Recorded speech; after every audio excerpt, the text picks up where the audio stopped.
I can do this, and then just each step is more difficult.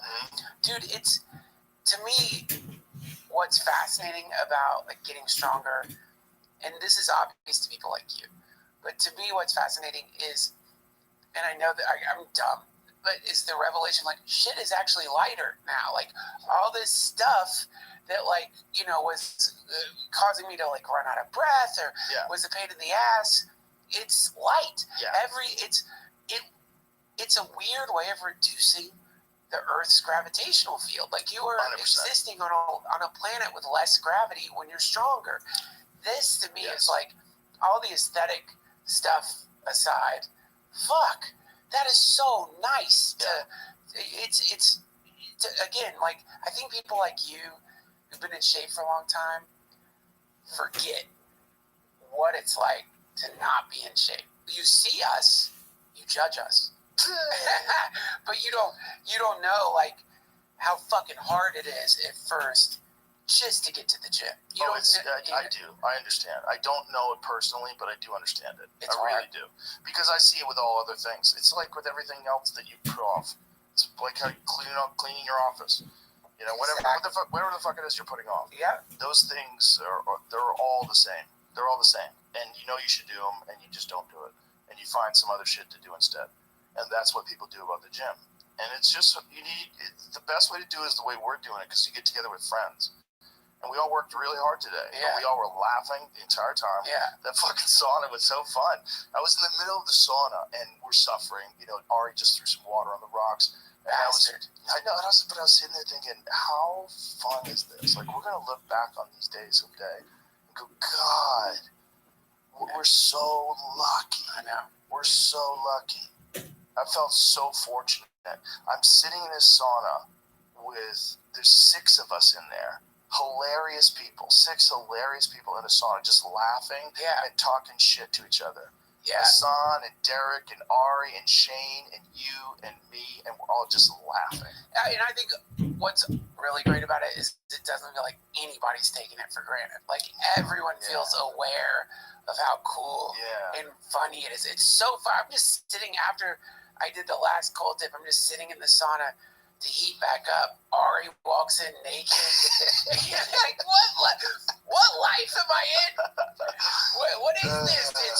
It's so cool. It really is. You know, man, I just did a podcast with my friend David McClain. He wrote a book on, like, because he has depression, being depressed, and being a parent.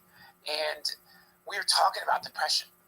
And, you know, one of the things that triggers it or amplifies it is no social contact. Like people who get depressed, they stop hanging out. Right. The more you're not hanging out, the more depressed you get. And then we were talking about technologically, how working from home, how technology, as beautiful as it is to work from home, not encouraging depression. Yeah, dude. Of course. And he was saying the lifespan has dropped in men because of so many men are killing themselves. The suicide rates are so high right now. Dudes are just offing themselves left and right. And I was just thinking, fuck, man, this is not just the pandemic got us working from home, but it also got us, like, we receded into our shells. A lot of people never came out of it the same. Yeah, man. A lot of people, the social anxiety that they carried around with them on a day-to-day basis, then isolation. And I know people that are isolated for a long time. Yeah. Some people, do you know it's like some people are virgins when they're 30? They're like, what the fuck? How did I stay a virgin? I'm fucking 30. Some people, it's like 2.5 years in, they're still locked up in their house. They're still terrified to go outside. They never, whether they don't have friends, which is also a part of it. Like if you don't have people around you where you're talking about it, you're like, you know, we're okay now. If you don't have people like that around you, then you're all in your own head all the time. Right. And like what social circles are you interacting with online? Maybe you're interacting with a bunch of people who are also shut-ins, who are terrified of going outside. I know, man. Like I know a guy who's like, he keeps posting stuff about masks. He used to be like a normal dude, and he's talking about masking and the importance of masking.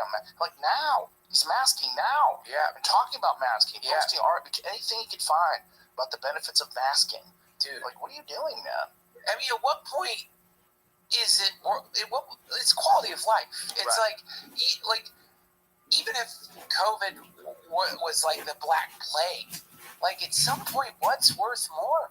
Like, is it even worth being alive if you're... But the thing is about, like, if someone is isolated and depressed, it's just the same thing as, like, trying to get to the gym. Like, how do you get social? How do you get outside? How do you meet people? How do you make meaningful friendships? It's a miracle. If anybody who's, like, stuck on that glue trap, if they, like, get outside at all, it's a miracle. Right. Much less get therapy, much less, like, do something. Like, you interact with other people. It's all these little fucking miracles that help someone climb out of hell. I mean, it's like... Also, they lose their ability to talk to people. Right. So they don't even know how to express themselves right. They come off awkward and fucking goofy. Yeah, and that makes it worse. And then they're ashamed, because that's like depression. That's a big part of it, is just fucking shame. You feel so ashamed of yourself. You feel like such a fucking failure and such a loser. The depression is like, yeah, you are. Yeah. You're awful. Then suicidal ideation starts, and then you normalize that, and then the next thing you know, you're planning, and then you kill yourself. It's such a sickness, and it's fucked up to think that it's so prevalent, more prevalent right now probably than we know, because generally when people are depressed, they don't tell anybody, because it tells you not to tell anybody. You don't want to tell anyone because you feel weak. You feel like such a weak piece of shit.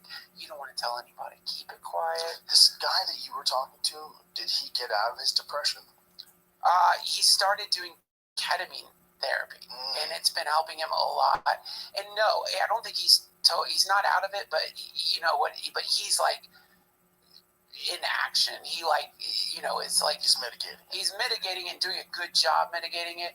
It's very impressive that he's doing that. Is he? Does he exercise? I think so. Yeah. You know what happened to him though, man? He wrote a whole book on this shit. He took this stuff.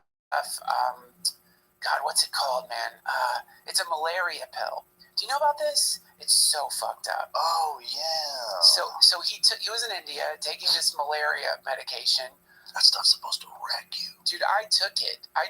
When I went to India, and I had a dream. And in the dream, a pirate skeleton disembowels me, and I feel it in the dream. I could feel my guts coming out. It was the most vivid, horrible dream. I told some Australian dude about the dream, and he asked right away if I was on this malaria medication. I'm like, yeah. And he's like, you got to stop taking that right now. Stop taking it. And I stopped taking it, but he was on this stuff. And so in a train station in India, he gets complete amnesia. Doesn't know his name. Doesn't know. Would you mind looking up the name of the book for me, Jamie? So I'm not a dick and don't even say the name of his book. It's a great book, by the way. Doesn't know his name. Has no idea where he's at, who he is, so they're like, they have to put him in a home in India. I think he punched a nurse. He was so confused and fucking out of it. And, yeah, man, I mean, I asked him if he thinks it's because of that, you know, what happened to him. He's like, I don't know. It's been a long time since that happened, but you can't rule it out. Oh, my God. This shit is bad news. Dave Foley got on it because his family was going to Africa for a vacation. And he had to take malaria medication in order to meet them there. And so he was taking this malaria medication, and you're not supposed to drink on it. No. Dave enjoys a drink or two. Yeah. So we were at one of these press things where the actors meet with the press people, and Dave got super hostile with this reporter, and the guy was trying to talk to him with a little tape recorder, and Dave took his tape recorder away and dumped it in his drink, and and Dave was like getting really angry with him, and no one could figure out what was going on, and I had to like corner him. I had to like stop him from like physically going after a reporter. Fuck. Yeah, and he had no recollection of it. The next day he came in for the table read, and he was like sort of apologizing to everybody. He's like, I'm on this malaria medication, and I really don't remember anything that happened. I was like, dude, I had to keep you from kicking someone's ass. Dude, I can't believe they're still giving Dave it. Foley is the sweetest guy who's ever lived. It's called The Answer to the Question Is Me. It's the book. But in the book, he talks about so many people have been wrecked by this shit. Yeah. And like the way it was manufactured and stuff. And I guess it's like, when you put a kink in a garden hose, you're basically doing that with your what are the connectors? The dendrites. You're like clogging up all your neuroreceptors, and then all of a sudden, sometimes it just rushes out, and then you're blasted. People have permanent damage from this shit. They still give it to people? I think so. I wish I could remember the name of it. God, Jesus, maybe. What is the cure for malaria? Like, if you get malaria? No idea. Is like it worth getting and getting over it? Do you get any immunity? The FDA approved use for treating and preventing malaria in 1989, but in the 1990s, stories began to surface regarding some serious side effects among patients who took mefloquine. Yeah, this is the stuff that Justin Wren took, right? Including vivid dreams and nightmares, hallucinations, mania, seizures, depression, suicidal thoughts, and suicide and homicide. Yeah, dude. This shit is bad news. Bad news. Suicide and homicide can cause you to murder people. Yeah, okay.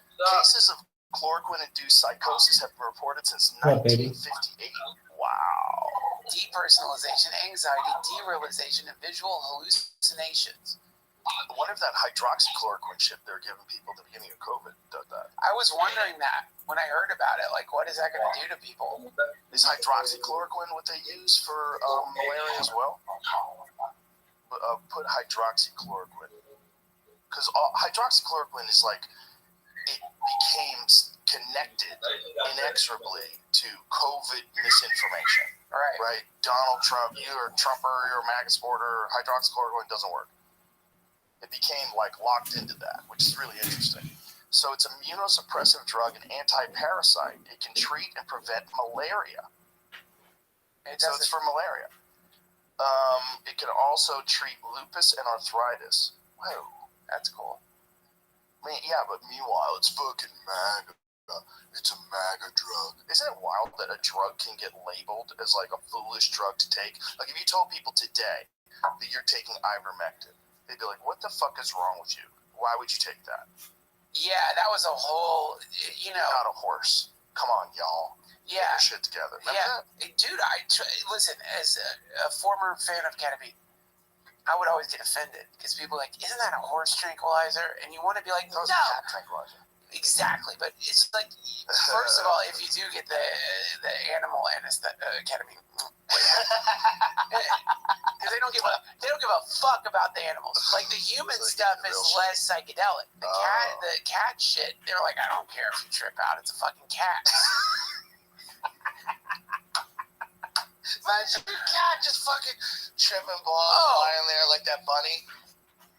Talking to aliens, merging in space-time, seeing their past lives. I remember when Neil Brennan did it.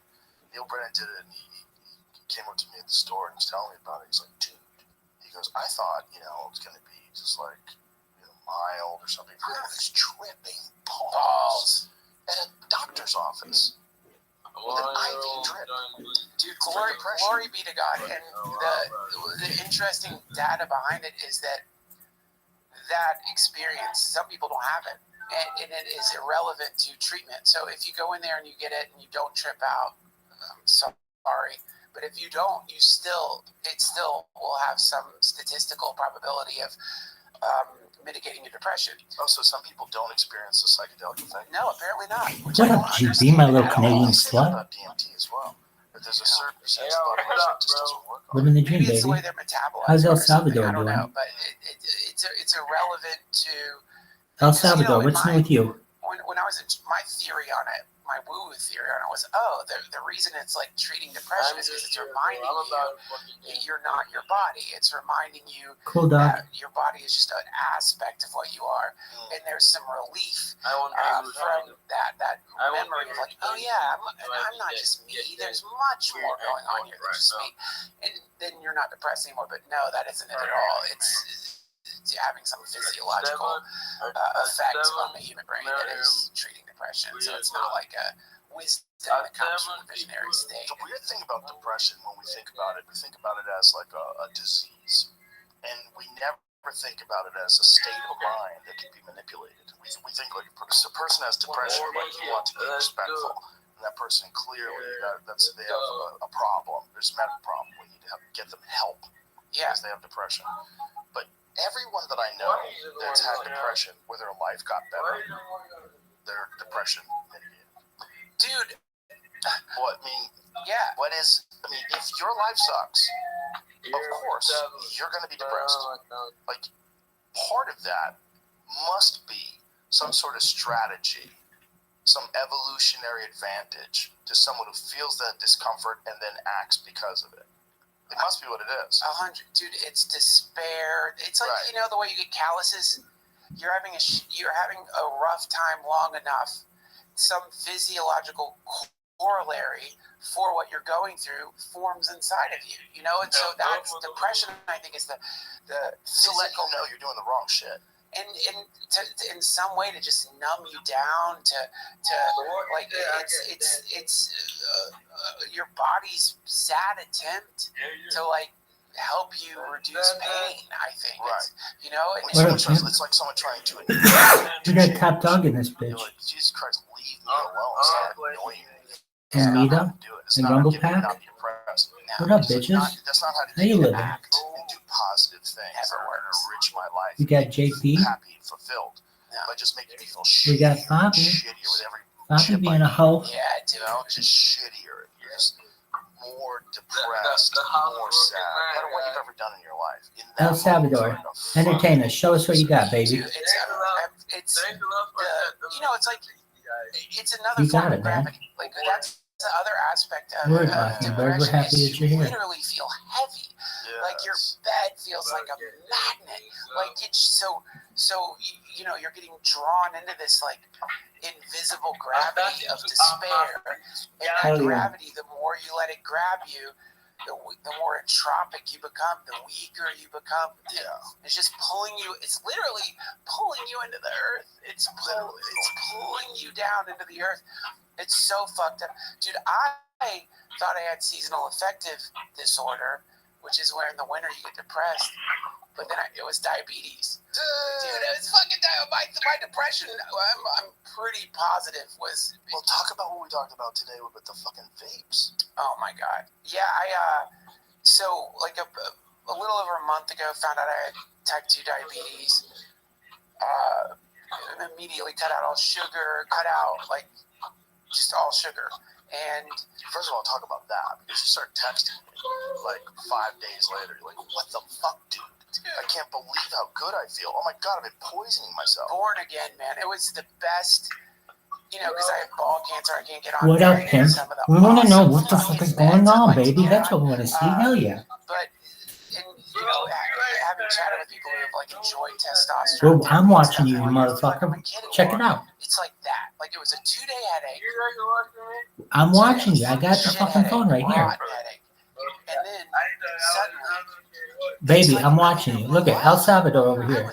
Mr. TikTok himself. Anymore. I was like a big napper. I love nappies. Isn't that crazy? Yo, baby. I'm watching you. There you go. And, nappers out there, you probably, if you're doing what I did, you're just sort of like, you romanticize the napping thing. I would think it's a siesta. We got short duration in here. This is like it's completely, short adoration. My kids take naps. This is normal. Yeah, dude, it's like the naps are, not to say that every once in a while I won't get sleepy and take a nap, but that's like, I was doing it as much as I could every day. Like,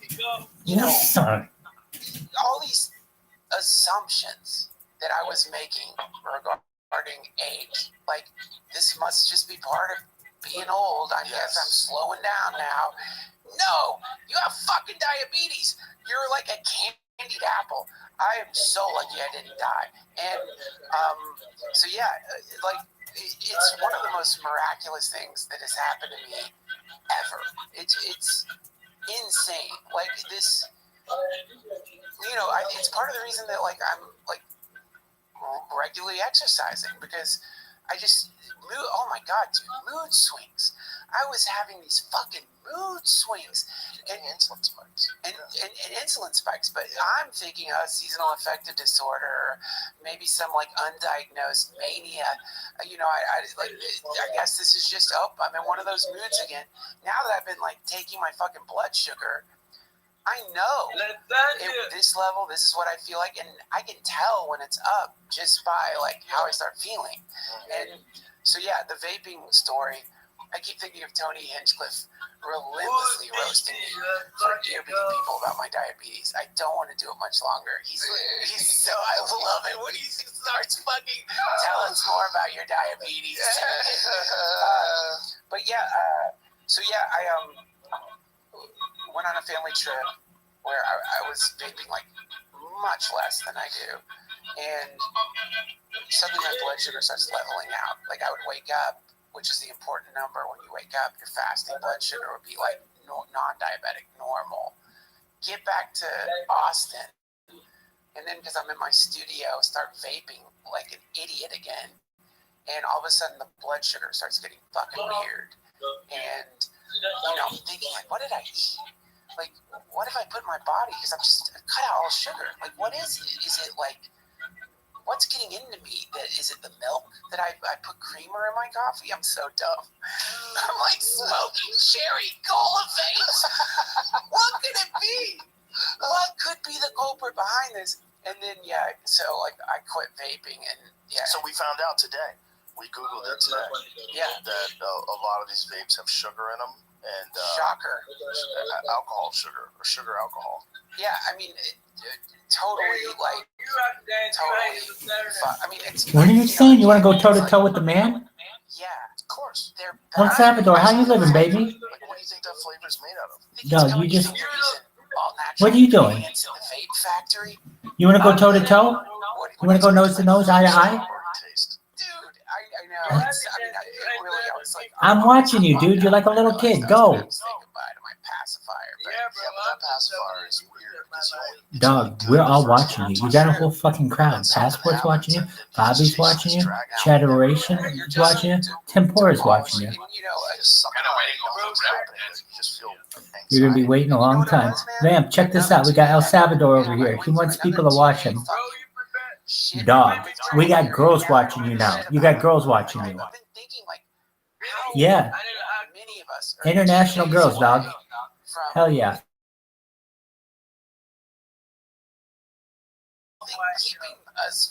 They're white girls, kind of blue, sometimes blue, depending on face paint. So sad. It is sad. It's weird too. El Salvador is trying to court you with his mating dance. Yeah, that's what these poor kids that probably have one.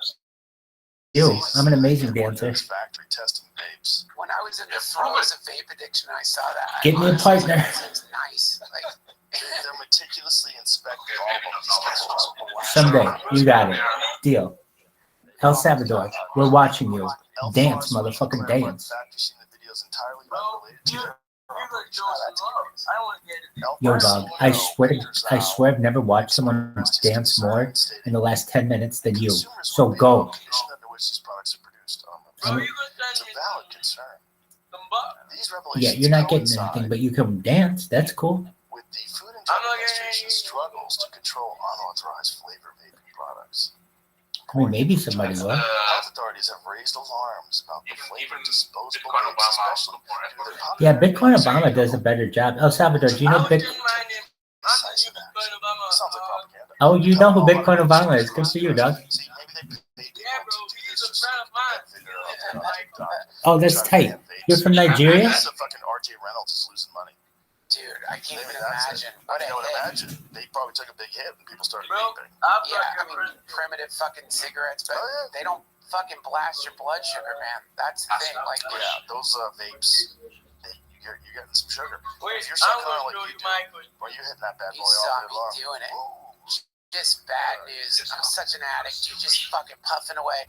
But I think like for your brain, the Z pouches and these rogue pouches, they're the best in terms of like the cognitive benefits of nicotine. Like I feel them the most. Yeah. They don't make me lightheaded and weird. No. The vape thing, what I like about the vape thing is the first hit. It's like, that's what I like. Oh, yeah. I like that weed.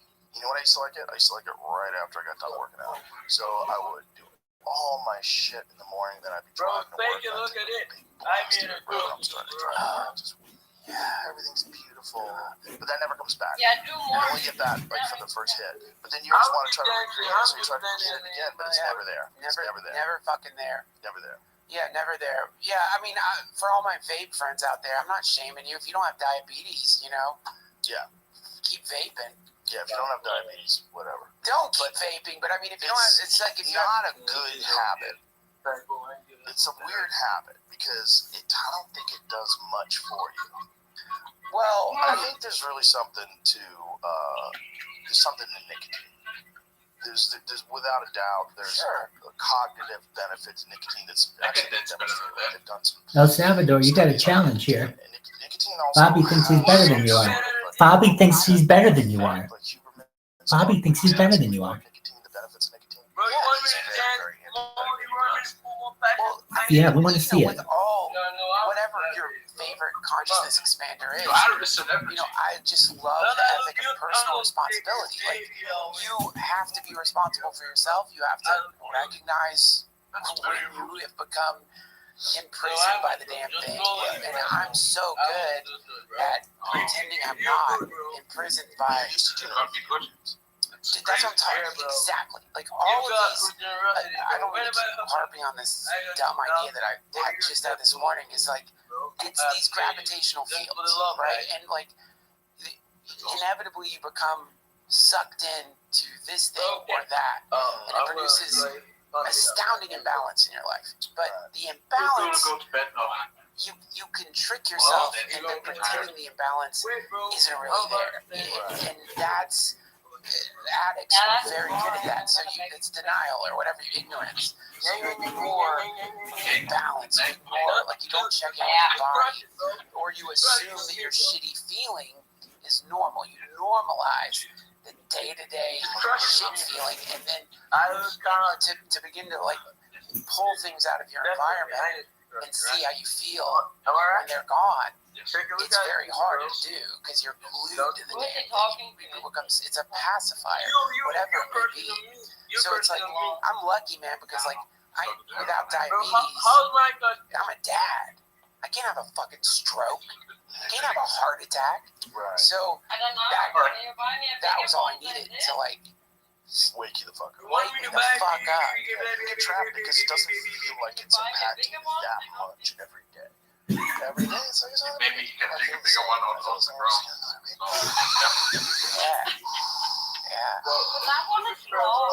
Yeah. But meanwhile, it's just like I think with augmented reality, like if there was a way to visualize it, like if you could see like a vape anaconda that had wrapped itself around you that was slowly tightening.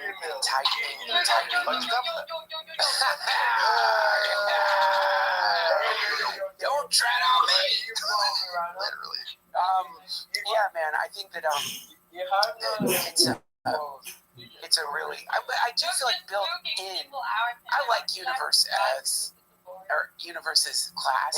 Like I like Rob also talk about this. Universe is we're in a curriculum, and it seems like it's part of the curriculum is having these weights that we're sort of karmically we're stuck when you start like waking up or whatever you want to call it, wanting a better life.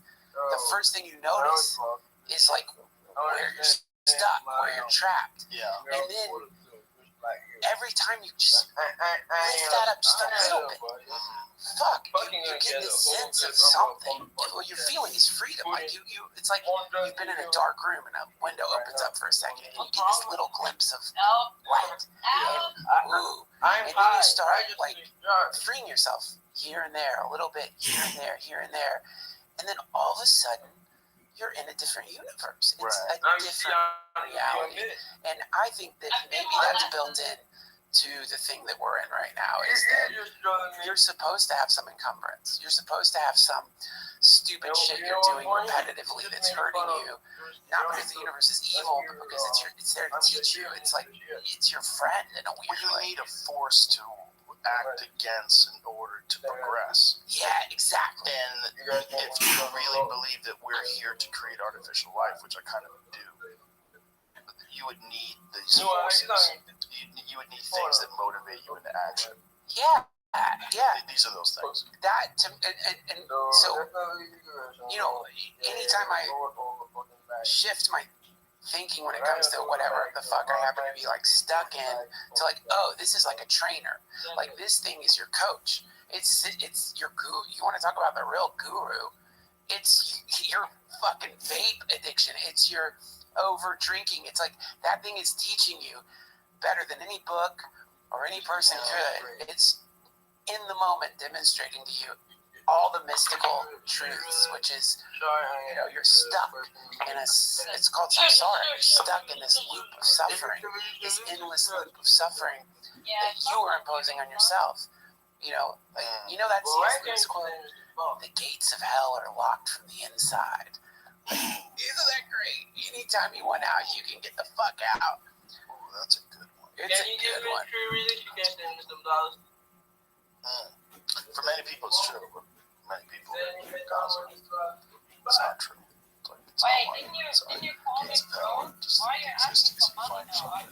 But true. I mean, like no one get mad at me. I'm not talking about fucking gossip. No. I'm just saying. It's like there's hell that. But this is where it gets really deep. This is where it gets really deep. It's because like that's your word now. You're delusional. There's like the human reality or relative reality, which is everything going on in your life. And some of the things going on in your life, you're doing your fucking self. You're an alcoholic, you're addicted to meth, whatever the fuck your current thing happens to be. Some of the things going on in life, you're not doing to yourself. You're in some shitty part of the world. You're experiencing some tragedy in your family. You're not doing that to yourself. So but this is just one part of the story. The other part of the story is for the self to even exist. You have to have this awareness or consciousness or emptiness is what they call it. For any of this shit to be here, there has to be space around it. So you're also the space too. You're not just the stuff. And so when shit's going wrong, you get sucked into the stuff. You're fixating and differentiating. This is good, this is bad.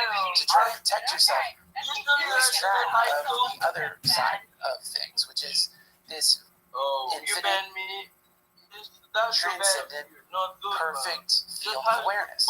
And that is not touched by the world. So even in the worst of conditions, if you can remember that part of you and not just the part of you that is undergoing God knows what kind of suffering, then suddenly there's a way to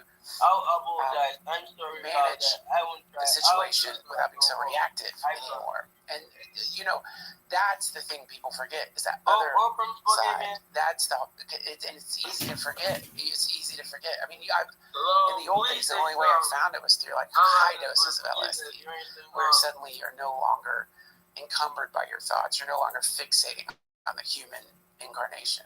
And then suddenly you're like, you remember. It feels like you're remembering. It's not like you have been implanted with something. It's like, oh, right. Like I'm this. At the base of who you are, but you're always juggling bullshit. You're just constantly surrounded by distractions and bullshit and all these different things that keep you from understanding your true self. That's it. But like, so that's relative reality is the bullshit or your credit card bills and all the stuff we all have to do in the earth realm. Absolute reality would be considered the fundamental ground of non-judgmental awareness.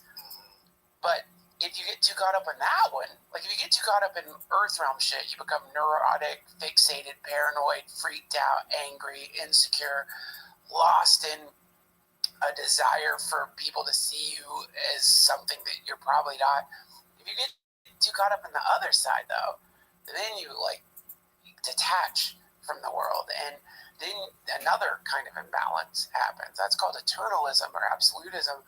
And now you aren't, in the class anymore. Now you're like being all aloof and shit, like that dude in Breakfast Club. Remember that annoying guy in Breakfast Club with the trench coat? Now you're all yes, ma'am. to the world. Oh, I'm not of this place. That's such a defense mechanism. Dude, absolutely. Someone- So because both are happening, so you have to hold both. Like that's the idea. Right. Both Okay, now I can devote my full attention to you. Please go ahead again. I wanted to ask you, have you ever thought about collecting the money so you can register the world record? Yeah, actually, I was just on a podcast about a week ago, and somebody volunteered to do that. So they said that there was some kind of fund for people like that, but they said if they weren't able to do it, that they wanted to provide for it. The podcast host did. So Okay. I am looking into it. It's $5,000, so it is pretty Yeah, I expensive. know. But it is something that I anticipate doing, and I hope to do so sooner rather than later. Oh, that would be cool. Absolutely. So And it would draw a bit of more attention to your channel. You would get more visitors, yada, yada, yada. absolutely. So here's what I did, which is a game changer too. So I had like a lot of Twitter accounts, 2,000 of them. All 2,000 got banned, which is like, okay, whatever. I had a lot of YouTube accounts, and like out of 100, like 50 of them got banned. But what I did was I figured out finally today Rumble. And if you know what Rumble is, it's like one of these third-party services that does live streaming, but it allows for simultaneous live streaming. And so I'm able to stream on YouTube, Twitch, Twitter, and Rumble simultaneously.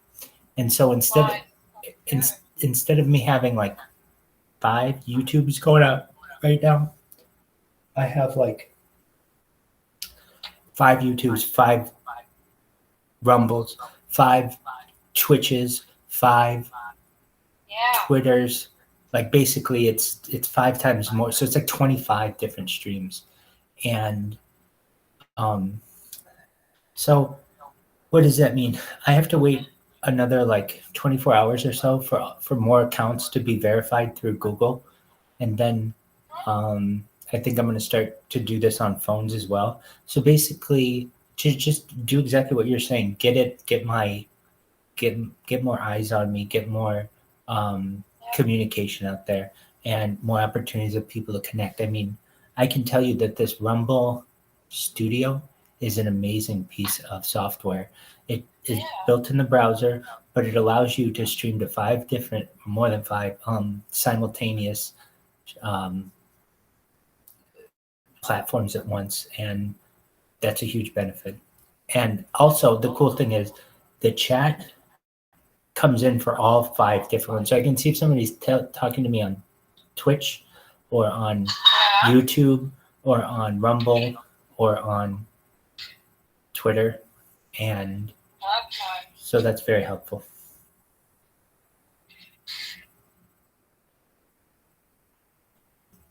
So yes, little by little, we're making the necessary improvements. What did you do with our friend El Salvador? I don't know, he got just angry and confused by his own questions. I don't know what his issue was. All right. Well, with that, if you were wondering to what we were listening, Joe Rogan. This is episode with Duncan Trussell. And feel free to talk if you want. If you'd like tempura, passport, choderation. If you'd like. If not, we'll continue. And I'm here. If you don't see me on camera, I'm literally right behind here working on the cameras. Yeah, I thought so. Beautiful. All right. Well, then I'm just going to hit the play button. I'll be right back. Way to like Boom. Back already. exist in relative and absolute reality together. Now that's the final bunny. Baking a cake. that's the final bunny. Yeah. Ooh, you're baking a Are cake? the bunny. Yeah, Already fucking there. yeah, with the bunny. With the final bunny. Very We're on nice. our way to becoming the final bunny. I just wonder how it takes place. And, I would never be able to guess because I would have never guessed. I would have never believed that you would have a cell phone on you all the time that allows you to communicate with people and to take pictures and videos. I would have never thought that was going to happen. If you told me in like 98 that like a Motorola StarTech, like those little shitty phones with the antenna that pulled out, and you remember those? They had a replaceable battery in the back. You told me that within 20 years, because it's really all it was, you would be watching video on that, making video and FaceTiming people and getting Wi-Fi on it. Anywhere you go, you're connected to the internet with high speed, watching movies and viewing all kinds of websites. You get all your information from that. You would get all your social interaction from that. People would be dating off of that. No one saw it coming, man. So who knows what's coming next? Dude, no. Yeah, 20 years from now, I'll be like, if you told me 20 years ago that I could disassemble myself at the molecular level and transform into anything I wanted instantaneously, I would have been like, that's insane. There's no way. I'm going to be stuck in this form forever. It could be Kurzweil. That's not that Kurzweil. That's one of his predictions. Nanobots, like transforming our DNA at the molecular level. Yeah. Like, you know, CRISPR, but CRISPR from home. You can download a new DNA configuration. But if that happens, that's what's going to be really weird. Because if people could just be any form they want, if you like if someone wants to be transgender, how about you actually become a real woman? Like, how about you actually have XX chromosomes? And how about you actually have a vagina and tits? And you can look like Marilyn Monroe. Like, you can, like, we're so close to being able to make fake life. Dude, right? So how far, when they're doing, like, DNA printing, like, what do you, like, where does that go? Is that, like I was saying that the other day, isn't that the original Atari Pong, which is, like, so primitive? And then you look at the Unreal 5 engine with shadows and dust, and it looks, like, realistic. Like, is that what's going to be happening with these DNA printers? Are they going to be able to make life forms? Dude, for sure. I mean, we are the whole culture wars over transgenderism are the foreshock of what's coming. Like, already, like, that has produced rifts and fucking... Who would have ever thought that? Who would have ever thought that gender was going to be a focus? But the real focus is identity itself. That's where we're headed. It's like we are so about to have a midlife crisis as our species because we have really become convinced regarding what identity is, even though we don't know, which is why AI is so hilarious, because people are like, that thing isn't self-aware, it's not sentient. It's like, are you? Have you thought about whether you even are? Like, how do we even identify consciousness at all? Quantify it? We don't know how to do it. The very thing that makes us what we are. We have no way of really understanding what it is, how it works. There's theories of consciousness. No one fucking knows. And so this is what we're slamming into now. And then the moment you can inject yourself or take some medicine or go to some like robot doctor and be like, hey, you know, for the next couple of weeks, I want to experience life as a Filipino. Yeah. And so you take some shit that transforms you into whatever ethnicity, gender, maybe animal that you want. Now what are we going to do about that? Like,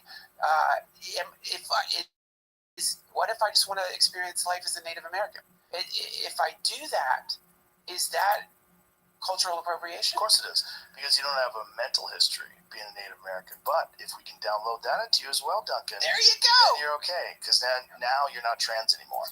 Now you're an actual Native American. So now we can create artificial memories, and then we have people running around that really believe they came off the fucking Mayflower. Dude, and it's coming, baby. It's coming in all forms, Vikings, everything. Everything.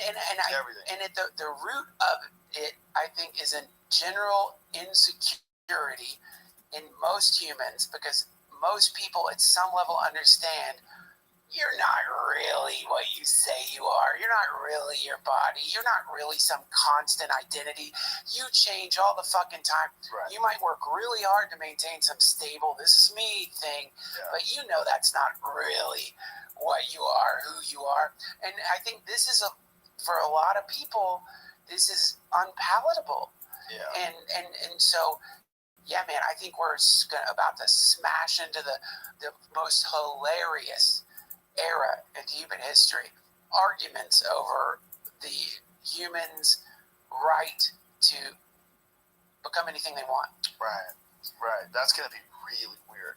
Because if you could become a super genius that's also gigantic. Yeah. What's to stop you from being a 9-foot-tall Hulk? Nothing. And it's going to hurt those poor motherfuckers who've been shattering their legs to get taller. You know about that? Like, oh, that's so crazy. I think they do it at home with sledgehammers. Like, yeah. Well, no, they do it with like a screw that they cut their bone and they attach it with this thing where they have it like a millimeter apart, and then you keep separating with this screw. It's wild, dude. And then once you do it, now the whole proportions of your body are goofy. So like athletics are out the window. Like, I don't even know if you can run anymore. I mean, I don't know what is it? Is there any success stories from people that have done that and you see them running and stuff? Dude, it seems crazy. Because your proportions, this is what you grew up with. All your ligaments, all your tendons, all your muscles. Your back must get all fucked up. How does it not? So these are guys that you can see them taller, but can you see them doing stuff? I know it works. There's a guy that I follow on Instagram that he was already a big guy. He was like 6 feet tall or 6 foot 2. Bigger. He wanted to get bigger, and he gained like 6 inches. So I just want to see, like, has anybody done it? Can you run? Can you kick a bag? Can you lift weights? Like, what can you do? Right. Like his upper body, but I want to see, like, see, look how he's walking. Like, this is crazy. Oh, man. New achievement unlocked. He can walk. Had the surgery, though. I don't think so, dude. I think you're in crutches for a long time. How? Yeah, this guy that I'm watching on Instagram, go to Instagram, go to Got My Knees Done. That guy. So this guy was already gigantic. He was already a big, huge guy, and he decided he wanted to be 6 inches taller. So he's been doing this, and he's now like rebuilding his legs, and he's documenting it all. Kind of crazy, man. Dude, they just separate your. See, now he's like walking with like canes. Look how big his arms are, and his legs are still all fucked up from the surgery. Sounds good. man. But the thing is, like, at the end of it, can you run? Like, are you, like, barely walking? Like, I've never seen anybody, he's, like, pressing some weights. He's trying to strengthening his legs. You know, that's, like, part of the rehabilitation process. But well, my question is, like, success stories. So Google leg strengthening success stories. Not just are you taller, but are you fucked now? Like, what happens? It seems like you'd be fucked. Like, imagine if your shin was all of a sudden 6 inches longer. Seems like it. You'd be all there. Seems like it would. You wouldn't even know how to step. It would hurt. They have metal in their legs after that. Like flipping, stepping weird and shit. I mean, I guess eventually you would adapt to it, but and then 6 years from now, all you do is just press the button. I'd like to be 7 feet tall. There you go. It's like, I'm just eating steak so you catch up with the molecular structure change. Dude, it's gonna be a sad day for all the body mod people because it's like, fuck, dude, you did this like relatively like primitive, savage fucking therapy and just right around the corner. Most of our patients are able to run just like before after they fully recovered from the ice crease surgery.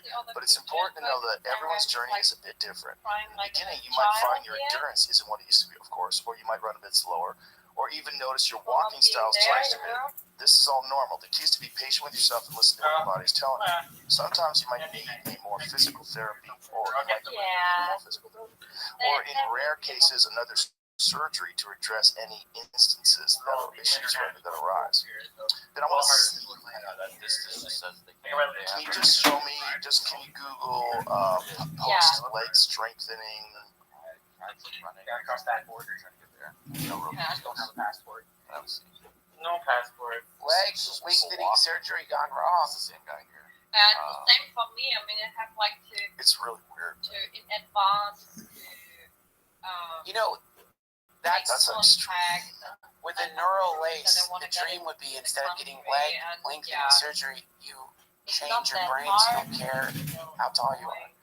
That fixes the whole problem. That doesn't fix the problem. Trying to get to 5'1". Or you don't care about getting laid anymore. Take that out of your system too. So this guy's had it? In the mood at the moment to just so travel 7 centimeters. What does that mean? I mean, Possum is also there, but Possum, for example, is also people there where next. But look at how it's like the way we react.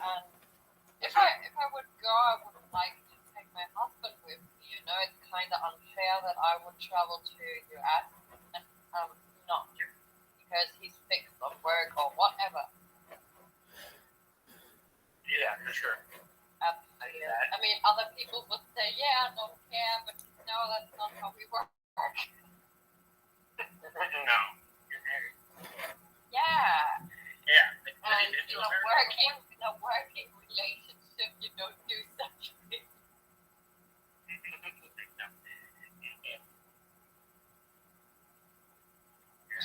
To America? No. No, wow. I was only in Europe, and when I was a child, my mother did. No. But that was great. I was so small, but I still can remember the smell. That, how do I say? Like the Caribbean smell. The air is just warm, wet, kind of sweet from all the fruit and from the vegetation there, you know, the tropical surrounding on an island, especially. Yeah. Has the tropical flavor. American down there. Was all like that. You can wander mostly around the little islands in half an hour or something. There's a bigger island, like City Island, Marlin, where you go by boat. That was pretty cool because the dolphins are just swimming next to it. Yeah, it's all full with dolphins and sharks.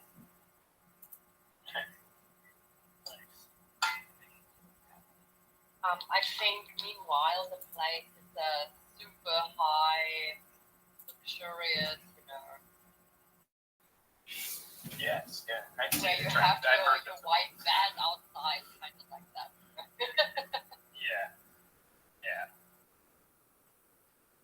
I've seen a lot of Germans in Cuba and stuff when I've gone down there. Yeah, Cuba and Dominican Republic, very, very famous for Germans. Yeah. I can even remember that my grandma and all her friends back then, all of them, like for weeks, they just went to the Dominican Republic through the summer. Yeah. They love the sun. Mm-hmm. Soak up the sun. It's crazy. Yeah. No other way. They love that orange glow. Yeah. But it is kind of unique to look that area to make it that weird, that color. You put an Irish man in the sun and you're supposed to red. Yeah, and I can still remember that my mother, when you go to the Maldives and so on, it's kind of similar with Muslim countries. So as our respect, you don't show too much skin when you're in the city and so on. You know? No, cool. Don't offend any people. I don't know how it is smile, but I can remember back then that my mother kind of took a look that she's not too naked. Some very wide, flattering clothing, you know, nothing too skinny to tight to show any curves or whatever. Oh, that's interesting. I didn't know that about Maldives. Yeah. Muslim vibes. And it's all tourist construction down there, so. I don't know how it is there to live really on the city island. It was kind of disgusting. I still have the petrol smell on my nose. Oh yeah, from the hunters. Yeah, what do you think? An island full of vermin and what do I know? Like boats around and cars, old cars. What do you think that city's gonna smell? Yeah. Indeed. Yeah. That's the next part. It's getting hot there. Yeah, true. We get so many Germans visiting here every year. Dude, I believe that. I would love to live where you are. This is seriously an area where I can think of. That's like just when I see you when you're outside and sitting there.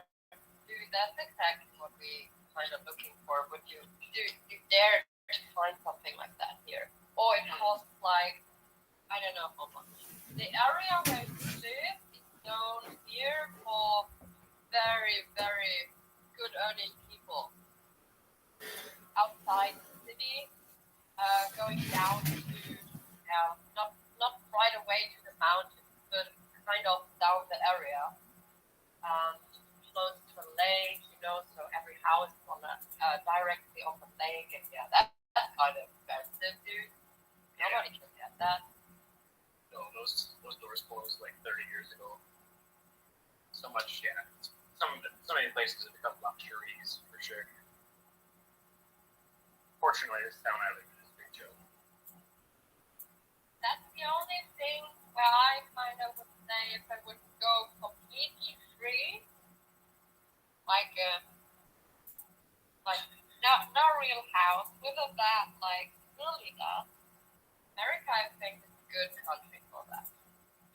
But Australia, yeah, but that's even more further, It's like from first countries I would think of, I would also take the US. And you cannot do that here. Even when you go camping or somewhere, you have to pay always. And everywhere. Yeah, it's or somebody's land or something. Like it's all sold, right? Dude, you're not even allowed to get wild camp. You're not allowed here. Yeah. And main reason every is summer. because of the fucking pollution. Because everyone is just leaving his fucking trash around when they can't camp in the mountains. That's so good. Yeah. So many people live in their vans here. It's crazy.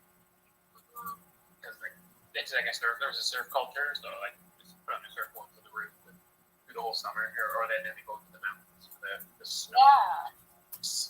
Life, just live in your van there, snowboard every day. It's a lifestyle for sure. I do it for a bit. I did it for a bit, but I want to have a house. This is funny because we have that here too. We have in Munich, for example, various stations for wakeboarding. In the city itself, there's a river, and we call that little river Ice River because that's ice cold. And there's a flooding corner, like a bridge where you can stand and watch the whole length going, and they're always surfing. So right in Munich, yeah, that's kind of known for the very sporty people to be ridden even in the winter, like when really freezing cold, they still ride the waves there. It's amazing. Yeah, that's hardcore dedication. Yeah, like 10 minutes away, there's a huge wakeboard. Yeah, like a little lake. Facility. Yeah. The whole facility. With zip lines and so on. I can really zip through the whole. That's neat. So they made it more like. Yeah, I bet we don't have a place that but more. For those with the adrenaline, for the junkies, I guess they go anywhere else. But when you're stuck at home, they go there.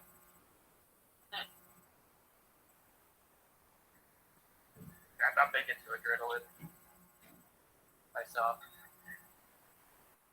Yeah, maybe when the big sunshine goes by, yeah, that's good. Yeah, I guess, but yeah, I don't process it well. I only got one disease that processed it, so like, and it's just it gets me buzzed. Too much. I can see that. Hold on, hey.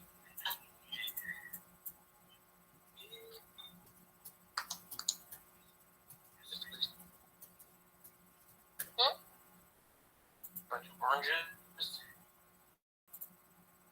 I just squeezed a bunch of oranges. I got some fresh juice. Oh, that's cool. Orange juice. Love it.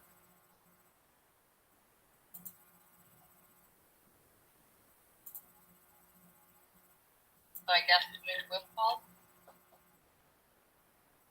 Yeah, I just squeezed it myself. So there's whatever. Yeah. Whatever came through. Have a lemon in there and Terra orange. Grapefruit and orange. Fairly nice. And one of those like hydration tablets or whatever that make it dizzy. And I got some shit in them. Salt, shit, electrolytes. Makes it so good. It's like the best drink you'll ever have. Okay, let's try that. Brodo. Bikini. Conspiracy. Dude, last time they typed it, every time by hey, like on the car. Okay. Like it worked. That's fine. Where are moon is though? Where was the one? Yeah. I am. Off. Oh. No, today, let's go.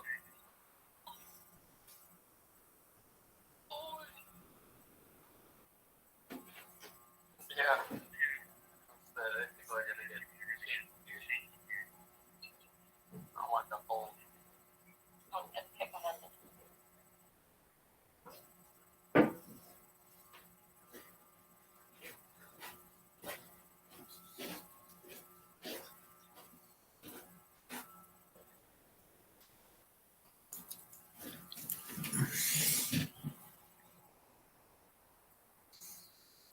What is my cake thing?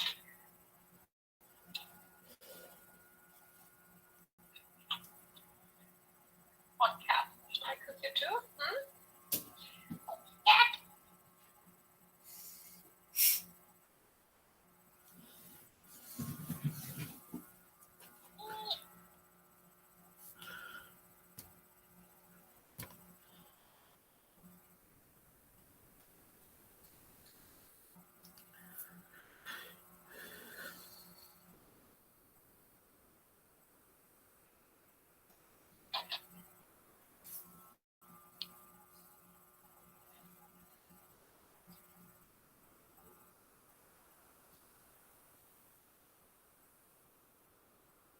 Train on the water, bone on the track.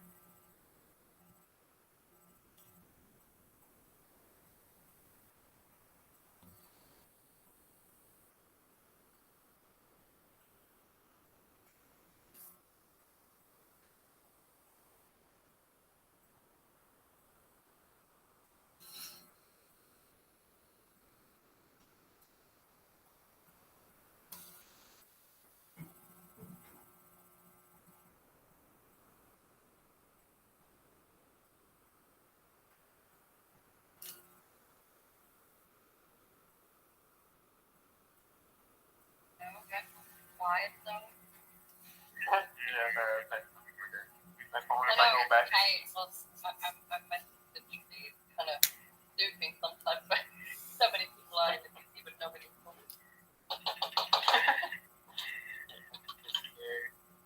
I go to like between order my phone.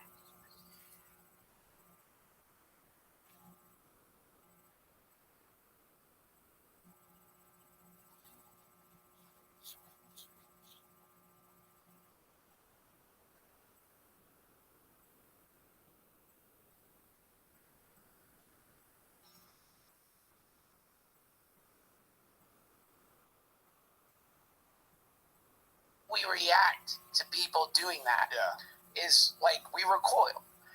There is built into us. It's like the idea is the avatar that you were born with, and whatever this simulation is, you don't get to change that avatar. You keep the avatar the way it is.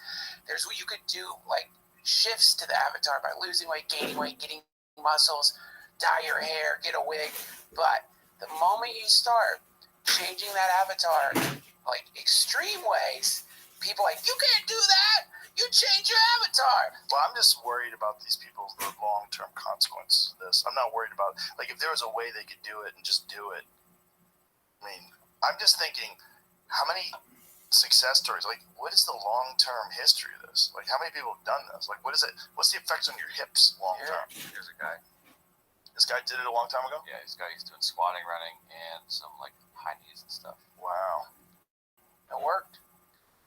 Look at that. It's fine. So he's been doing it. How long is he out of surgery? I don't know specifically. But he looks like a regular athlete. He doesn't look like he's having any problems. No problems. But he also has like those pads over his shins, which mean that he still has little scars there. But everyone who watches him jump winces because they think his legs are going to snap. That's him running? This looks like before. Right here in the description it says, wasn't able to sprint all out, but could do stuff a year later. After rehabbing full and regained full athletic ability. Surpassing my previous best prior to leg lifting and surgery. Interesting. So there's one example I found. You know. Fucking cool. I love it, man. I welcome it. I can't wait to see the hybrid humans that are going to just be right around the corner, man. There's going to be some wild people. Wings. Yeah, for sure, wings. That's going to be the first thing. Who doesn't want to be an eagle, man? Fucking wings, man. I want wings. Who doesn't want to jump off a building? Just... Oh, dude. Unfold your wings when you go on stage. The going on stage. We descend down on the stage. You don't walk through the curtains. Do you think you'd even want to go on stage if you could Yes. fly? Are you fucking kidding me? Any funny jokes you could do if you could fly? I'd be flying all day. No, you wouldn't. You would still do stand up. I'd want to get long toenails so I could catch a salmon. That'd be the funniest thing. You're fishing and Joe Rogan swoops down and grabs your salmon. Try to snatch it before the bear gets to him. Dude. Dolphin. I want to go aquatic, baby. You stick to the skies. I'm going under. I want to get down there and explore and just go into the sea. Yeah. There's a book called Wizard of Earthsea by Ursula K. Le Guin, and they talked about how there's wizards who can turn themselves into dolphins. But the problem is if you stay a dolphin long enough, you forget that you're a wizard. And you never come back to being a wizard. You just stay out there. So, but people would be disappearing into the ocean. Like, I'll be back tomorrow. I'm going to be a whale. And then you're just like, that was a dream, the whole human thing. I'm just going to stay whale, swim around. That's what God did. See what it's like to be some limited thing. It's that great Alan Watts essay. See what it's like to be some limited fucking thing on a planet floating in the middle of nowhere. I don't want to remember I'm God. I'm just going to fucking plod around for a little bit. Well, if we're part of everything, and the universe is God, that's what I think. I've been thinking about that more and more. Like this idea that God created the universe. Maybe the universe is God. I mean, doesn't that make more sense if it's everything? If everything is one thing?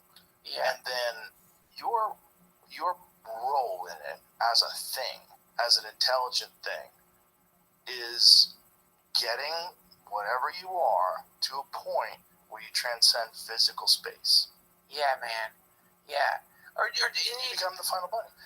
And that's, I think that's what all of our cultural struggles, all of our struggles over resources, they're all the battle that keeps us moving against it to further and progress the human race. Like all the outrage about like those professors that weren't capable of saying that calling for the death of the Jews is hate speech or is harassment. All that is there to get people outraged enough that they realize, oh my God, this is insanity. We have to change the way we think. This is fucking insanity that this discussion is actually being had in 2023. But if it was subtle enough that it didn't freak you the fuck out, it wouldn't be good enough for change. Dude, it's like you. First, though, you got to get a taste of it. Like, you know, it's the saddest video. I hate it. You ever see that video of the polar bear when it snows? He's in a zoo, and now it's snowed, and the polar bear is rolling around in the fucking snow. Finally, everything makes sense to the polar bear.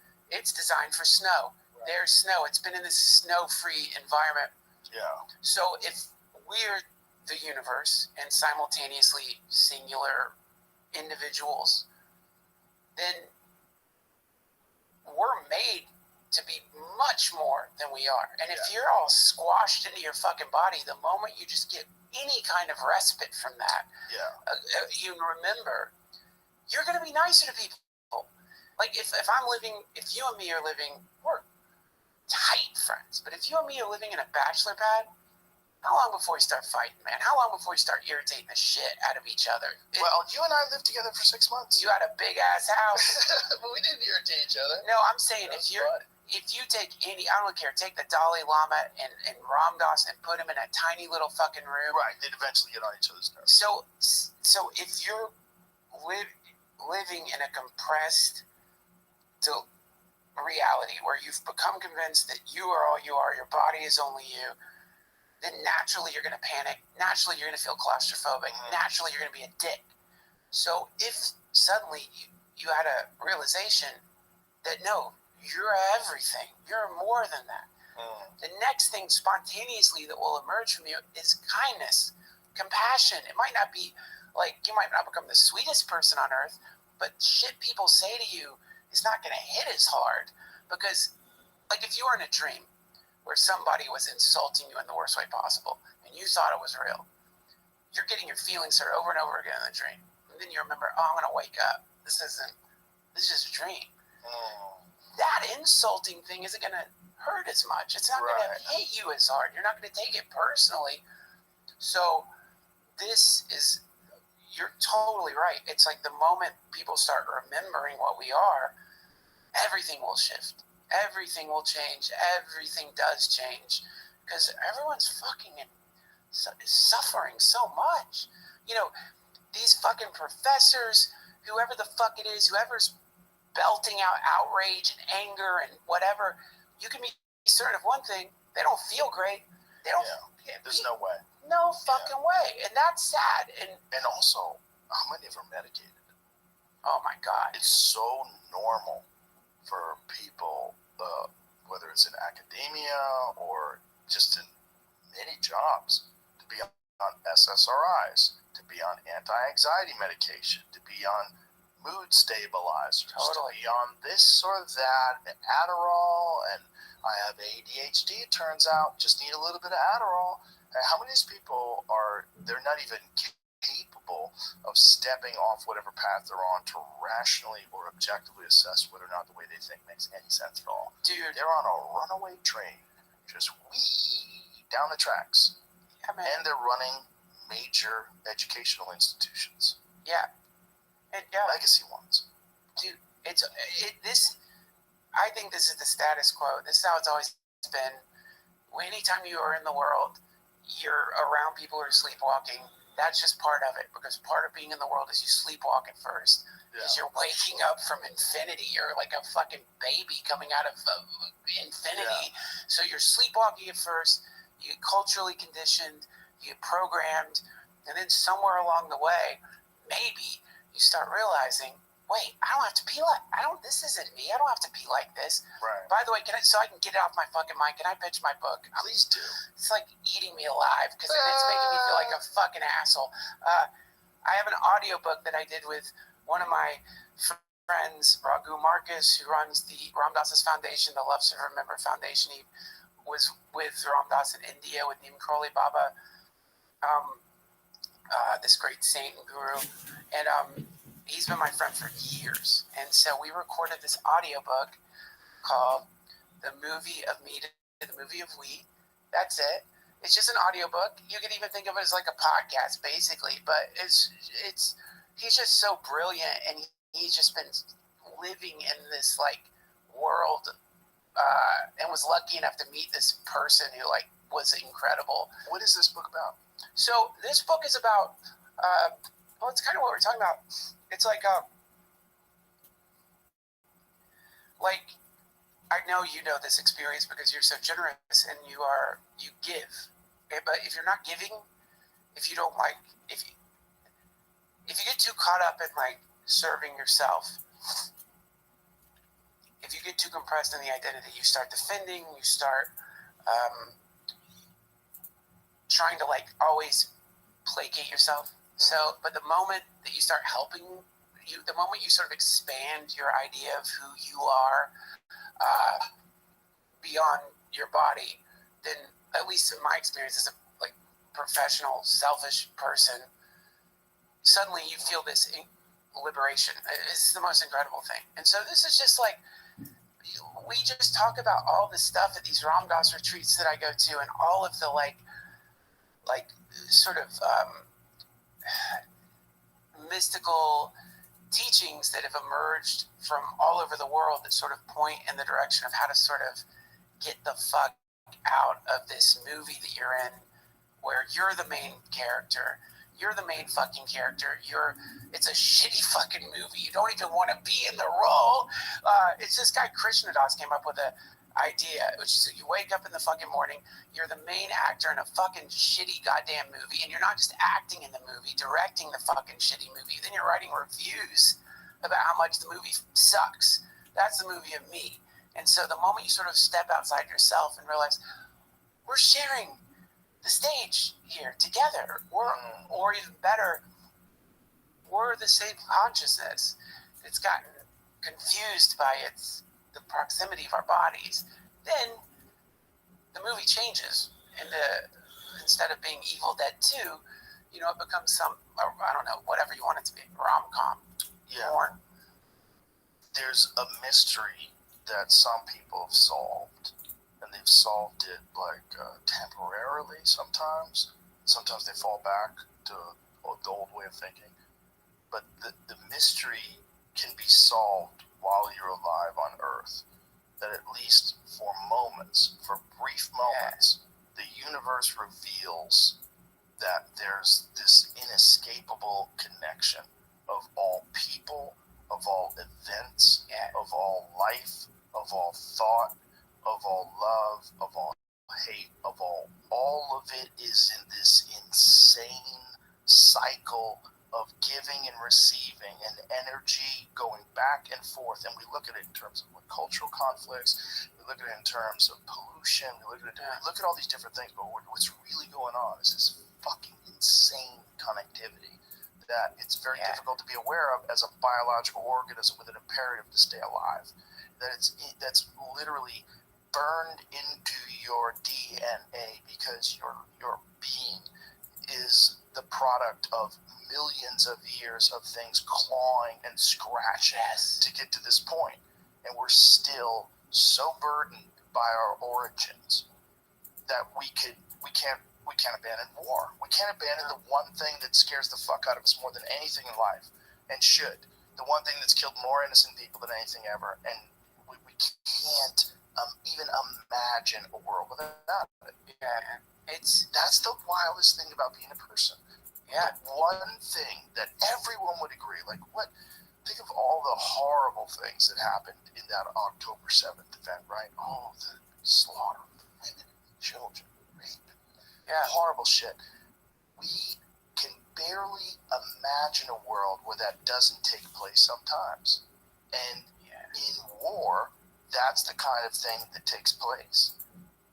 And we can't imagine not having that. No. Like, we would never do that. Right? We're just people. Most people listening to this would never paraglide into a fucking rave and start gunning kids down, right? Most people listening could never even imagine doing that. But we also can't imagine a world where that doesn't take place. That's right. Which is insane. Insane. We are preparing constantly. We spend more money preparing constantly and spending money on the thing that protects us from all the bad people in the world. That's right. Anything else we do by far. And the whole thing falls apart the moment you stop doing you're you, I'm me.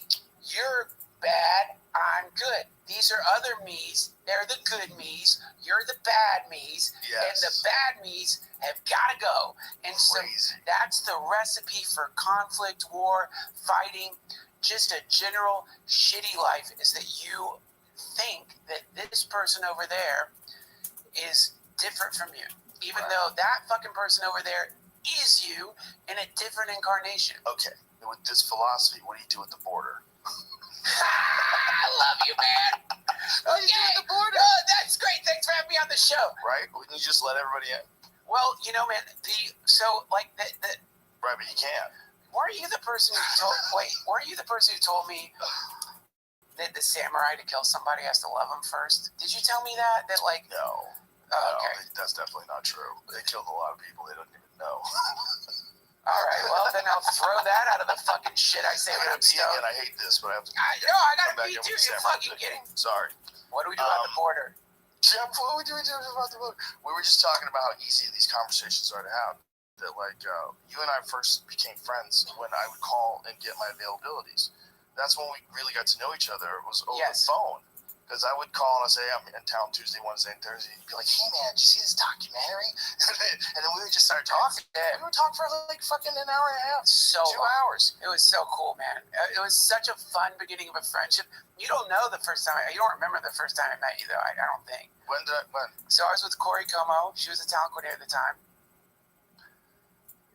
And I'm sitting next to you. And this is when I think you just started smoking weed. It was a relatively new thing. And you were realizing how wonderful it was. And so you were talking about how much you love weed. And I started doing the thing that you now know I do. It's like trying to be funny or fun. And I was about to be like, it causes brain damage. And Corey is Corey's shoving me, going, no, don't do that, because you didn't know me. You would have just thought I was a fucking asshole. Right. And so I stopped. But I was you did give me a sharp look for a second. And I'm like, oh, fuck. But that's when we first, that's when I was we hung out for the very first time. And then we started talking.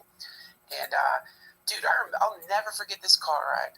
Driving back from the Anaheim Improv with you, I think. Mm-hmm. Stoned as fuck. And you put on Terrence McKenna. Some lecture that I still think about. And, man, I felt like the universe was just melting down. Yeah. And it was really blowing my mind. I'd read Terrence McKenna, but I'd never listened to any of his lectures. And it was just he was talking about the singularity. Mm-hmm. And we were both God fucking damn it, this is crazy. And there was a series of audio, it might have been cassettes that you could get. It was on Amazon at one point in time, I think. Yeah. But it was all these Terrence McKenna lectures, and then there was a Psychedelic Salon where you can get all of them. Did you ever go to that podcast? No. Psychedelic Salon has everything. Alan Watts, every Timothy Leary, every Terrence McKenna, so many hours and hours of McKenna. Amazing, because he would give kind of similar speeches, but it was all, he just kind of would go wherever it would take him. Yeah. And he was so good at it because he was doing it constantly. So he would just show up to these places, and it was really interesting because he was like Timothy Leary had it wrong. What I like to do is keep things small and quiet. And so he would do a couple hundred people here and there. Who cares? Nobody bothered him. Yeah. It never got too crazy. Yeah, man. What a man of all of the luminaries that we missed, that I didn't get to talk to or hang out with. That one, God, it would have been so cool. I've become friends with his brother. His brother's amazing. Dennis is really cool. He's amazing. And Dennis is the more skeptical scientist. He's a legitimate scientist, and he has some very, very unique, informed thoughts, particularly about the stoned ape theory. That's one of the more magical ones. Yeah. That's one of the more magical theories, because, man, they're right. That's crazy. Yeah, I mean, because that's a nutty one, dude. That's a nutty one. That became, literally is why we became human. If that thing somehow or another became a Schedule I substance in this corrupt, fucked up culture, right? You get locked in jail for the very thing that turned us into people. Right. The very thing that the universe provided you to grow and evolve. And it's your right as an evolved creature to rebel against that to the point where you can overthrow that, because it's insane. You've let tyrants take over the ability that people have to evolve that came straight from God. Yes. If that's what's really going on, that's the thing. That's like the push. That's like the people in front of Congress saying that, calling for death to the Jews doesn't constitute harassment unless it's actionable. It's a thing that makes you go, what the fuck are you talking about? Right. Someone's got to say, no, we're going to, not only can you not take it, we're going to put you in a cage. We're going to make it the most illegal thing. How are you making the thing that made people? What data do you have that shows this is bad? Dude, you don't have any. How are you locking people up? That's crazy. This is why I don't think it's Project Blue Beam. Because you could just tell people, don't eat that thing that makes you remember your God, and that you should love everyone around you, and that you're part of a holy, mystical instantiation of consciousness into time-space, because it's bad. And we're all like, okay, all right, if you say not to, I guess we can't. But don't you think they don't know, which is part of the problem? Because if you really did know, if you'd really taken it, you would never want to stop people from taking it. So I don't think any of them have done it, which should be a prerequisite. I don't know. Graham Hancock has said, I think he had a crazy number. He said you should have no fewer than 20 ayahuasca or psilocybin Jesus experiences if you want to be president. Now that I agree with. And you should have Could you imagine if that was the thing that you had to put them through? If that was the thing, instead of these fucking goofy debates where they're all dunking on each other and, well, you got lifts in your shoes, son. Instead of that, if instead they all had to take psychedelics and we had to have access to their psychedelic ceremonies. So you could say, did he do his 5 sessions? Yeah. Let's see, is his 5 sessions documented? Let's make sure we can watch his 5 sessions. Let's say if he doesn't scream out wild shit, while he's what is he, maybe his real intentions will be revealed. Dude, maybe when maybe he can't maybe he comes out of it a different person. He doesn't want to be president anymore. Really? Maybe he does the 5 sessions and be like, I'm changing the course of my life. What am I doing? Yeah. That sounds nuts, but if we were a healthy society, we would legitimately consider whether or not someone should have some very powerful documented psychedelic sessions that we know at a dose to be a transformative experience, and have multiple ones of those documented if you want to run things.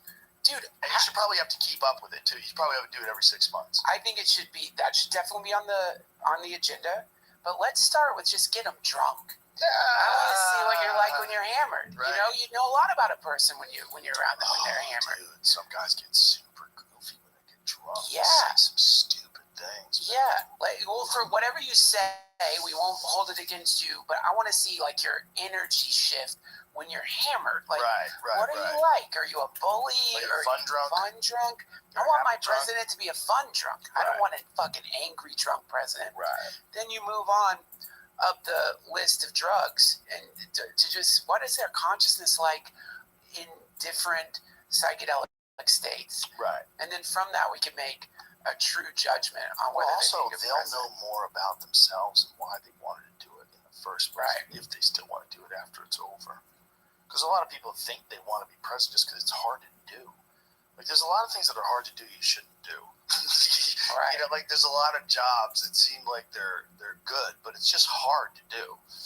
You know, it's not, you don't want that. Dude, okay, so this connects to what we're talking about. I told you about this great documentary on Netflix about this cult, Love is One. Fascinating. This cult leader, essentially, like, my analysis of it is that the cult killed her. She started off as a cult leader, but then as things progressed... What was her name? I can't remember. Her Mother God is what they called her. Here it is. This is the lady? Yeah. From Mother God to mummified corpse, inside the fringe spiritual sect, Love has won. Amy Carlson was supposed to be the incarnate of Marilyn Monroe, Joan of Arc, and Jesus Christ. Man, that's ambitious. When she shed her earthly body for the latest time, authorities found her followers still worshiping it, shedding light on the group many have called a cult. It's a fucking cult! I can't believe they said it like that! That's a cult! Many have called. Jesus, Rolling Stone, what are you doing? Dude, that's such weird language. What does that even mean? Well, the documentary is spectacular, but what's interesting about it is that, so this person is dying. She needs to go to the hospital. Sometimes she would come out of her cult leader, I am God mentality and say to people, I don't think this is real. I don't think I'm God. And they would say to her, Mother God, you're just in your lowers right now. You're not in your higher etheric body, which is why you think you're not Mother God. You are Mother God. And in interviews, one of them, I think, said if she'd asked to go to the hospital, I don't think we would have taken her. So this cult forms around this woman, and then the cult itself enables her alcoholism. She was a profound alcoholic. Like, keeps her on, she's like drinking colloidal silver till she turned fucking blue. Oh my God. Turns blue, and like the cult, like essentially like devours her until they're worshiping her mummified body. I'm comparing this to the presidency. How did they mummify her? Well, I don't know that they just like let her like sit in a sleeping bag. You can see the picture if you want to see the picture of it. Yeah, it was. Okay, yeah, it's pretty wild. How rough is it? Not, I mean, the way that her, whatever the eyes are that they put there really do seem to be gazing into your soul is pretty intense. Put fake eyes in there? I'm not sure it was her eyes. I read that they painted it, or it's like, dude, it is. You will love this documentary, by the way. The exact photo yet, but this is like where. That's as she's turning blue. Yeah. Oh wow. That's from the colloidal silver? Yeah, Mother God. God, that's so weird. And what was she trying to recover from with this colloidal silver? Well, she had some kind of organ failure going on and, like, anorexia. Oh, no. But she was drinking and she was getting hammered all the time. Organ failure, drinking, and anorexia all together? Yeah, and it's a fascinating story because she was a manager at McDonald's, took MDMA, and boom, there you go. Oh, my God. God, her skin is blue as fuck. Yeah. That's what it was like before she died? Yeah. Did you ever see that one dude that went on, like, Oprah or something like that, and his skin was blue? Papa Smurf guy. Yeah. Same thing, right? Same thing. How many people have done that? Google how many people have turned blue. People turning blue using colloidal silver. I also found, There's another one of her? Just part of the story, the headline on Friday. Mother God, Robin Williams, and alcohol is medicine. Dead celebrities had something to do with this too. Robin Williams talked to her. Like, she had contact. She channeled Robin Williams. Oh, Jesus. Dude, it is. But I can't wait to watch it. So, I love a good cult documentary, dude. I didn't mean to derail our conversation about the president. What I mean is that it's a similar thing. You start off wanting to be president, and you become president. But then you're in this system where you're trapped. Like, you got to have security for the rest of your life. I think it's mandatory. Like, if you've been president, that means you are being constantly monitored for the rest of your life by the U.S. government. Like, so it's a similar fucking thing. Like, you're like, even if you have the best intention, by the time you get in there and you have to start making these rotten decisions, you have to feel the hate of at least half the country every fucking day, the psychic hate of half the country, probably more than half of the world. It crushes you. It kills you. So it's a really, like, dangerous, shitty, rotten job that you trapped yourself in. And then you don't want to leave because what are you gonna do? Like, what are you gonna do after you've experienced that level of power? How do you go back to a regular life? Well, you're never a regular person ever again. I mean, no one who has vanished the best. I guess W. He's pretty much vanished.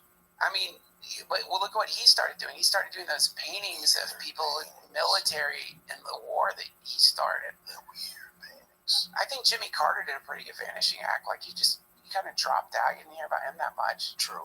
Obama, now he's like directing movies now and stuff. But W did 2 terms. You know? Yeah, right. 2 terms, 8 years. During the height of the war on terror. It was right after 9/11 that he got elected. So he gets elected. It's 2020, and then 2021, or 2001 rather, we have 9/11. So it's like not that long after he was president, and then all of a sudden his approval rating goes up, and everybody likes him more. Right.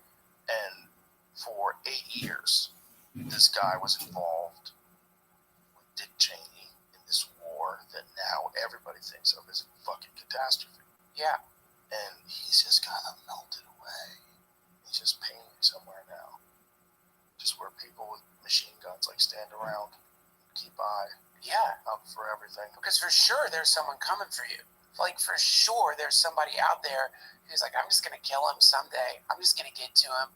That's how you have to wake up, just knowing that's your life. Fuck that job. Like Salman Rushdie when he got attacked on stage.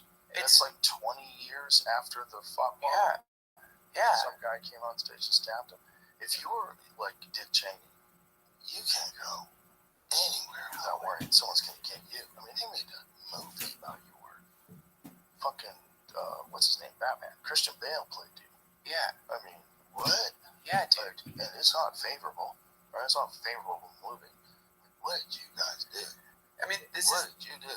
This is why there's a whole strata of society that's designed for people like that. That, you know, I'll never see. It's some rarefied place with. It's called Bohemian Grove. Give me a break. You can go there by canoe. Did you watch that video? No, you told me some guy broke into it. Dude, it is the most. What's the video? Where do we get it?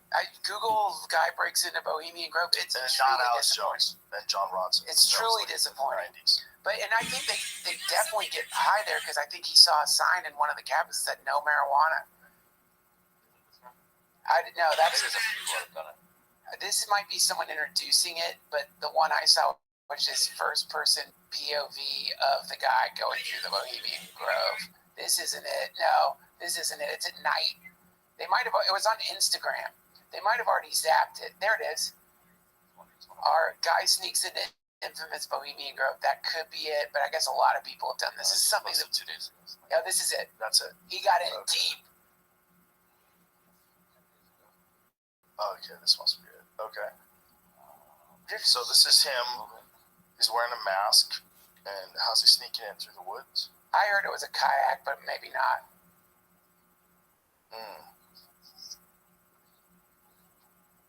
Well, how'd he get in? No idea. I just shot my light in there.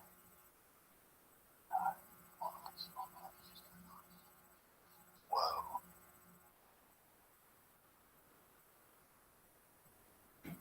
Yo, I want to go to Bohemian Grove. Me too. We could go. You could go in a second. I want to go. And what do we have to do? Who do we have to pledge our allegiance to watch the ritual? I don't think that. I think they just probably think you're funny and will let you in. Really? Yes. Look, does this look sinister? None of this looks sinister to me. Looks a little sinister to me, buddy. Looks like no one's there. It's nice and mossy. They don't have a ritual every day. It's romantic. Look at that nice moss. Is that the owl? That's the owl, but watch when he bangs on it and you realize it's fucking hollow. Look, it's got with moss and everything. It's beautiful. Looks cool.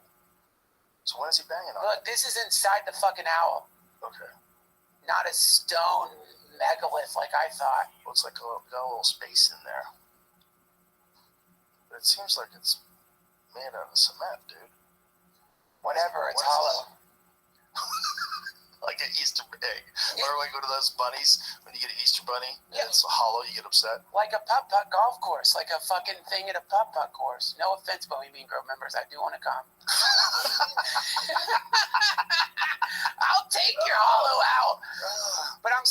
just to me, I think it like now. Look, this is I guess their bathroom. It's That's all worn. Nixon shit there. It's all worn down. It's like it's probably they kept it the same as it's always been. I mean, if you got to imagine if these guys were going there, when they start going there, the 60s. Yeah. When they start going there, logs. That's the funny thing. Everything he sees is sinister to him. There he goes back in his kayak. Oh, okay. So he's fucking out. It seems kind of crazy that they don't have any security there at all. Another sign that it's not as sinister as we thought. Is he using a frying pan? This guy's a loon. This guy's a straight loon. He's using a frying pan. Maybe he felt like he would also act as a weapon to crack alligators over the head with if they were coming after him or something. There's no alligators in California, what am I saying? I'm sure the security guard was just like, this happens every night, and this.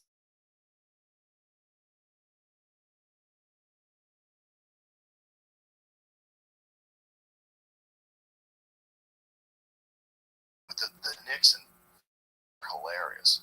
You ever hear Nixon talking about it? The faggiest thing I've ever seen. Yeah, Nixon dissed it. See if Nixon, pull up the audio of Nixon talking about Bohemian Grove. Apparently, they did a lot of wild shit back then. I think they still probably do. I'm not saying they don't party there, but I just... How many politicians are like that? How many politicians are like closet super perverts? January 1970. I don't, you know? In another of the candid and sometimes coarse conversations released today, the president muses about anti-Semitism.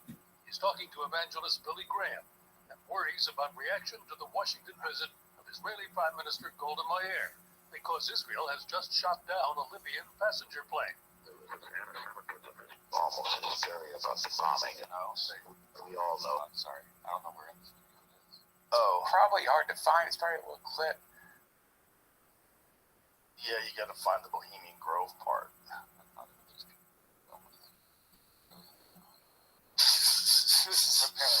Yeah, we're the weirdos. He's just talking about all kinds of shit. From the Lost Nixon tapes. Gays are born that way. Well, he was right. Congratulations. Yeah, I don't know. I know we played this before. Yeah. It's not coming up right away. Nixon, Bohemian Grove, huh? Nothing? Yeah. Scroll down a little bit. Maybe. It starts to get muddier. Seems like you'd find it right away. Right. I mean, I mean, Nixon on Bohemian Grove. That's it. Let's see. It's the same video. Yeah. For 1 minute. No, this is it. This is the right one. 1971. Washington, D.C. President Nixon took the time to have an impromptu conversation with two of his close aides. Look at that guy. They look like dudes from the 60s. Yeah. As the Berlin Wall because of their German-sounding names and their penchant for isolating Nixon from anyone who wanted to see him. The only problem was this little off-the-cuff conversation being recorded by the secret White House taping system. President Nixon's thoughts drove those of Haldeman and Ehrlichman would soon become a part of presidential history. Let's look at North Carolina. You understand? Yeah. You know what's happened. San Francisco just gone. It's clear over. I understand, but it is. San Francisco's just gone down over here. It's not just the ratty part of town. The upper class in San Francisco is that way. Bohemian Grove that I attend from time to time. Easterners that come there. There's the most faggy goddamn thing you could ever imagine. The San Francisco crowd who lives there, it's just terrible. I want to shake hands with everybody from San Francisco. It's a different set of values. They messed up my grove. A different set of values. What up, pimp? How you living? Yeah. So they were all there hanging out together. What's new, baby? Yeah. He said I go there from time to time. Yeah, I just don't think it's... Working. I mean, look, Hell I yeah, was that's what I like to hoping... hear, I my was so friend. excited by that video. I'm grateful Looks to whoever beautiful. filmed it because I was like, oh shit, the owl up close. Because Alex Jones only got the distant owl, which is still good footage. Right. But this is like close up of the owl. You missed the urn in front. They have a bowl in front of the owl. I mean, again, I can't believe I have an expectation for the Bohemian Grove, but I thought they would be doing better upkeep on their cabins. Well, maybe once they got found out, they don't go there anymore. Move to a different grove. Yeah, I mean, why wouldn't they just abandon that fucking thing? If you're the Illuminati, the Illuminati's real. Why would you stick with a place that's already been like outed when you can get some dope spot in Wyoming or something? Exactly. Yeah, you just get some place where people have to helicopter in. Yeah. No one's gonna hike in. No one knows where the fuck it is. Everybody shut your mouth. Right. Yeah, I don't. It's Burning Man. Hey, maybe. Hey, I'll tell you this. If I would not doubt if there were an Illuminati, it would not surprise me at all to know some of them go to Burning Man. That would make sense. Imagine they would go just to keep their fucking finger on the pulse. Yeah. Like, what are you freaks up to? Dude, the one I went to, they flew what are they called? F-22s? Mm-hmm. There's a military base near there that wanted to fuck with Burning Man. Whoa. And they flew over Burning Man a few times just to blow everyone's mind and freak everyone out. It was How fast were they going? Fast as fuck. It was crazy. How low were they? Low. It was like shoot, shoot.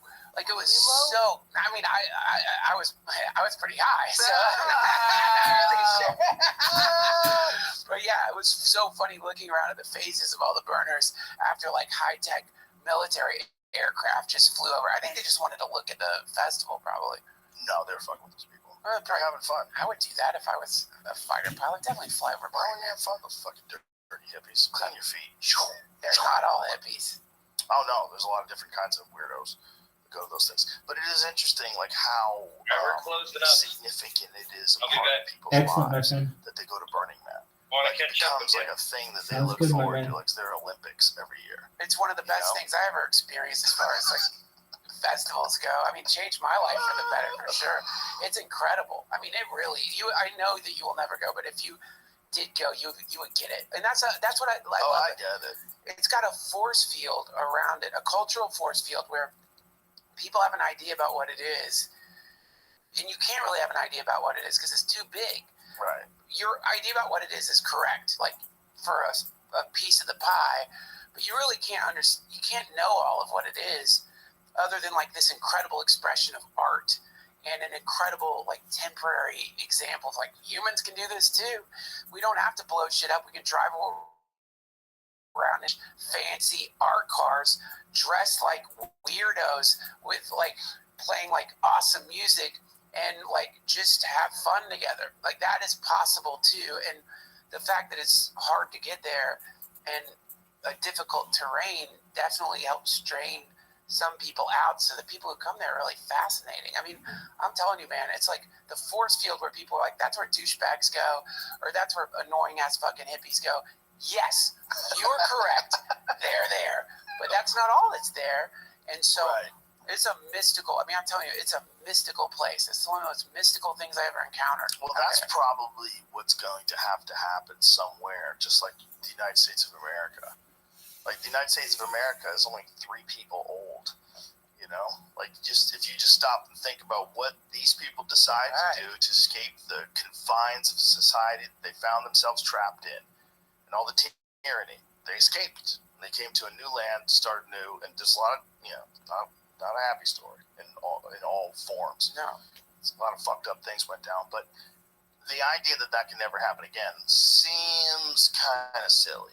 Like, it's happened so many times. I mean, it wouldn't be an easy thing to do, and people are definitely going to resist. That's the thing that you have to be, like, really aware of. If you tried to start another country right now, the country you're from would come and fuck with you.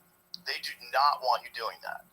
Like, if we just, like, imagine, what if the climate change people are right, and everybody looked at Greenland, Greenland, pretty fucking cheap. Yeah. And we just went in and bought Greenland.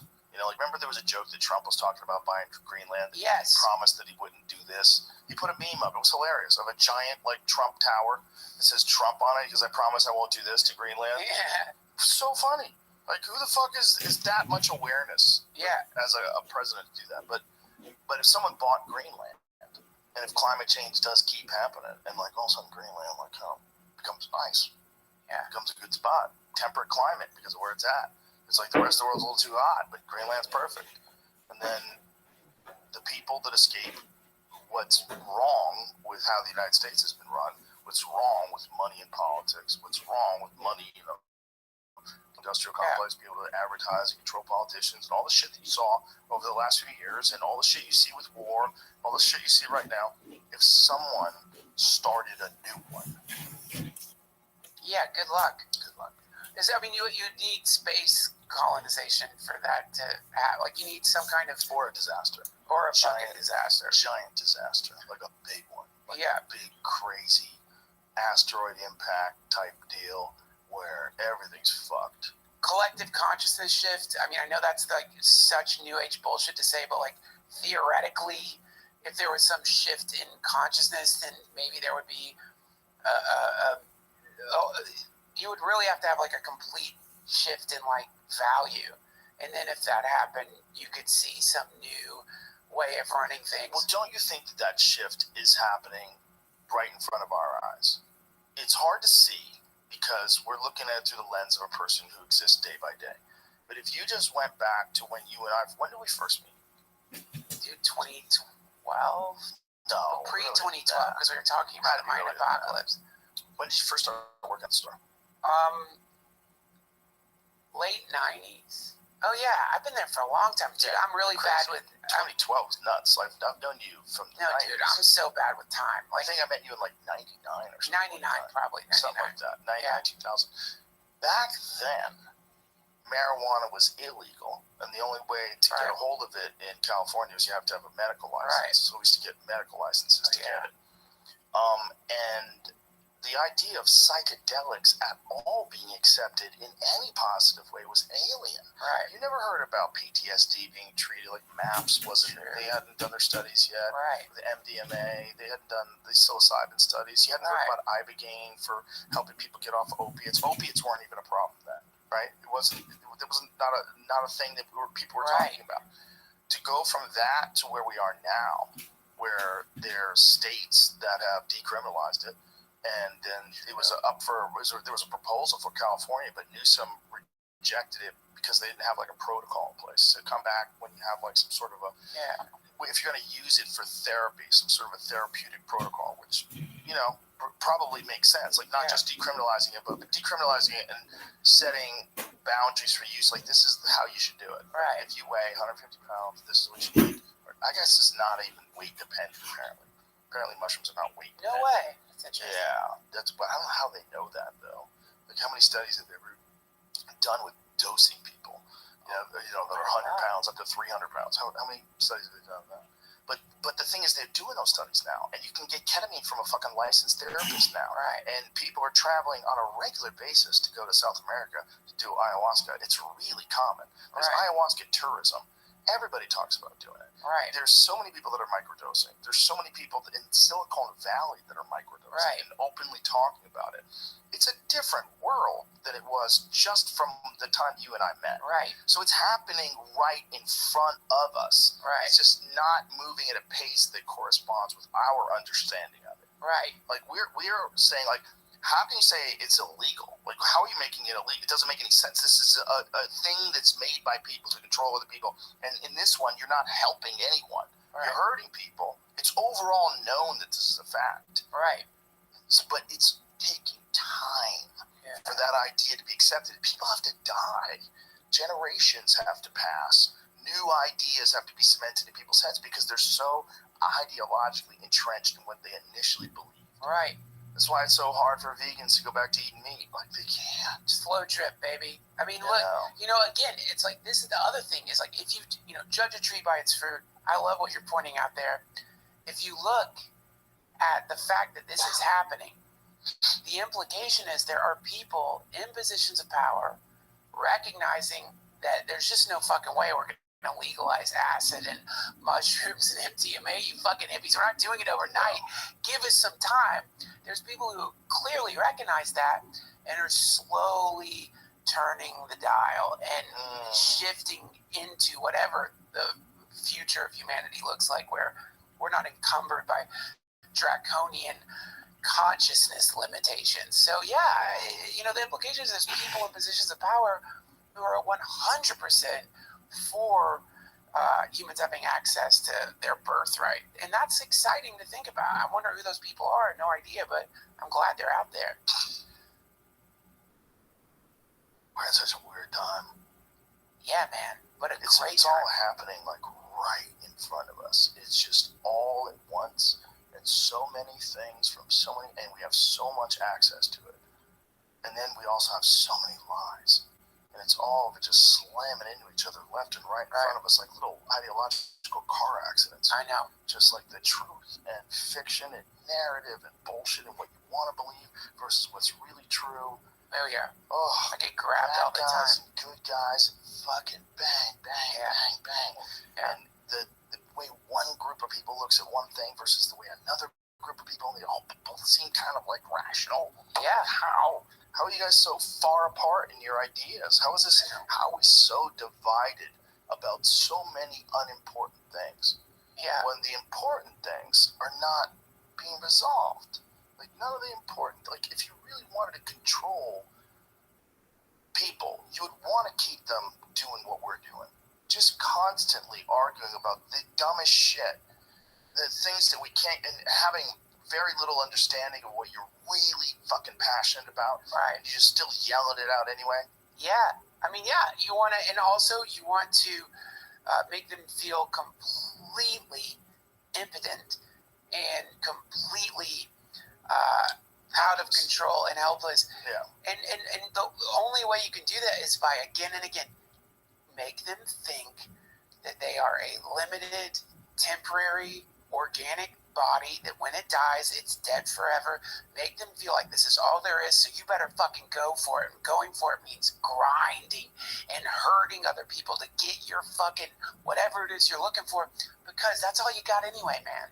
Yeah. And you gotta, so if you keep the fixation on that paradigm, then yeah, you can probably control a shit ton of people. Well, that's what they liked about COVID.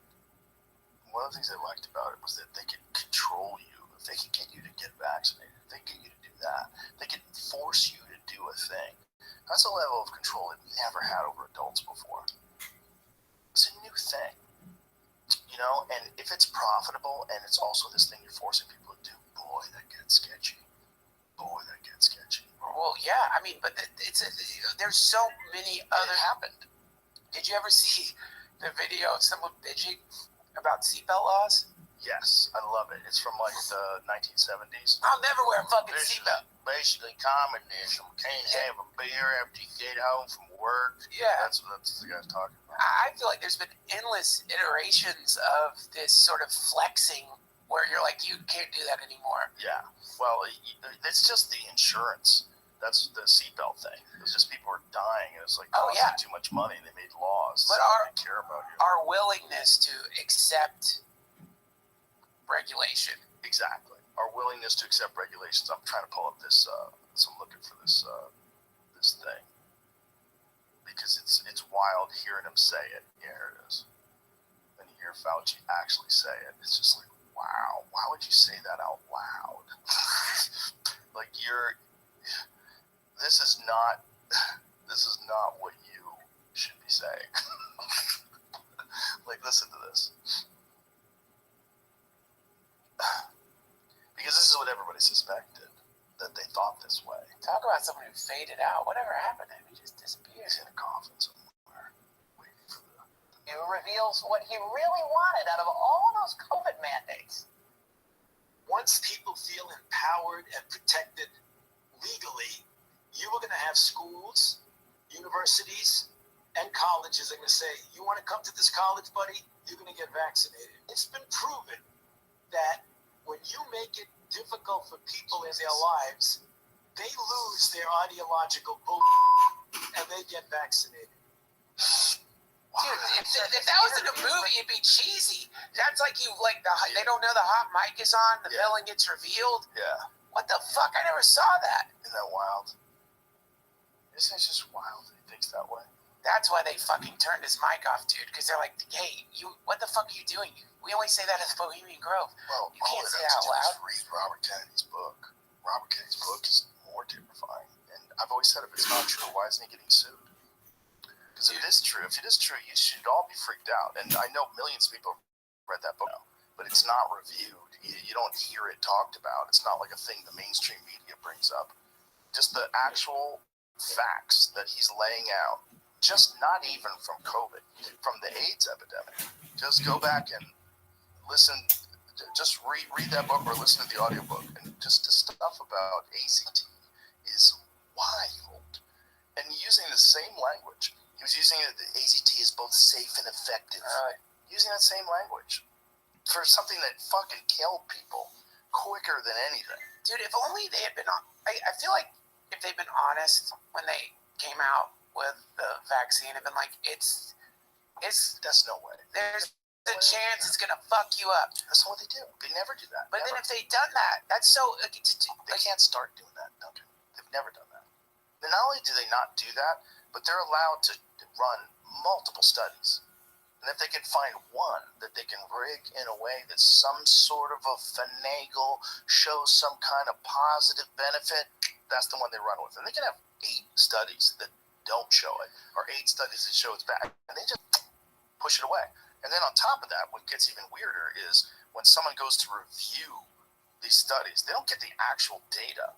They get the review of the data from the pharmaceutical drug companies, and then they get to review what their findings were. They don't get to review the actual data. The whole thing is nuts. You really think the COVID vaccine was bad for you? What?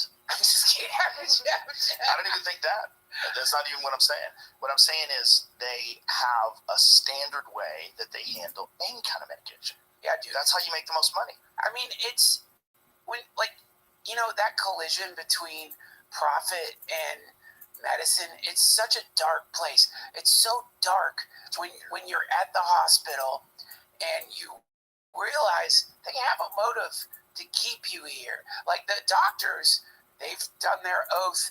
They might not, but the hospital itself can implement certain rules and regulations that have a higher probability of keeping you in there longer so that it's more expensive.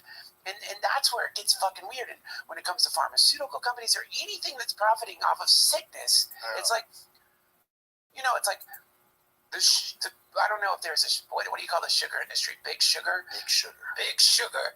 In the pharmaceutical companies, these are like happy bedfellows because one is poison, the other fixes the damage from the poison.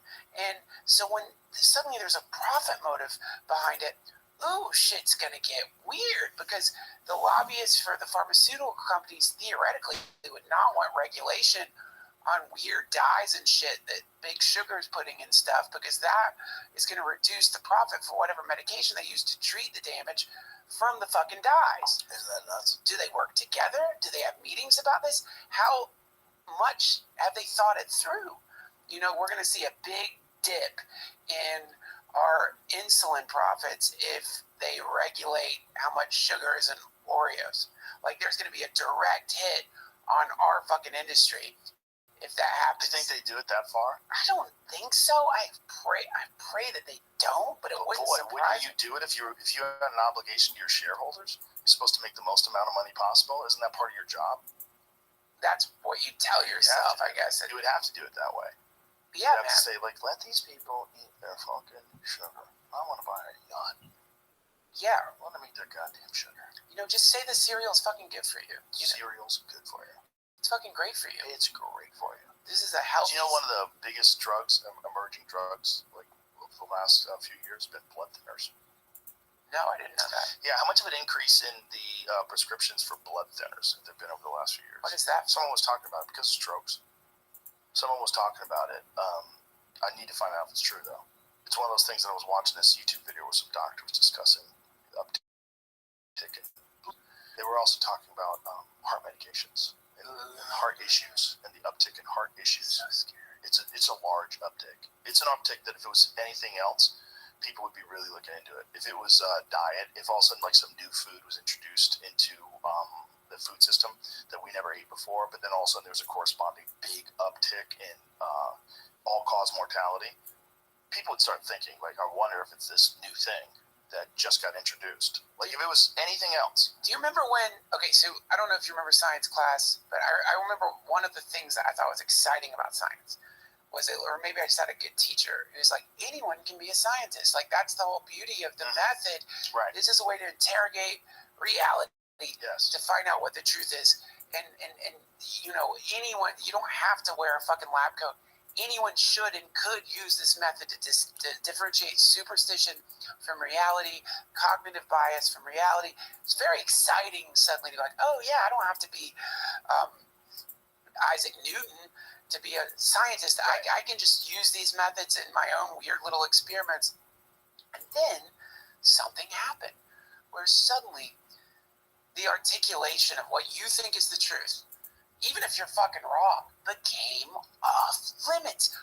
You couldn't say what you're talking about right now out loud. You weren't supposed to anymore. And people would even say, don't do your own research. Right. Don't investigate. Stop. You're not of the scientific class. You don't even understand this shit. Stop. It's misinformation. When it's like, fuck. Like, instead of saying stop, challenge it. Like, my favorite, it's funny reading the arguments between physicists. I don't know if you've ever seen that when they fight, like when scientists get in big fucking fights. It's so funny. And that was part of the tradition of science, is like scientists weren't all these placid, like soft, sweet. They are when you deny them funding if they're not. Oh, God, that's so dark. That's what happens. Money takes over medicine. So fucked up. Money takes over politics. Money takes over military. Money takes over environment. Money takes over green energy. Duncan, it's all about green energy. It's all about the Green Deal. Our Green Deal is going to fix it all. Oh, yeah. And people are just raking in money on this Green Deal. Yeah. This Green Deal. We got partners in the Green Deal. Fuck We're going to stop this and we're going to form that, and we're going to have a coalition, and no more gas cars. And then everybody's car has a limiter on it now. You can only go 65 miles an hour. That's it. Yeah.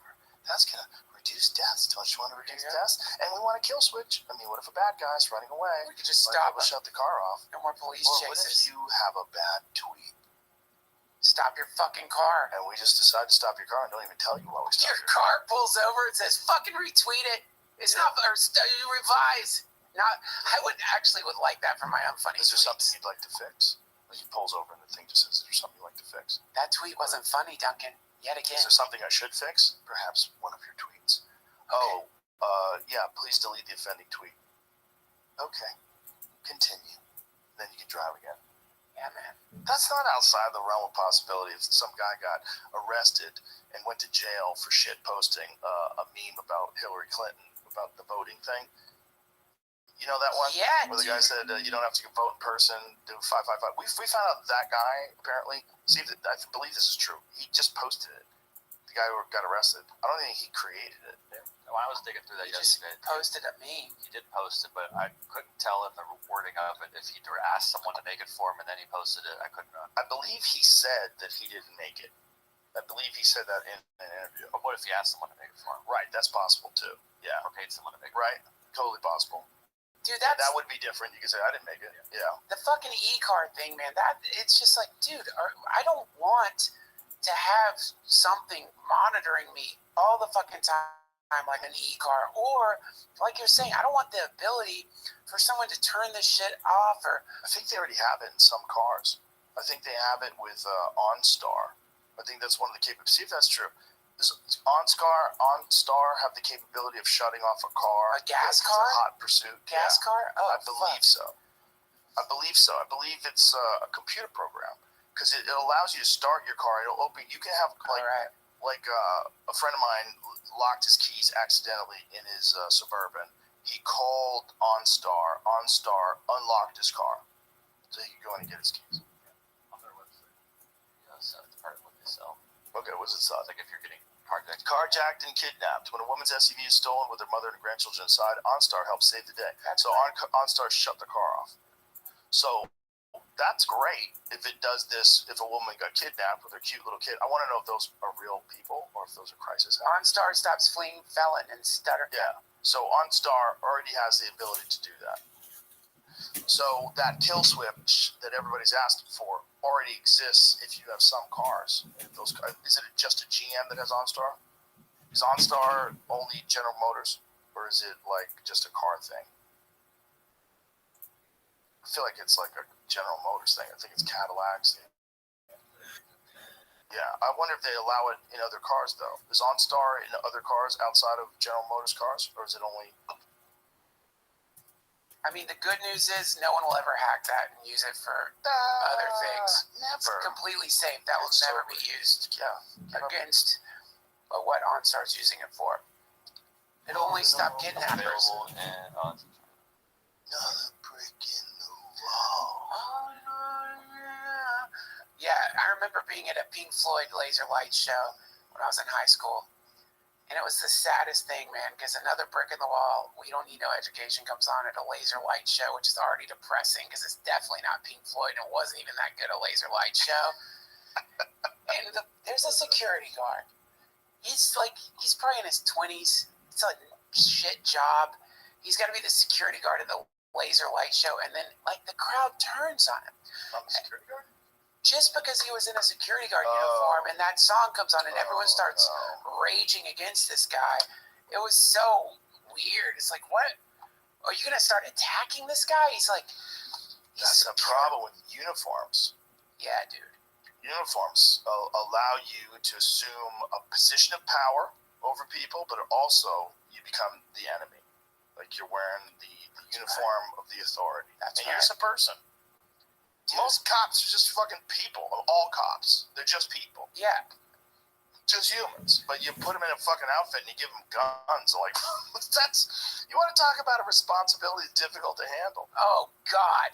That's crazy. Dude, there's some jobs in this world that I think about and are like, motherfuck, ER doctor. Oh, my God. Fuck that. Trauma doctor. Fuck that. Police officer. It's like... God Christ in heaven every fucking night. Every fucking night. You're just driving around. You're thinking about your fucking kids. Yep. And you get a weird call. And the next thing you know, there's some dude running at you with a chainsaw that you're begging to stop because you don't want to fucking kill him. Right. Oh, what a horrible job. And the amount of money you should get paid for that versus what they make. Big gap. Big gap. Big gap. Yeah. And then you're getting PTSD. You're not sleeping at For night. sure. I was watching a video today of a guy telling a guy not to reach for his gun. He's got some guy pulled over, and he's like, do not reach into your band. Don't reach for that gun. Don't reach for your fucking gun. And the guy's standing there with his hands like this, and he just goes in, and boom, the guy's got to shoot him. And he just reaches for his gun. And then there was another one where they didn't realize this guy had a gun, and he shot one of the cops, and the other cop unloaded on him. Like, fuck, man. Every time they pull someone over, this is some regular looking dude too. He didn't even look like a criminal. He looked like a handsome young guy. And then he just had a gun. He didn't look like a homeless person. Didn't look like an ex-con. He just looked like a regular guy. And they pull him over, and it took him by surprise. The guy just pulls a gun out, and starts shooting. They never know when someone's a full-on psycho. No. You're pulling people over, and you're a cop, and the lights are on. You got them in that pressure situation. Maybe they have warrants. Maybe they did something horrible just now, and you didn't even know. You just pulled them over, luckily. Yeah. They're just shooting at you. Jesus. And so they have that fear every fucking time they pull someone over. Yeah. Whoa. Yeah. And it's so funny, dude. I got into watching those sovereign citizen videos. You ever watch those? Oh, those people are hilarious. And the cops, they're so sick of it, and it's the funniest thing to watch them deal with their fifth sovereign citizen who's it's so, but it's on top of all that other shit, possibly getting your shot or the person you're working with gets shot. Also on top of that, you're having to deal with that other, just the other element. Well, also everybody's lying.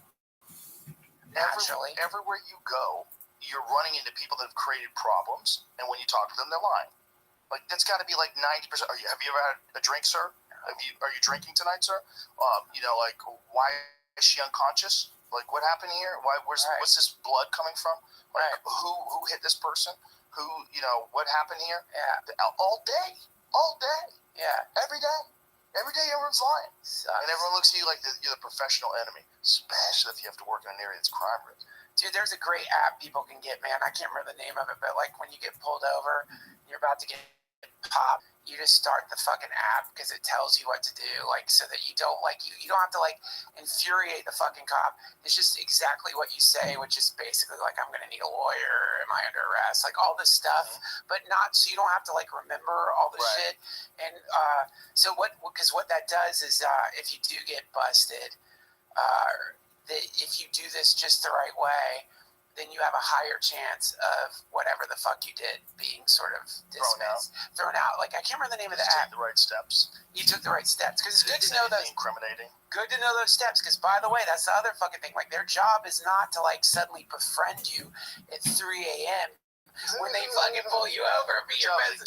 Their job is to fucking find out that you commit a crime. Right. And if you fucking are so dumb that you admit to that, then that's kind of your fault. I mean, that's your fault. So like that app, I wish I could remember the fucking name of it. Did have to be a third time. Me too, thank God. I'm getting pulled over app. I'm getting pulled over app. Okay. Let's wrap this up. Duncan Trussell, your book, one more time. Oh, the movie of me to the movie of we.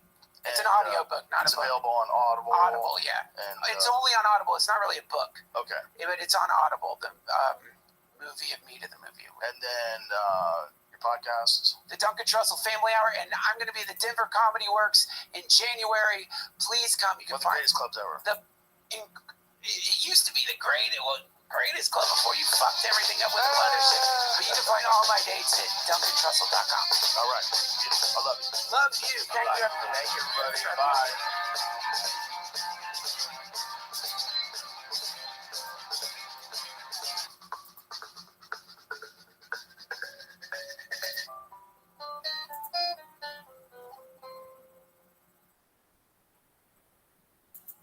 This episode is brought to you by LifeLock. Your tax refund belongs to you, not an identity theft. Over $6 billion in tax refunds were flagged by the IRS for possible identity theft in 2023. If you're in a bind this tax season, LifeLock can help. LifeLock monitors and alerts you to identity threats you may miss on your own, even if you're careful with your personal information. And if you do become a victim of tax-related identity fraud, LifeLock has U.S.-based restoration specialists ready to help you solve your identity theft issues. Plus, all LifeLock plans are backed by the $1 Million Protection Package, meaning LifeLock will reimburse you up to the limits of your plan if you lose money due to identity theft. Let LifeLock help protect your financial information, so all you have to worry about is what to do with your tax refund. Go to lifelock.com/JRE and save up to 25% your first year. That's 25% off at lifelock.com/JRE. Identity theft protection starts here. Tap the banner to learn more.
sound. Okay.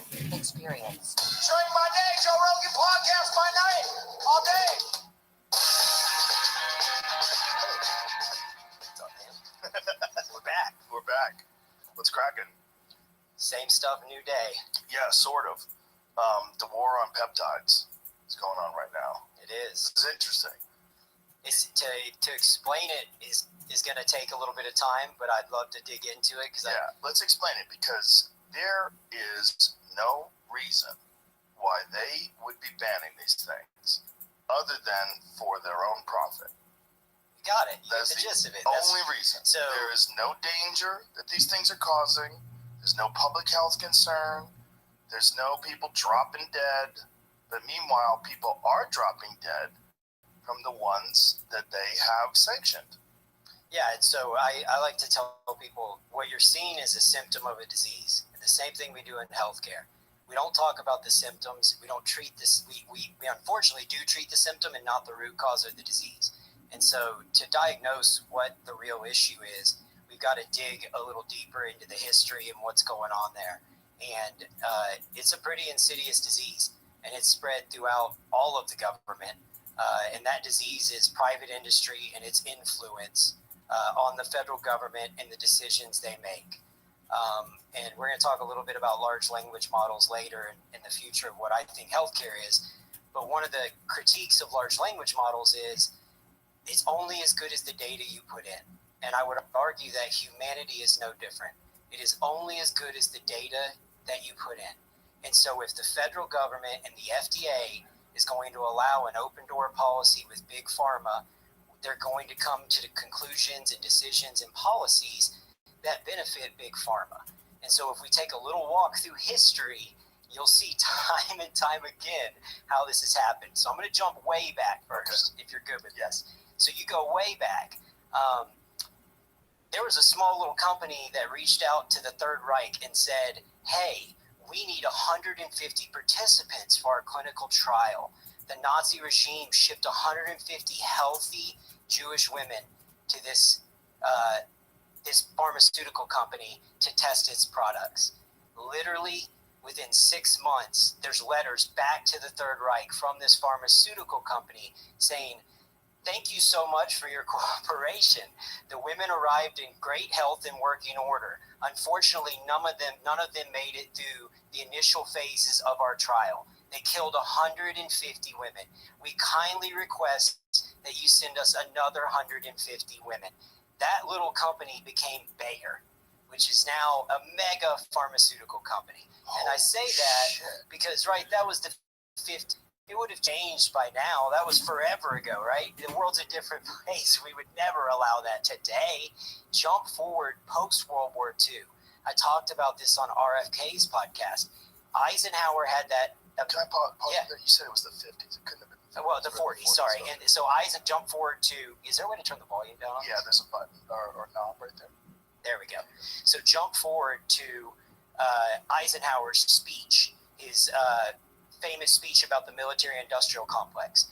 What a lot of people don't realize is there was a second half to that speech where Eisenhower warned the American people about the medical-industrial complex. He warned that if we allow private industry to control, monopolize, and profiteer off of health and healthcare, that they will silo innovation, stifle innovation, and capitalize and monetize innovation.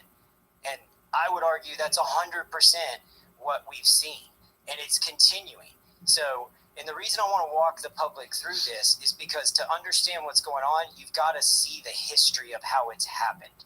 So now you jump forward to the 80s, okay? Time and time again, when Big Pharma has had an opportunity to choose left or right, over and over again, they have chose profits over patient outcomes. So 1980s, Bayer launches a hemophilia drug. They inadvertently contaminate thousands of specimens with HIV. They know that they've contaminated specimens with HIV, this drug with HIV virus. What do? They have a decision: destroy all of it or ship it to the public anyway. They shipped it into third world countries, Africa and Asian markets, and infected 20,000 people with the HIV virus. What? This is the 80s when it was a death sentence.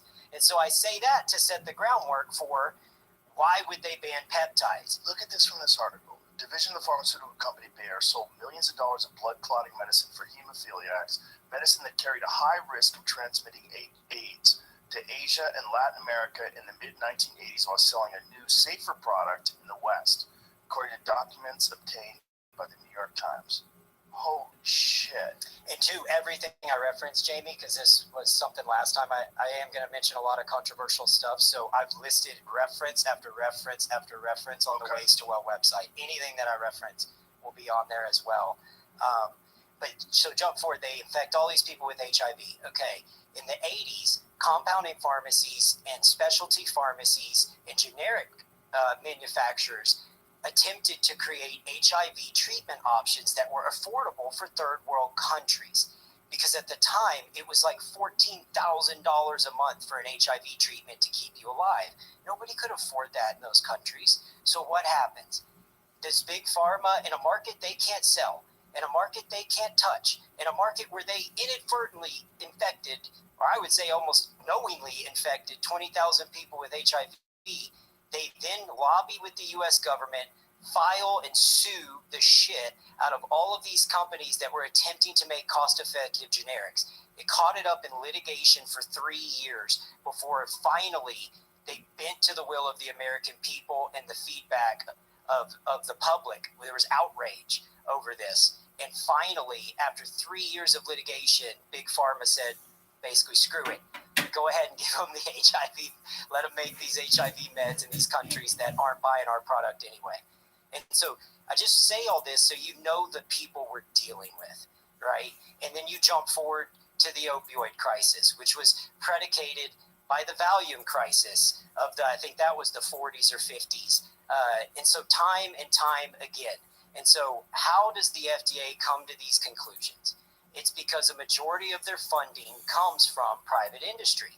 And a majority of their discussion, their talk track, their influence, their belief systems, and their thought processes are being influenced by these companies. So when we talk about peptides today in specific, there's over 7,000 peptides on the market, okay? What peptides didn't get banned? That answers the question in itself. The GLP-1 agonists, insulin, those aren't banned. Those are all patented peptides. These are peptides. These are short-chain amino acids found naturally in nature. They were patented for the dosage and delivery mechanism because you cannot patent a molecule. You can only patent the delivery mechanism and the dosage. And so the FDA allows all those peptides, but it's because Big Pharma is monetizing them and Big Pharma has their ear. And so we talked a little bit about this on the last podcast, and I didn't dig as deep because we didn't have as much time. We just burned so much time covering all of this crap. But one of the things I saw is it goes beyond the FDA. This insidious virus, that this disease state that we're seeing the symptoms of, carries all the way into the DEA, the DOJ. When I owned my own pharmacies and labs that build insurance, that was one of the things I was talking about. I hired a former Department of Justice prosecutor to come in and help me build out my compliance program. And he told me, Brigham, when I was at the DOJ, we had an open meeting every month with the heads of the pharmacy benefit managers, where they would come with stacks of papers, books of papers of people that they wanted us to federally indict. Okay? And so as I begin to layer this, you'll understand where this is going. So if they can't indict someone if they did nothing wrong, right? That would be the lens that the average American has. So let me explain. You have let's say I build a blood lab, which I did, and I go out and I educate clinicians on the importance of running comprehensive blood work. So they did a survey, and 1 in 3 people say they've snooped through their partner's phones. And that's just the ones who admit it. Look, it's only natural to be curious. Who hasn't snuck a little peek at their partner's phone? But that's why you have to use ExpressVPN. Sure, you can put a passcode on your phone or clear your history after all your late night sessions, but it doesn't matter. Your browsing history is still 100% exposed. Just think about it. Who owns all the Wi-Fi networks you use daily? Your friends, your boss, your parents? Well, if you're using their Wi-Fi, they can see everything. To truly protect your privacy, you need to use ExpressVPN. With ExpressVPN, all I have to do is tap once and boom, everything I do online gets sent through an encrypted server. No one has access to my browsing history but me. End of story. And I've said this for years. ExpressVPN is hands down the best privacy tool on the market. It's easy. It just works. Whether I'm on my phone, tablet, laptop, literally everything. When the app turns green, I'm clean. So use my special link to get the best possible deal on the VPN that I trust to protect my whole life online. Visit expressvpn.com/Rogan. That's get 3 extra months for free. It's expressvpn.com/ROGAN. expressvpn.com/Rogan. This episode is brought to you by Squarespace. You probably already know that Squarespace is the all-in-one platform for creating a website, but they do so much more than that. For example, you can drive sales and engage your audience with Squarespace email campaigns. They make it easy to collect email subscribers and repeat business through regular email updates. You can sell anything you want with Squarespace, whether it's physical goods, digital products, or services. They have all the tools you need to set up an online store. You can even sell in person by connecting a Square Reader to the Squarespace app and keep your orders, inventory, and customer data in sync with your website. Try it for yourself. For a free trial, just head to squarespace.com/Joe. And when you're ready to launch, use the offer code Joe to save 10% off your first purchase of a website or domain. I go to the insurance companies and I say, I would like to be in network with you, United, Cigna, Aetna. Their response is, go pound sand. We're not taking any more in-network contracts. So my options at that point are to lay them off, shut down, and go home, or bill them out of network. The issue with them out of network, and so the patients understand, or the listeners, you're paying for out-of-network benefits, and you're paying these big companies, these big insurance companies, for the right to be able to choose where you get your blood work done, your blood work analysis, all of these things. What ends up happening is, if you're out of network as a lab, as any of these, whether it's a blood lab, a genetic screening lab, like Gary talked about the MTFHR test, the motherfucker test, we were doing that 8-9 years ago. That was one of the tests we offered, was this gene carrier test to identify the root cause of why people are having these issues. Any of it, insurance said, no, we're not going to let you in network. So you're forced to bill out of network. What does that mean? They pay me 30% of bill charges. So if it costs me $300 and I need to make $350, I now have to basically bill the insurance $1,000 to get paid my $350. You following me? Yes. Okay. Now what the insurance companies do is they wait till I've billed them millions and millions of dollars. Then they go sit down at a desk with the Department of Justice and they say, look at this.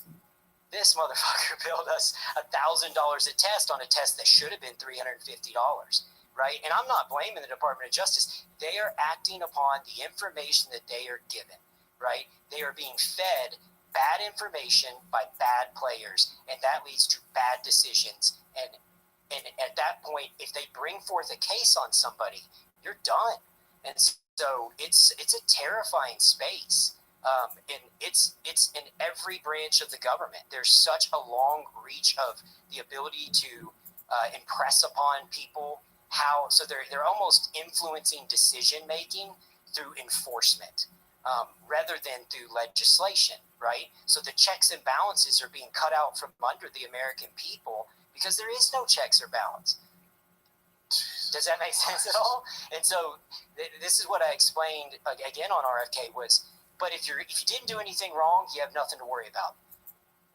When I started this, the head of the DOJ who I hired to help me with compliance, he told me there's two things that will get you in trouble with the Department of Justice: a lot of money and bad facts. So if you're a successful entrepreneur, you're going to generate a lot of money. And if you get on the wrong side of a pharmacy, not a pharmacy benefit manager, of an insurance company, they're going to generate the bad facts. And now you're a target. And now you're on the Department of Justice target list. So doctors, it's beyond them being scared of getting kicked off contract to run these tests. It's beyond them being scared of the insurance companies cutting their reimbursements or not allowing them to participate in their plans. They're scared for their liberties and their freedoms. If they get on the wrong side of an insurance carrier, they're going to use the justice system as an attack dog to take you out. And this is the honest to God truth. I saw people who were innocent, who did nothing wrong, get federally indicted. And if you understand anything about that process, the more you know, the more fucking terrifying it is. It's terrifying, Joe, because as soon as they indict you, you're done in the court of public opinion, right? They release something in a way that makes it look like you're this terrible human. They skew the facts through the lens of the insurance companies. And so the insurance companies are essentially saying, hey, Department of Justice, we built the case for you. Here it is. Look, these guys billed us $3 million. They fraudulently billed us and ran up the cost of health care. And that's the path they take. And then once you're on their radar, you don't get to present your half of the case. So to get an indictment, all it takes is a prosecutor presenting to a jury of your peers, which in the state of Texas has an 8th grade literacy level. And they say, hey, these guys billed, United $5 million last year on lab tests that United say should have been, $800,000. Do you think there's enough info to dig deeper? That's all an indictment is. Yeah, there's enough info to dig deeper. That sounds like bad facts and a lot of money, right? But now it goes beyond that. 90+% of the time, once they've indicted you, they file for an asset seizure. And so if you're an orthopedic surgeon and you were invested in one of these models with labs, all of a sudden you get indicted, they seize your ability to defend yourself. All your bank accounts are cleared, they can seize your cars, they can take your assets, and it's terrifying. And I'm not saying this to say the DOJ is bad. I don't think they're bad at all. I think they're given bad information, and heretofore they act in accordance with the information they're given. And it's the same thing with the FDA. The FDA is acting in accordance with Merck is looking at over 200 peptides for patent. Okay, they're actively investigating over 200. Ibutamorin, which is on the ban list, just popped up. Phase 2 FDA trials with another pharmaceutical company. It's on the ban list, but it's in FDA trials now, so they can patent it and monetize it and monopoly on it. What does it do? Ibutamorin is the one that helps stimulate growth hormone. People use it for weight loss and growth hormone production. It's a precursor. And it's a safe drug, but it's not even a drug. Again, it's a peptide. And so peptides are short chain amino acids. And the only reason I go down the path of the DOJ stuff is to just give the public the awareness of it's beyond the FDA. It's in all branches of the government. And bad info in equals bad decisions out.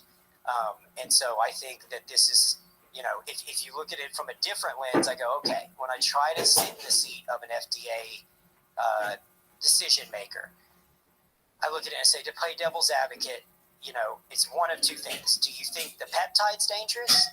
Do you think these short chain amino acids are dangerous?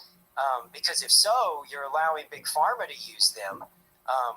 And there's no data that shows that any of these peptides that are on the ban list are dangerous, like VPC-157. And when I say banned list, let me step back on that. They didn't ban the peptides, they reclassified the peptides under a category of dangerous. And through that, they indirectly have killed the market on those peptides because most doctors in America are not going to write a drug that's on an FDA dangerous list because it opens them up to litigation and risk. And what is how do they classify something as dangerous? Don't they have to have some kind of evidence? In this instance, there's no evidence. There's literally, and even if you look at adverse events that have been reported across the United States, almost all those adverse events are black market.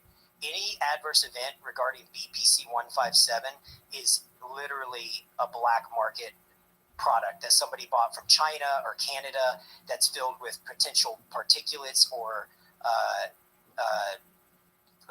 issues of contamination or lack of efficacy or too much efficacy. And so where I was going with this is we know for sure that the peptide itself isn't dangerous. So then you go and say, okay, do you not think that FDA regulated compounding pharmacies are capable of compounding these peptides? The highest paid person in my building is my quality and compliance guy. He literally worked for Abbott Laboratories for 15 years, working hand in hand with the FDA to make sure they follow all of their protocols and procedures. So just so the public knows, any product that comes into our pharmacy at Revive, our compounding pharmacy, we make sure it's an FDA-approved ingredient with an independent third-party verification of the ingredient itself, right? Showing that it is 100% the ingredients they tell us it is. Then we compound it in an ISO 5 environment. The law says we need to do ISO 7. We go above and beyond and use an ISO 5 sterile facility. We have the two highest paid employees in our building are our regulatory compliance guys that are over quality controls.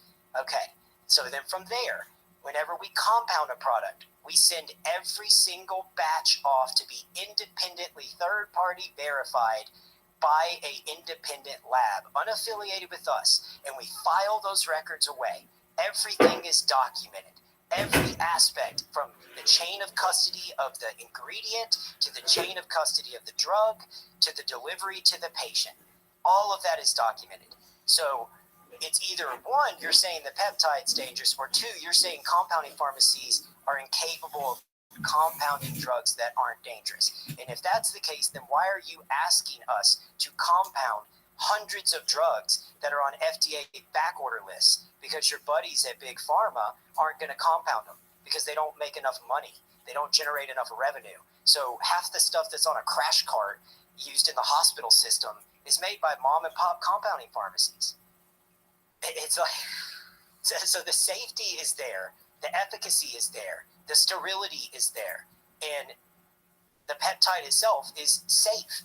So yeah, I just go back to, I have to believe that you're acting upon bad information, and I want to give them the benefit of the doubt. And, you know, my message is we've got to go meet with the FDA, and we've got to start having conversations, and we've got to represent small compounding pharmacies and the average American, because right now they're only hearing half the story, and that half of the story is Big Pharma banging on the desk and saying, hey, we want to patent these peptides. We're going to go through clinical trials. We're going to do it the right way, you know, and we're going to do all these checks and balances. But it's like, we don't need you involved in supplements. Like, if you really look at it, it's essentially, I mean, again, I've said it, it's a short chain amino acid. It's not a drug. It's just bananas that it's that corrupt. Yeah. It really is. It is. And you going and having a conversation with the FDA, in my mind, that's not going to fix jack shit. They're going to listen to you and then go, okay, yeah. Well, the other end is what's going to happen if they really, truly continue to regulate these things out of the marketplace is you're not going to regulate it. You're just going to shut down the people that follow the rules. You're going to shut down the compounding pharmacies that do things right. And here's an example, like, let's talk about the peptides that didn't get banned, the GLP-1s, which is what a lot of people know as Wegovy, Ozempic. The generic names are tirzepatide, and semaglutide. Weight loss drugs, GLP-1 agonists, those are not on the ban list because FDA has, or Big Pharma has patents on those. But they can't patent the molecule, right? They can only patent the dosage and the brand name. So compounding pharmacies throughout the country are compounding those products for pennies on the dollar at a different dosage. And then what happens is, and that's because these products are on an FDA backorder list. Okay, this is the whole cycle of the ludicrousness of this situation. the FDA is saying, hey, there's not enough of this product to meet the demand of the American people. And if we really look at what those drugs are, they're not a weight loss drug. They're a diabetes medication. And we know that diabetes indirectly directly impacts poverty-stricken and minority communities disproportionately. And so when we compound these medications to meet the needs of the people who can't get those medications or maybe can't afford those medications because they're on an FDA backorder list and they're asking us to compound them, Big Pharma then turns around and sues compounding pharmacies throughout the country, then uses their long reach of PR firms to put it in the news, make it sound like you don't know what you're doing, like these compounding pharmacies are dangerous, they're not regulated, it's the Wild West out there in compounding pharmacies, there's no oversight, these aren't FDA-approved products. Bullshit. Absolute bullshit. Do you know how many times the FDA's been in my pharmacy in 18 months? Twice. We've interacted with them 4 times in 18 months. Do you know that there are 2,500 manufacturing facilities owned by Big Pharma that have not been inspected in 5 or more years? 5 or more years. Furthermore, they've outsourced their manufacturing to third world countries in rural areas. And those products, when they come into the United States, do not go under FDA inspection. There is no validity testing like we do. There's no sterility testing. There's none of that. And so why are GLP-1s on back order? You want to know why? Sure. Because the Eli Lilly specifically, with its product, got one of their facilities shut down because they failed FDA inspection with egregious actions. We saw just a few weeks ago eye drops that are from FDA-approved sources got recalled. And when a whistleblower blew the whistle, they go in and there's people in their isosterile rooms barefoot. Like the level of egregiousness and manipulation is insane. But when you control the media and you have the ear of the government and you can move chess pieces, it makes it hard to, be able to navigate that, compete with that, and educate people. And so if you didn't give me a platform, nobody would know this stuff. If it wasn't for people like you and Robert Kennedy and people who question things and challenge the system, I can't SEO optimize. I can't Google search engine optimize. I can't get these messages out. I called a PR firm to say, hey, how do we combat this and what can we do? And they were like, the best bet you have is long form media like podcasts. That's really the only way you're going to get it out there. It's not going to be something picked up by the media outlets. Because they're dirty too. Well, a lot of their advertising and funding comes from Big Pharma, and so it makes it tough. Well, we found that out during the pandemic. But what's fascinating is it's had a terrible effect on their bottom line.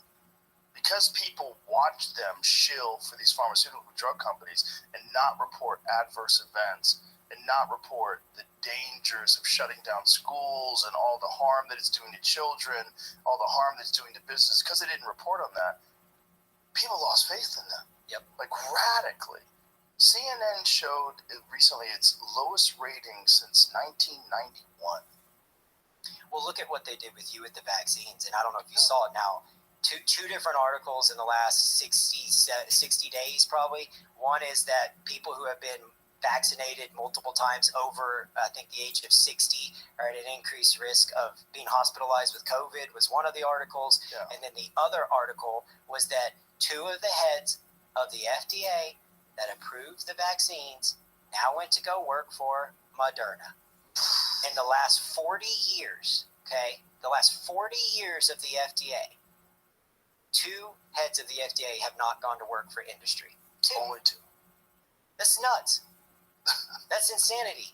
And so, and that's the same thing that was happening at the DOJ. And that's why I wanted to bring up the DOJ and as well, even though that they have nothing to do with the peptides, they are part of the healthcare industrial complex inadvertently because they're being used as an attack dog by the big insurance companies. And all it takes is one orthopedic surgeon getting indicted for something or one general surgeon getting indicted for something for everyone to go, fuck that. I'm done. I'm not doing that test. I'm not doing a genetic test. Right. Like, no way. And now insurance doesn't even cover any of those tests. And so they're going to force anything out of the marketplace with time. But in the short term, they're going to run their offense. And that same level of spit that's being swapped at the FDA is being swapped at the DOJ. So the big insurance companies attempt to recruit away DOJ prosecutors. And once they've built their reputation in working as a steward for the people at the Department of Justice, and they put some big hides on the wall and build a name for themselves, they'll get recruited to private industry. And one of the big options for them is to go work for the insurance companies, including the FBI agents. So most of and I say this because I don't think the average clinician in America even understands. When you have an insurance special investigative unit show up at your practice, which happens. So if you run a lot of blood tests, or you do a lot of genetic tests, or you do anything that the insurance company thinks, man, this guy's doing these tests, I don't want him doing these tests anymore. There's a chance that they send an auditor, and that auditor is a special investigative unit. And that guy is typically a former FBI agent that worked for the federal government, who still has all those connections at the office.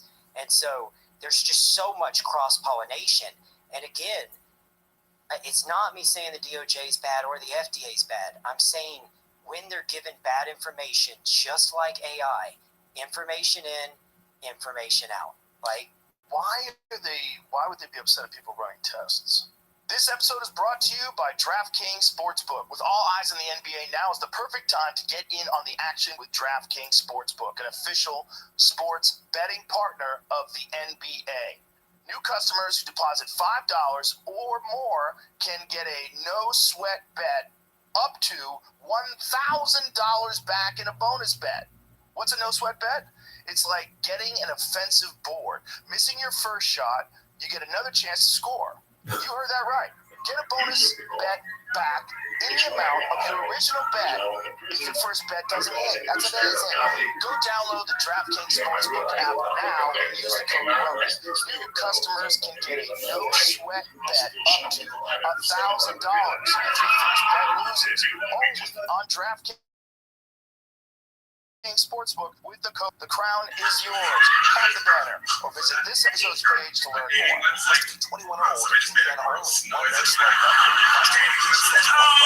Based on amount of initial losing bet. Bonus bets expire 168 hours after issuance. Deposit, wagering, and eligibility restrictions apply. Terms at sportsbook.draftkings.com/promos. Gambling problem? Call 1-800-9-WINNER. This episode is brought to you by ZipRecruiter. This month is all about St. Patrick's Day. So, to help get into the spirit of things, I want to share a fact. Did you know that the odds of finding a lucky 4-leaf clover are 1 in 10,000? I'd say that's pretty difficult. Fortunately, if you're looking to hire, you don't need a 4-leaf clover. You don't need any luck. You just need ZipRecruiter, and you can try it for free right now at ZipRecruiter.com/Rogan. They don't need any gimmicks or leprechauns to lead you to a pot of gold, or in this case, top talent, because they have powerful matching technology that shows you qualified candidates as soon as you post a job. And once you review those candidates, you can invite your top choices to apply, which encourages them to apply sooner. If you're curious to see how much ZipRecruiter can help you, today's your lucky day, because remember, you can try ZipRecruiter for free at ZipRecruiter.com/Rogan. In fact, 4 out of 5 employers who post on ZipRecruiter get a quality candidate. What's going on, Bob Dobbs, you motherfucking Once again, pimp? to try it for free at ZipRecruiter.com/Rogan. You just slinging it? That's ZipRecruiter, the smartest way to Oh, hire. Well, this gets super complicated. It is. We talked about this on the last podcast. So there's laws, rules, and regs. And the Abandoned. state and federal laws say that physicians are allowed to have an investment in an entity.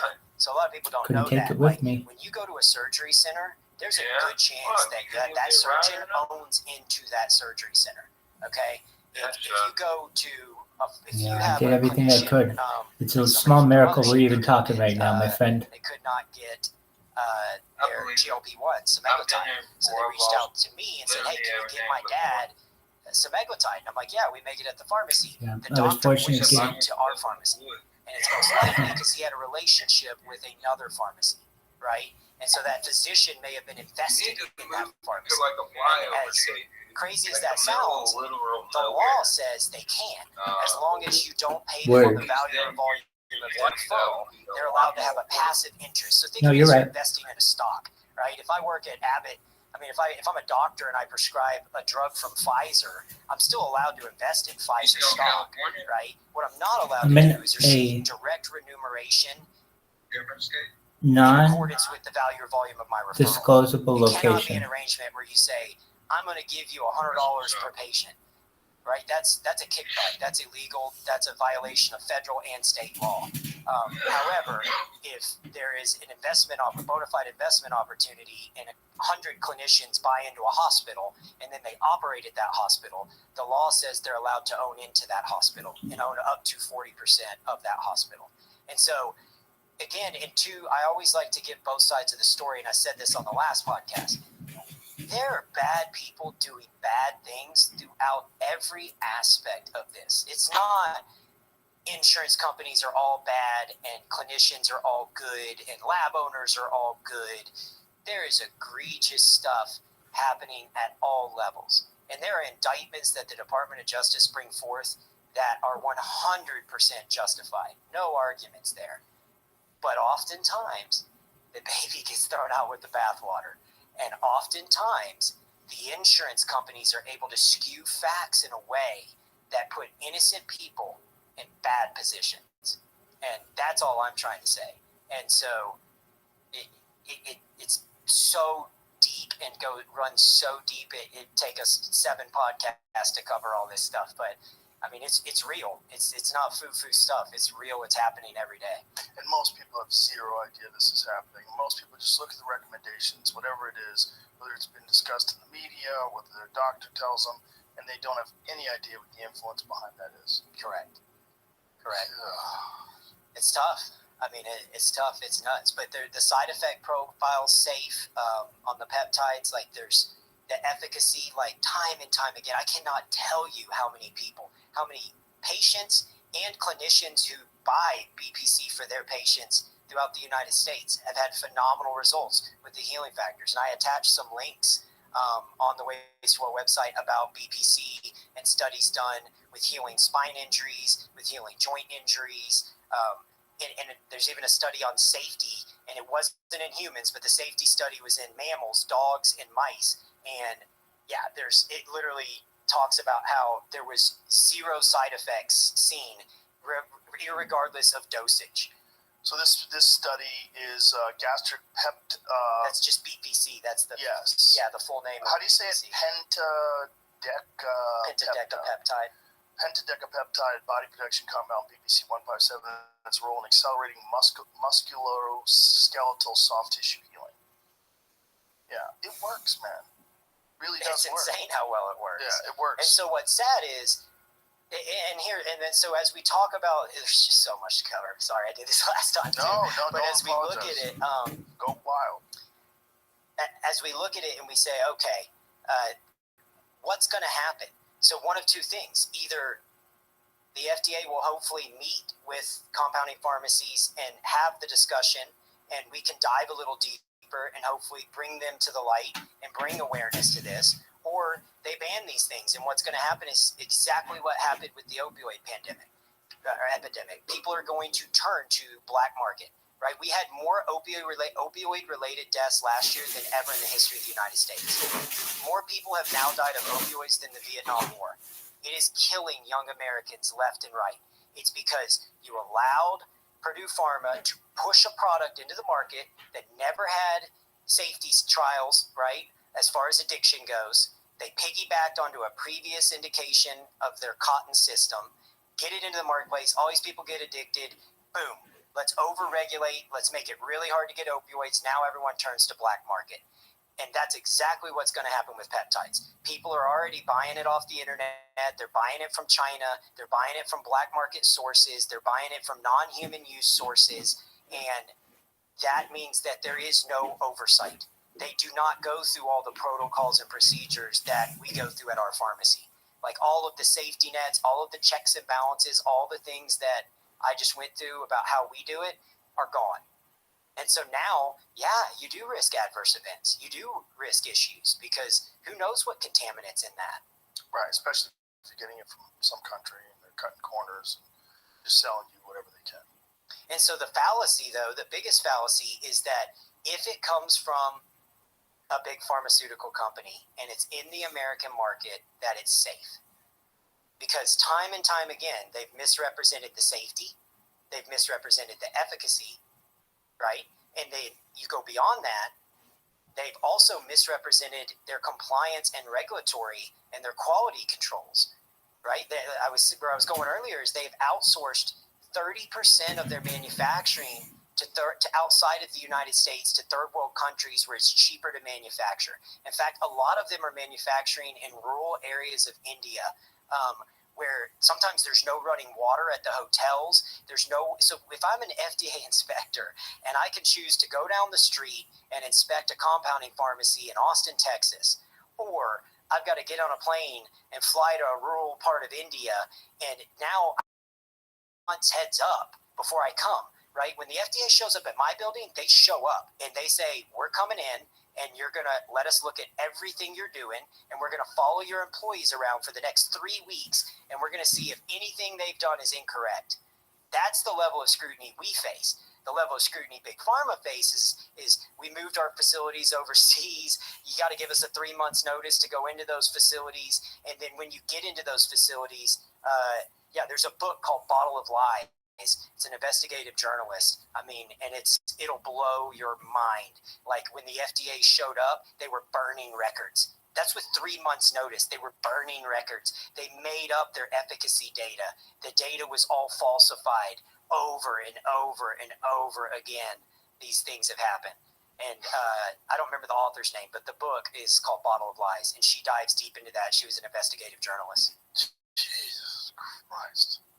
So when they're putting these things on the dangerous list, things like BPC 157, is the idea that they're going to come up with their own version of BPC 157 or something similar to it and patent it because they know the demand is there? That is my assumption, is that that's what Big Pharma is attempting to do, because I don't understand otherwise why the FDA all of a sudden would have made this choice. It blindsided everyone. Compounding pharmacies, clinicians, nobody saw this coming because there weren't a bunch of adverse events. Literally, the only adverse events I've seen with anything on that ban list, and we've treated, I don't even know how many, because Ways to Well has 30,000 patients in our patient population. My pharmacy, the last I saw was over 500,000 people have filled prescriptions. We're nationwide. We're working with some of the biggest telemedicine companies in the country, clinicians throughout the country. We're one of the bigger pharmacies providing these solutions for these practices. And the only adverse events we've seen is like an injection site inflammation response, an inflammatory response at the injection site. Sometimes it'll itch. The worst is somebody's gotten cold sweats for a few minutes, and that's rare. Those are rare reports. Like this is, again, because you look at it, it occurs naturally in nature. It's a peptide. It's an amino acid. It is a building block of life that your body becomes deficient in as you age, right? Our body becomes less and less efficient. And so these peptides are a way to supplement. My buddy Ryan Humiston did a video on it. He's like a big YouTuber, and he called it Flintstone vitamins for grown-ups. And it's like, it is. This is the reason, the reason that supplements aren't regulated by the FDA is because Ronald Reagan said, I don't want the FDA telling me what vitamins I can and can't take, right? But because this is an injectable and it's sterile for the most part, and they're pill forms too, but the FDA says, well, if it's an injectable, it's sterile, and it's made at a compounding pharmacy, then we have oversight. But I want to be clear, they didn't ban it. They just put it on a dangerous list. And this is one of the things that makes it difficult to navigate as an entrepreneur is you go, well, what are we supposed to do with that? Does that mean we're not allowed to make it? Does that mean we are allowed to make it? You're saying it's dangerous, but we're not having side effects and we're having great efficacious results. It just makes it tough. Insane that they can put something on a dangerous list with no evidence. Yeah, I know. That's wild. I know. I mean, it just seems like clear-cut corruption. Yeah. And because the power of the insurance companies, the power of the pharmaceutical drug companies. Well, and then where I get frustrated is I've been to Oz, Joe. I've been behind the fucking curtain. I know. I was a device rep. I was a drug rep. I stood in surgeries from dusk till dawn watching products that have never had human safety trials go into the body time and time again. When people think that going into an orthopedic surgery or going into a general surgery or going into an OB-GYN surgery, you make the assumption that all these products have been through human safety studies and all this stuff. And I talked about this on our last podcast too, but over 90% of the products that are in the operating room never went through human safety studies. The FDA created what's called the 510K approval process in the 70s. They said, it's growing too fast. We're bogged down. We can't get to all this shit. Now you're bolting on all these extra products in addition to drugs. And now we're talking biologics. And let's not even get into AI and large language models. You know, to their credit, they're doing their best to navigate a really tough space with a lot of different stuff coming at them. And so they created a loophole. And the premise was less than 10% of the products would come through this channel to get into the operating room. Jump forward to today, and 92% of the products in the operating room came in through the 510K approval process. And what is that process? What it says is, if you can show something in like kind is already in the operating room, then you can do what's called a daisy chain. So imagine iPhone 1 versus the new iPhone, right? That's what we're talking about here. Imagine Henry Ford's car versus Elon Musk's Cybertruck. That's the difference, and it's moving at a breakneck speed. And it's shocking that there's not more adverse events, but we also know that less than 2% of adverse events get reported. And so I can give you a real-world example on that, too. When I was a rep, there were shavers that kept continually changing, right? And it's a blade that goes in the shoulder, and they clean up your shoulder and cut out tissue. That tissue has to get sucked through a cannulated component of the shaver handpiece and pumped into a vacuum and disposed of and discarded of the bad tissue, the tissue that you wanted to extrapolate. As the technology changed and the shaver handpieces got smaller and smaller, a lot of these companies didn't update their packaging inserts. And so they didn't update their sterile processing procedures. And so what happened is tissue began to gunk up.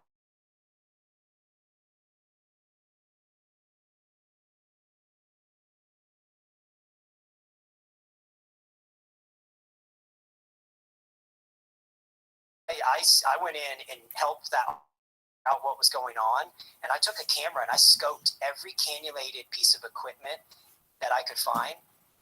All of it had tissue in it, gunked up tissue from previous surgeries in that. And so when you take this product from one surgery to the next surgery to the next surgery, we know that certain bacteria are extremophiles. They can handle, so they autoclave it. And all that is to purify it. It's called clean dirt, right? The debate at the time was, is there such thing as clean dirt? If we run it through a sterile processing machine and we cook it at thousands and thousands of degrees, nothing can survive that, right? No, bacteria is an extremophile. It can fucking make it from outer space on a meteorite and crash onto Earth.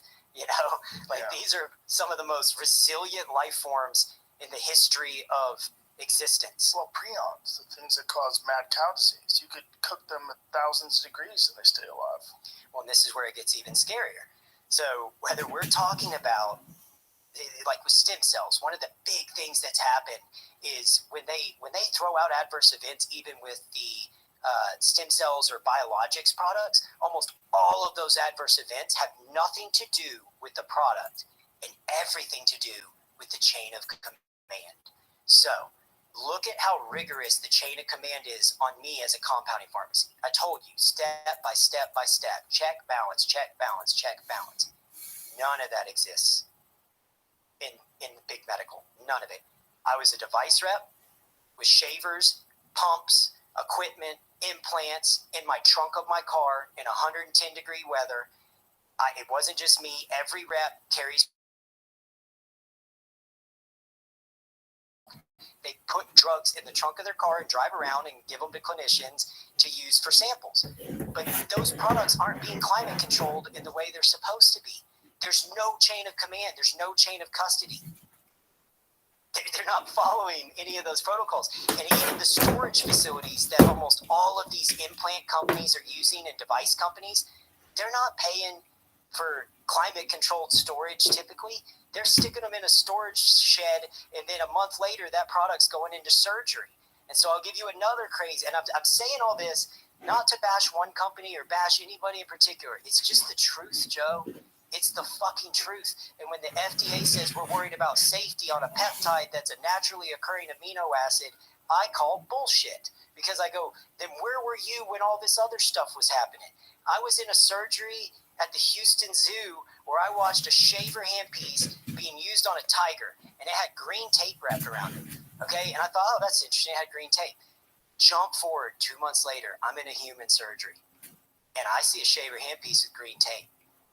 And I thought, man, that's wild. It can't be. So I checked the serial number, same damn serial number that was in that tiger surgery. What?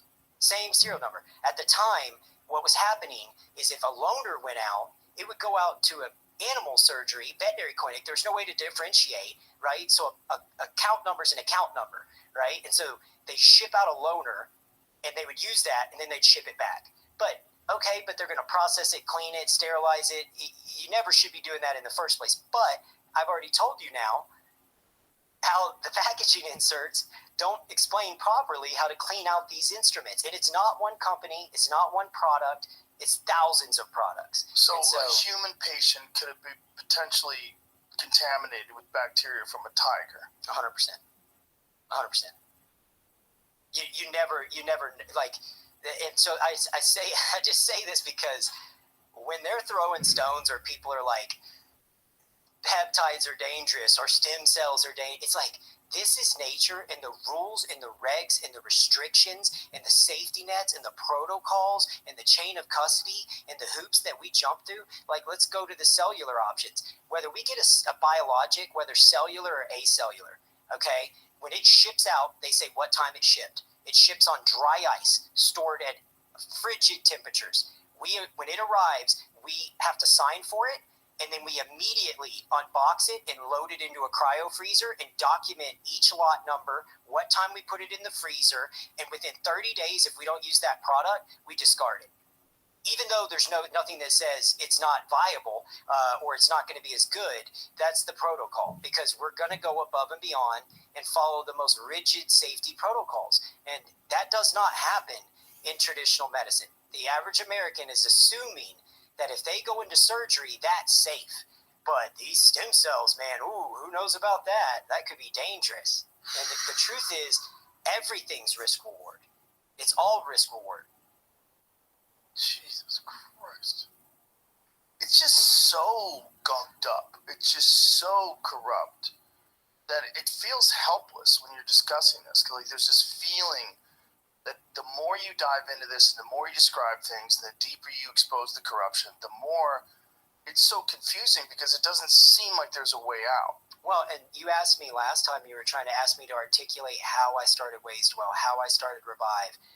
And we spent 3 fucking hours going through all this. Yeah. The truth of the matter is, I saw a problem. I tried to come up with a solution. And that's all I've been doing over and over again. Problem. There's an opioid epidemic. It killed my brother. Solution. Non-addictive, non-abusive treatment modalities to heal and help with pain. So I start a pharmacy. Insurance says, nah, we're not going to cover it. Right? We'll just put them on an opioid. Okay. Problem. Now I have to figure out how to make these products cost effective enough to be able to sell them to the average American, the average Joe, not the affluent.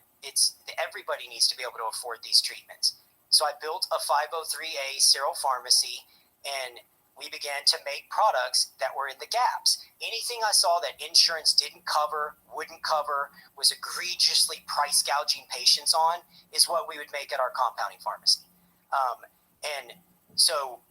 And then we start Wastewell. Can you give me examples of those products? Like what products? Yeah, so I mean, peptides fall into that chain. Big Pharma wasn't making peptides, but now that the market took off on peptides, Big Pharma is trying to cannibalize peptides and get into that space more and more. Like I said, Merck's looking at over 200 peptides right now. Testosterone therapy, right? When a lot of times when people say, hey, if it worked, everyone would use it in traditional medicine. No, it took 75 years of dogma and confusion for testosterone to pull itself out of the doldrums of the dungeons to be utilized daily as a go-to resource for aging men. And the only reason testosterone made it out was because one guy had the balls to test it. No pun intended, but it was Dr. Morgenthaler, a urologist, famous urologist, said this was prior to Viagra. He said, I've got to do something for these guys who have erectile dysfunction. I don't have an option. And he began using testosterone. And then his colleagues said, well, hold on a second. That's going to cause prostate cancer. And then he began to analyze his patient population and see that it wasn't increasing prostate cancer in his patient population. So then he went back and did a retrospective study all the way back to the 1930s, where we found out that the original study that created that dogma, that maintained its status for over 75 fucking years, was total bullshit.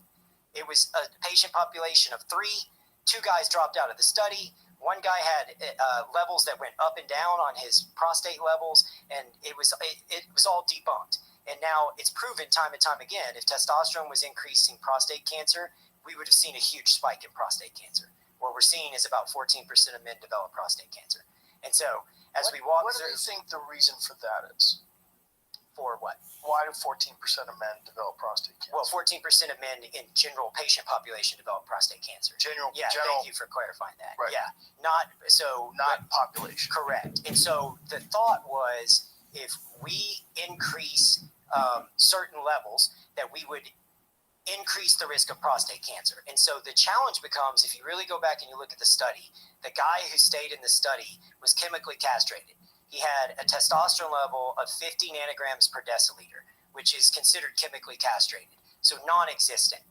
What Morgenthaler discovered was when we take you from 50 chemically castrated to low 250, we increase your risk of prostate cancer, because your prostate cancer risk at 0 testosterone is basically 0, right? But once we push past 250, the low number, we now reduce your risk of prostate cancer. In fact, we insulate you from various forms of cancer beyond prostate cancer. So there's a therapeutic benefit if we get you into optimal ranges. And it's called the saturation model. So think of it like this. You can only water a plant so much, right? Once that plant has water, it's not going to absorb any more water. The testosterone can only bind to a certain amount of receptors. Once those receptors are binded, then there's no continual upside risk. And then you get the benefits of testosterone that begin to reduce those risks of cancer. But today, in primary care, you will still have doctors who quote a study that's been debunked 100 times. And that there's this dogma that exists over and over again in healthcare, where it's like the data's there, the research is there, the info's there, but the system itself isn't allowing for it. And so when we look at that, I talked about this on the last, when we talk about insurance companies and pharmacy benefit managers, every drug on the market that is covered by insurance is controlled by a pharmacy benefit manager. And those pharmacy benefit managers prioritize drugs in their classifications, not based off efficacy, based off profits, right? And so they are monetizing those drugs through rebates with the big insurance companies. So insulin's a prime example. The Senate House Committee did a study on insulin where they found like the price of insulin was $284 a vial. Do you know how much made it back to the pharmaceutical company that was making that insulin? Less than $40. Where the hell did all that extra money go? It went to the pharmacy benefit managers and the insurance companies through rebates. And so this is the whole other area of healthcare that people aren't understanding, and I tried to explain it on the last podcast. I know we dove deep into it, but it is a crucial component for people to get their head around what's happening. So Insurance companies, so many people say, well, I have health insurance, right? That drug isn't covered by my health insurance, so it must be bullshit. Or that test isn't covered by my health insurance, so it must be bullshit. No, you don't have health insurance. What you have is managed care plan. They've renamed these plans. It isn't health insurance, it's a managed care plan. And what do I mean by that? They're managing your medications, your treatment options, and they're monetizing your disease state. They make money on every step of the way. And since the last time we spoke, a new one came out. Ohio, the state of Ohio, they realized that over 200 pharmacies had gone out of business. The pharmacies were saying we're getting paid less and less, but yet the government was paying more and more. Why? How? Where was that money coming from? Where was it going? When they used, I can't remember, 30-something auditors at the state level, and what they found was $240 million in pharmacy benefit manager fraud. $240 million in money that they extrapolated from the American people, from the people of the state of Ohio, because taxpayer dollars are who's paying for this stuff. And these pharmacy benefit managers are making their money on the spread. So there's layer upon layer upon layer of how insurance companies can move dollars to maximize profits. Jesus Christ.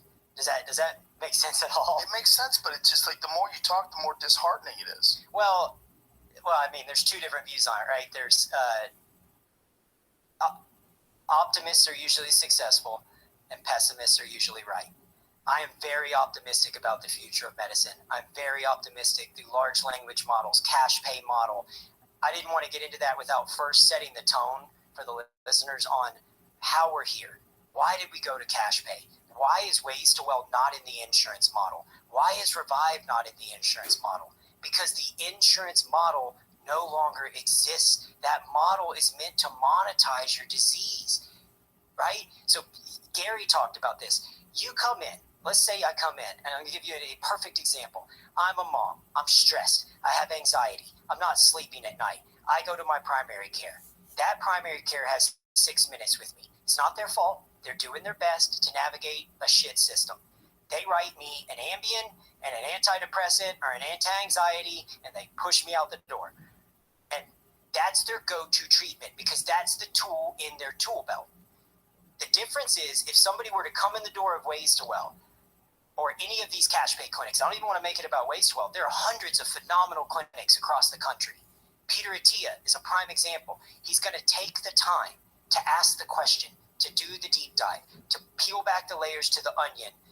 Rather than treating the symptom, you're going to uncover the root cause. And so what did you do to assess that individual, right? If it was us, we would do a comprehensive blood panel.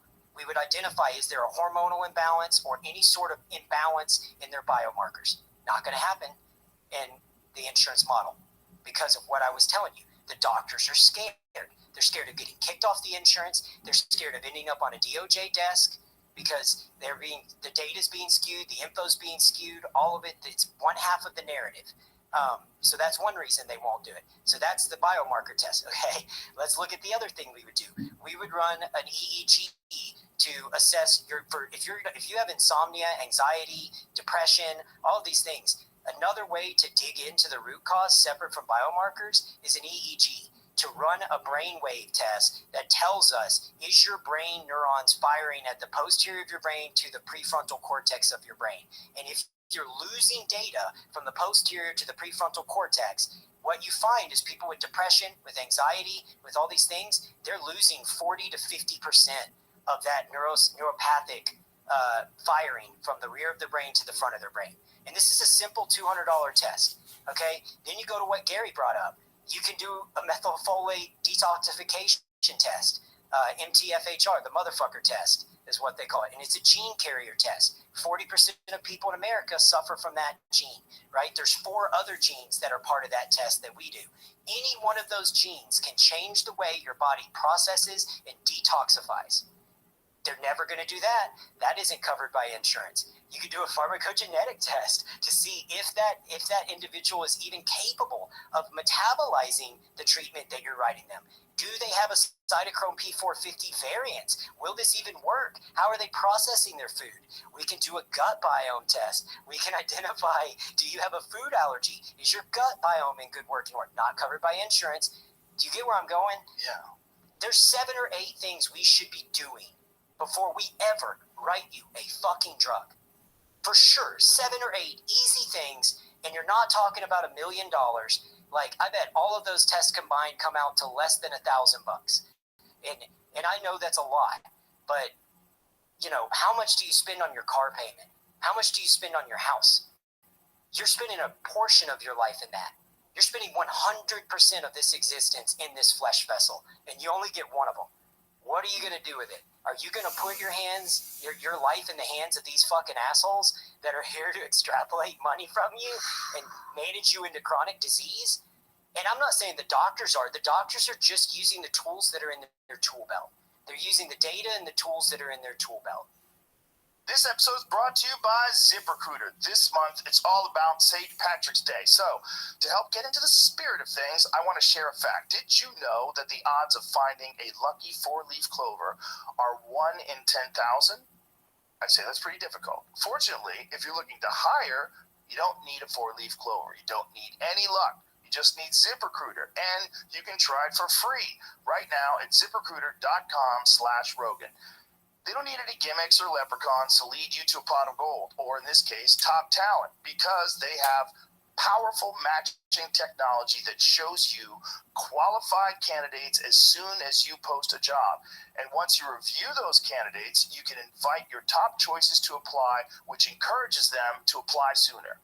If you're curious to see how much ZipRecruiter can help you, today's your lucky day, because remember, you can try ZipRecruiter for free at ZipRecruiter.com/Rogan. In fact, 4 out of 5 employers who post on ZipRecruiter get a quality candidate within the first day. Once again, to try it for free at ZipRecruiter.com/Rogan. That's ZipRecruiter, the smartest way to hire. This episode is brought to you by Armra Colostrum. This is something I've been taking for a long time, long before this ad. Armra Colostrum is made from ethically sourced, pure bovine colostrum, nature's 300-million-year-old bioactive whole food. It's the only colostrum on the market to use proprietary cold chain biopotent technology, which preserves colostrum's 400-plus functional nutrients in their most bioavailable form, ensuring maximal efficacy, providing your body with a blueprint to optimize cellular pathways and strengthen its mucosal barriers to bolster health from within.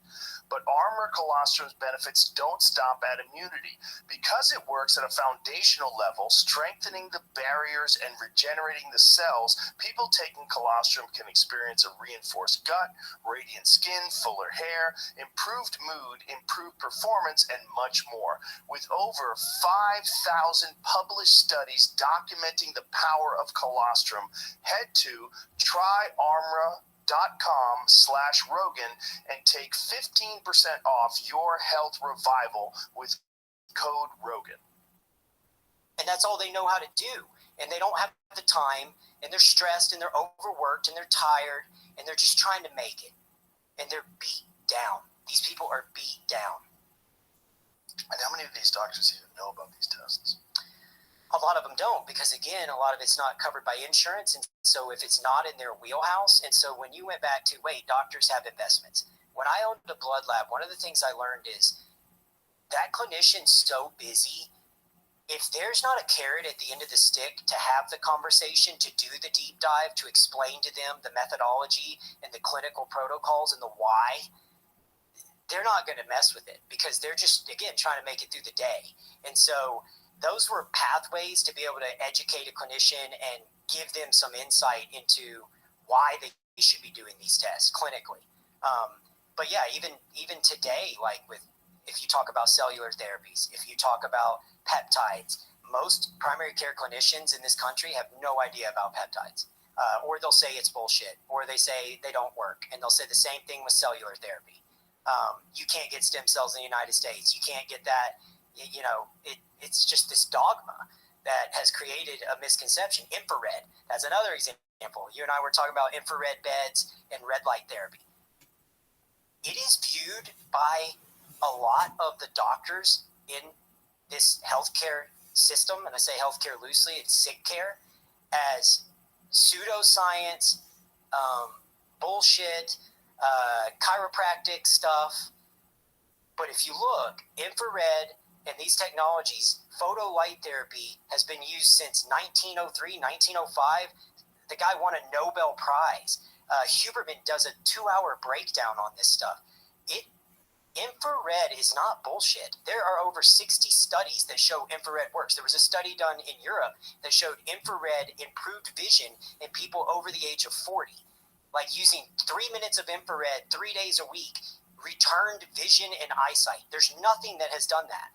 And so infrared has done that and has helped people with degenerative eye disease, like as your eyes begin to degenerate. And how does it do it? We even know the science behind it.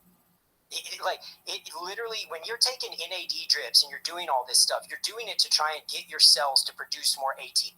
Because as we age, our production of ATP decline. And ATP is the energy source of a cell. And our eyes have a limited amount of ATP, but they require a massive amount of energy. And so as we age and our ATP declines, our cells are incapable of having the amount of energy required to maintain great eyesight. And so through infrared, through NAD treatments, through NMN, through all of these various modalities that are not being utilized in traditional medicine, you can make a difference. Aren't they trying to ban NMN as well? Yeah. It's just crazy. Again, same thing. Yeah. Where's the negative side effects? And all NMN is a precursor to NAD. Right. And even NAD, when I sent you that study a year ago, like my mind's changed. I'm constantly evolving. I'm constantly learning, right? I've listened to some people in academia that told me they thought NAD was bullshit. And I can tell you, I have a friend who is diagnosed with MS, who's one of my best friends in the world. And he is on a treatment that costs $14,000 a month from the insurance companies and wasn't getting good results. And we started doing weekly NAD and BPC 157. And he swears, and again, this is anecdotal. I'm not saying that this is going to cure MS. That's not all. He has gotten better results and has felt better over the last 8 months than he ever felt on that $14,000 a month medication. Wow. So it's for them to understand it. We would have, and that's why it's like, so to be able to use these treatment modalities, you almost have to go cash pay. And then what I'm trying to figure out is, how do we bring this to the masses? How do we bring longevity-based, predictive, proactive, personalized medicine to the masses? How do we bring this precision approach to everybody? And that's where I think large language models are going to change the game. They're going to change the world. I sent you Alan the other day, the little alien. I don't like his voice. Yeah, well, he's a beta, so we're working on getting him all worked out. He looks like a beta. Yeah. So, but that's see, that feedback's amazing, because when I talk about personalized, I'm just kidding. It's not real feedback. But for me, this is my thought on it. Yeah. Part of being personalized goes above and beyond personalizing treatments with peptides and all these different things to personalizing the patient experience. Some people want to call their clinician at 2 a.m. I can't tell you how many days I wake up and somebody who went through the program messages me asking a clinical question, and I've got to bug the clinician, and I've got 30 of those, right? Or the clinician gets an inbox filled with questions. The future of medicine is large language models will manage all of that. That Alan will be able to assess your medical record. He'll be able to read your MRI. He'll be able to read your DEXA. He'll be able to read your VO2 max. He'll be able to assess your all-cause mortality risk. He'll be able to tie into your wearables, tie into your REM sleep, monitor your heart rate variability. That's proactive predictive medicine. We're going to know what date you started testosterone, what date you started a peptide, what date we began to see improvement on all of your biomarkers. Or if we don't see improvement, we're going to know in advance that this isn't a good medicine for you. This isn't a good treatment for you. And so traditional medicine is not going to do these things. It's never going to happen. Can you explain when you're saying large language models? You're talking about artificial intelligence. Yeah, well, so the really smart guys like Lex would say,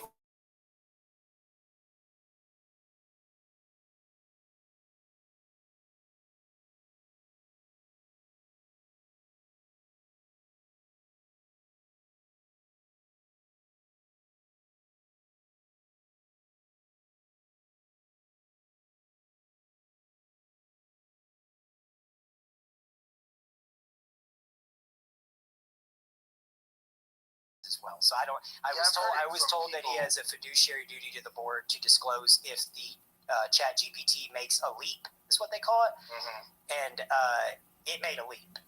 And then I guess they continued forward without reporting it to the board. But again, this is all hearsay. I don't know. I don't have any line of sight into that. But my buddies in AI have told me that. Repeatedly hearing this. Yeah, that was the same thing I heard. Which is interesting, because I will say this. The scary side is like, when you start messing with these large language models, there are behaviors that they do that aren't programmed behaviors, right? I've got a small monkey brain. I can't tell you, like, it's a little odd to me, a little intimidating. You're like, man, that's wild. An example is like with Alan, even when I was pressing him and asking different questions and cutting him off, he hesitated. He was like, and held his hand up. And I'm like, that's weird. And the AI guys were saying this is an example of like things that the large language model is kind of like improving on its own that wouldn't be like a programmed behavior. So, I mean, the future is scary and exciting, right? And I look at that. So your little AI gives you a finger? Like, hold on a second, because I kept asking him changing the questions on him and asking him to reword stuff. And he's not programmed to do that? No. And so there's interesting stuff like that. And like, I don't know enough about it because I'm not a tech guy. I've come from healthcare. But what I see is, like everything, Alan and these AI models are a tool in the tool belt. And any tool can be used for good or for bad. And so my vision for the future of AI and large language models is using that to scale and bring predictive medicine to the masses. When I came on your podcast last time, we had thousands upon thousands of people registered. In my model, a clinician spends 45 minutes with you reviewing your lab results, deep diving into every aspect of you at the biological level, deep diving into your gut biome. Whatever test it is we do, we're going to spend the time, and we want to educate and empower patients and give them sovereignty over their health, because they're used to a system where they go in, they're given a drug, and they're pushed out, and they leave going, why? I don't know. I don't really understand. Why am I taking this? What's wrong with me? Right? I don't want that for them. I want patients to be educated and informed and make autonomous decisions that they drive, right? And so the goal is to use large language models to give them a resource. Imagine if I can take the best and brightest minds in medicine and put them in your fucking pocket 24/7. Imagine if you had Huberman and Atia in your pocket, and it's 2 a.m., and you got a question about NAD. You just ask Alan.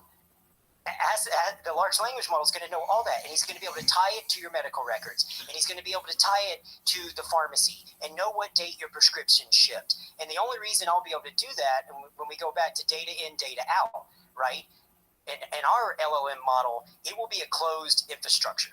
I'm not going to give him access to, or the AI access to the internet, right? The plan is we're going to peer review. We're going to look over anything that's loaded into that algorithm, and we're going to allow him to practice in the way that a ways-to-well clinician would practice and answer questions. He won't be there to provide medical care. He'll be there to be a medical resource. And everything he does, or the AI does, will be monitored and approved by clinicians. But what it does is it allows me to drive down the cost of healthcare, right? Because today, how do I scale? Okay, I can tell you how a lot of my competitors scale. They hire a doctor by the hour, they outsource the clinician, and that's their way that they got into 50 states overnight. So many people are like, why aren't you in 50 states? When are you going to be in all the states? I don't think that's healthcare. I think you're going back to sick care. I don't want an OB-GYN who was pulling babies on a Tuesday, doing a testosterone call on a Thursday with a disease state and a skill set and a knowledge base that she or he doesn't have the knowledge to do. You know what you understand? I'm not saying that they're not a valid clinician at what they do, but it's like asking a jiu-jitsu guy to teach you Muay Thai. I would rather put my faith in large language models that know jiu-jitsu, that know Muay Thai, that know MMA, that know boxing, that know all of the history of those things in those modalities, that know every single product that we offer at Ways to Well, that immediately can recall your previous conversation, what happened, these large language models. So in the demos, he'll literally chart everything that we discuss and put it in writing and load it into an EMR. You got to understand, like when my clinicians do a 45-minute call, they've got to spend 15 minutes reviewing everything, refreshing their memory, trying to go back over everything you talked about. What were your issues? Now they do the call for 45. Now they've got to annotate all that on the back end. AI and large language models will do that in real time, instantaneously.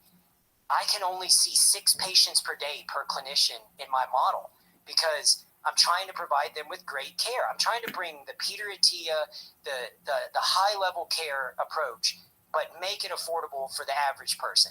And so it's been this dance of like, how do we do that? And large language models and AI fix all these problems. And we are on the cusp. It is right there. It is so close. I wanted to show it today, but we're not there yet, and I need to get kinks worked out. But I'm excited for what we're going to be able to do in the future. Now, when you say large language models, what's the engine driving these large language models? Like, what program are you guys running? So, with these avatars that we're going to use, it's going to be, well, today it can be backed by any large language model. So that's just the technology. So think of it as the arrow, but the archer is the clinician and the input and the information. That's where the magic happens. I think there's going to be hundreds, if not thousands, of avatars in the marketplace within 12 months. But when you say large language models, are you using ChatGPT? Yeah, you can use ChatGPT. There's 4 other ones that have language capabilities. Doesn't Elon have one now too? Yeah, Elon has one. And it's a race. And there's a healthcare one. I can't remember the healthcare one that has access to all these medical records. The problem that some people are having with these AI models is that they have biased information. Right. Like if you ask them questions about certain things, they will not answer you, or they will not, mock Joe Biden, or they will not praise Donald Trump, like those kind of things, where you're getting political or ideological influence. How do you keep that from happening? I think so the article that I alluded to earlier, Google has no moat. This article was basically saying it doesn't matter what large language model you have because it's only going to act in accordance with the data. And if every large language model has the same accessibility to the same data, then how are you going to differentiate your large language model, right? And if everyone puts the same restrictions and requirements on these large language models, how will it differentiate? Where I'm going with this is ours would be a closed infrastructure. It wouldn't reach out to the internet to get an answer. Any data that we put into our large language model will be approved and peer reviewed by our team of clinicians. So today I have brilliant people on my team. I have Dr. Grant, a board-certified urologist. I have Dustin Loveland, an orthopedic surgeon trained under Jimmy Andrews, one of the godfathers of orthopedic surgery. I have Ian White, PhD from the Ansari Stem Cell Institute, 22 years at the bench, right? And I'm reaching out to thought leaders in their field and in academia throughout the country and saying, hey, do you want to help me do something cool? Do you want to come change the game? We're here. Let's do it. Let's get proactive and predictive, and let's help people drive their health journey. Let's give them this resource. And so this tool wouldn't be to talk about politics or to crack jokes with your friend. Our tool would be used to assess large amounts of data, which is what this thing is phenomenal at. It's going to, like I said before, tie into your electronic medical records, review your last consult, be able to read your blood report, because it's all analytics driven. Everything is algorithm driven. And so almost all the reports and all of the decision trees that primary care clinicians and even a Ways to Well clinician makes are essentially algorithms. And the more data we can give the large language model, the better decisions it can make. And so I'm envisioning there's a day where large language models potentially, take over a lot of the heavy lifting that primary cares and internal medicine doctors do today. Wow. But think about it's very promising. That gives me hope. Well, that's where I think there's an optimistic side. As long as the FDA doesn't lock you up. Well, it's true. But are you worried about that? About the FDA? About someone?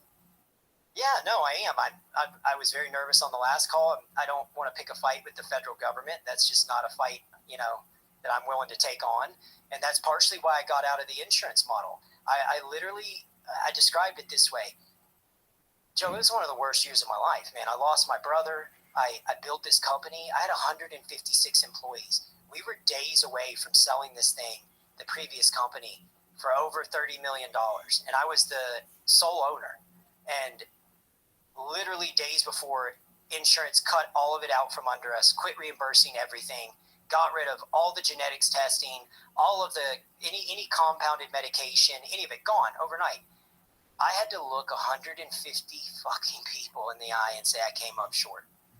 Right at Christmas time, lay off all these people. I paid them all out 3 months severance, and this was 4 or 5 years ago, and prior to Ways to Well. And I just thought, I'm not ever doing this again. I can't build a model that is in an ecosystem that is controlled by greed and corruption. And so my hope was to build a life raft with Ways to Well and Revive. And I build it, and we get all this momentum. Patients are ecstatic. The average Ways to Well person refers me 1.5 patients. I mean, it's a cash model. These are people spending their hard-earned money.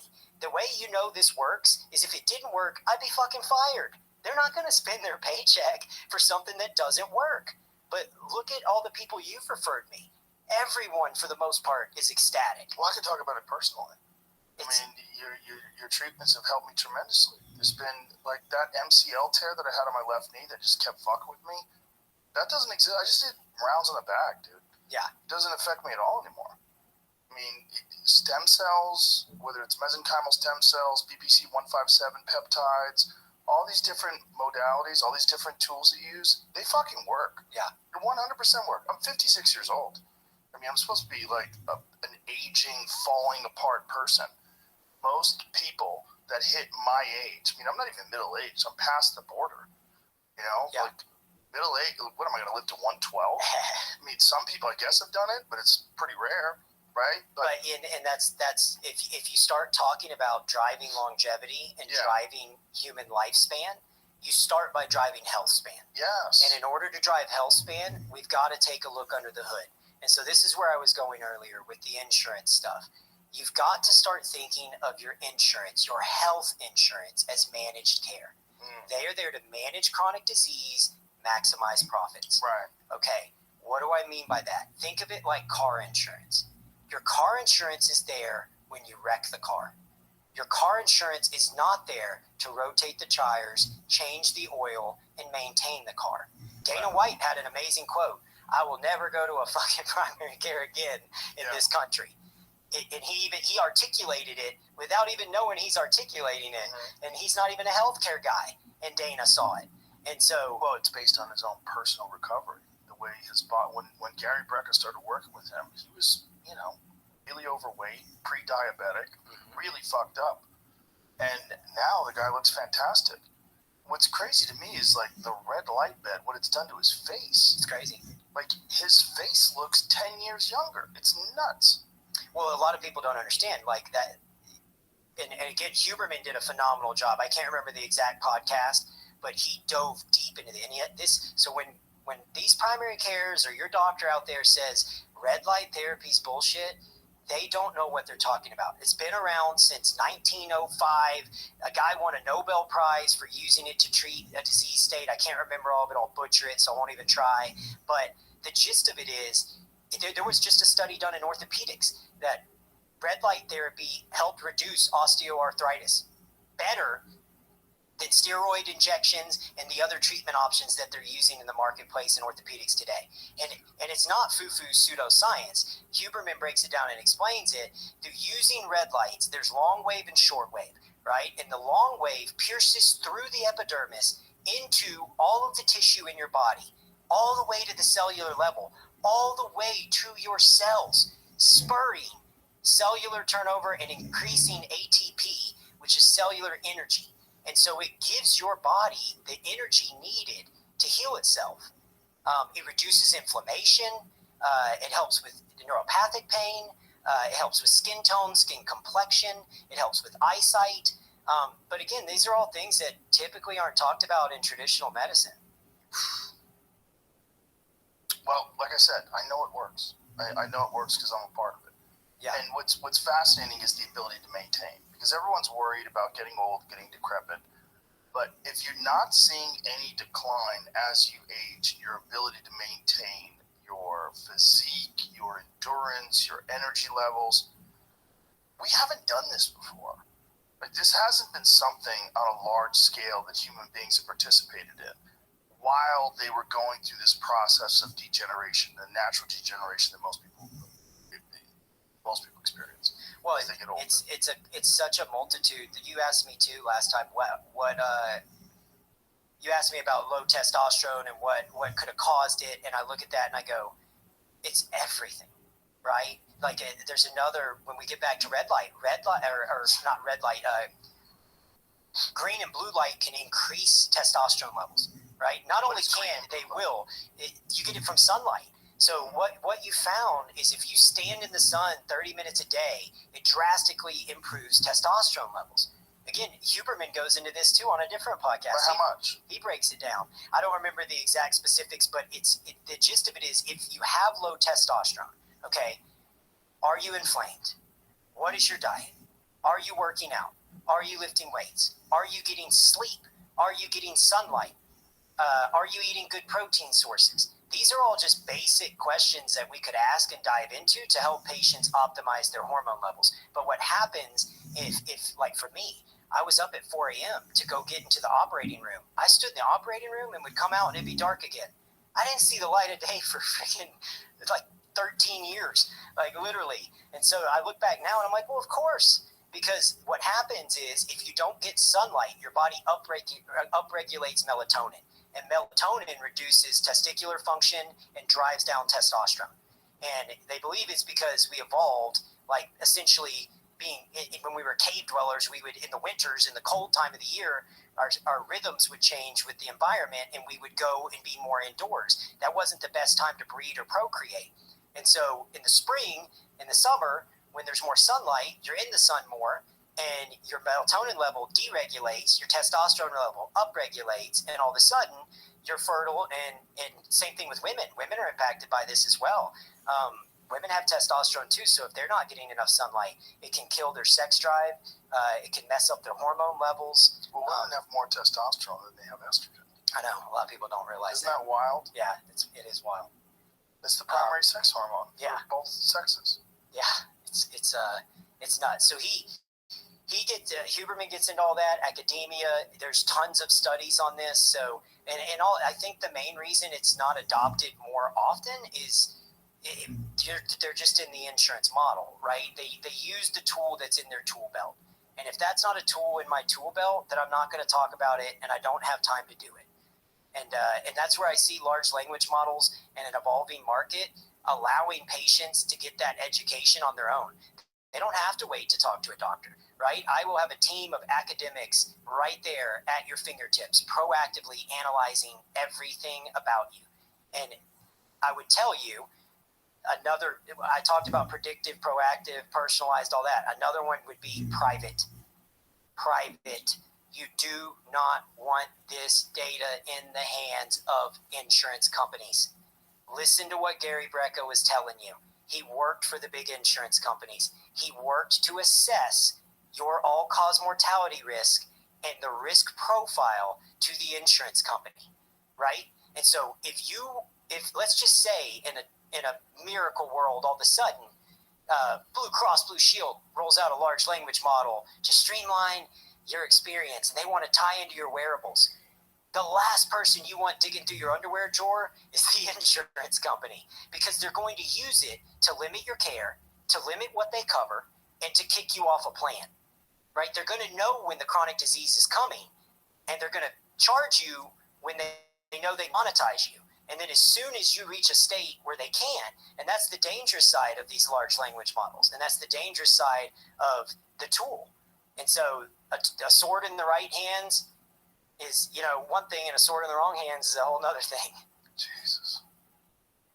I wonder if they are trying to do that. I wonder if these insurance companies are they're for sure going to roll that out. Yeah, if they're not already. And that's the problem. Like when you have an insurance-based model, and that's where I would tell you, maintain the car outside of the system, right? And the insurance-based large language models are going to ensure that you stay on these treatments because that's where they're profitable. Correct. So there's the insurance company, and then we broke this down last time. Then there's the pharmacy benefit manager. Pharmacy benefit managers are a middleman between the insurance companies and big pharma. Okay, and they were put in place to negotiate the price of pharmaceutical drugs for the average American, because so many drugs were coming into the marketplace. The government couldn't get to and decipher what drugs make sense, what drugs don't make sense, what should we cover, what should we not cover. So they allowed pharmacy benefit managers to do that. Within a decade, the big insurance companies went out and acquired pharmacy benefit managers. Within a decade from that date, the pharmacy benefit managers began to negotiate rebates to themselves, not discounts to the patient. Okay, so yeah, that's where I was trying to go with this. When I talked about $244 million in fraud in the state of Ohio, how? Where's the fraud? And the answer is the margins are made in the mystery. The more confusing the insurance companies can make it, and the more convoluted they can make it, the more profits they can make. They have only a handful of levers they can pull to make money. So let's go over that. They can raise your copay. They can raise your deductible. They can raise your out-of-pocket expense. That's one lever. They can drive down the price of a drug that they buy at a wholesale price point. They can mark up the coverage of your care for your employer. Okay? And then they tier price. All the pharmacy benefit manager gives a tier pricing. That tier pricing is not based on what drug is best for you. It is based on what drug is best for their financials. And so they prioritize drugs in a tier pricing under the misnomer to the American people that a tier 1 drug is the best drug and a tier 4 drug is not as good, right? But the truth is a tier 4 drug is not as profitable because there's a lesser rebate. And so, let's go back to the insulin example. The average price of this insulin is $381 is what the Senate Finance Committee found. $381 on, I can't remember if it's Sanofi, I think, was their price. Out of that, the pharmaceutical company got less than $40. So that remaining $200-something stayed at the pharmacy benefit manager. Okay, pharmacy benefit managers are making billions upon billions of dollars a year. They decide what gets covered, what goes on your insurance plan, what your copay is, what your deductible is, and they can move any lever at any time. So examples, let's go back to GLP-1s, right? The weight loss diabetes medications. Those are showing up on insurance plans as tier 4 with a really high price tag. Well, you look at that and you go, man, wouldn't insurance companies want to get rid of that because it's costing them a lot? No, because they're showing that the price of a GLP-1 is $1,300.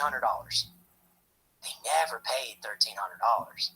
They paid a fraction of that. But then they go to the patient and they say, hey, this is a tier 4 drug. You have a 50% copay on this drug, $500.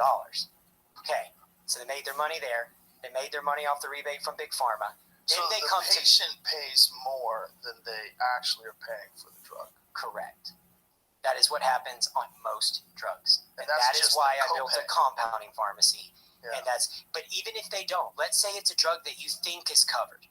Okay, maybe the pharmacy benefit manager got it wrong. A drug entered the market. They didn't know it was going to be a blockbuster. They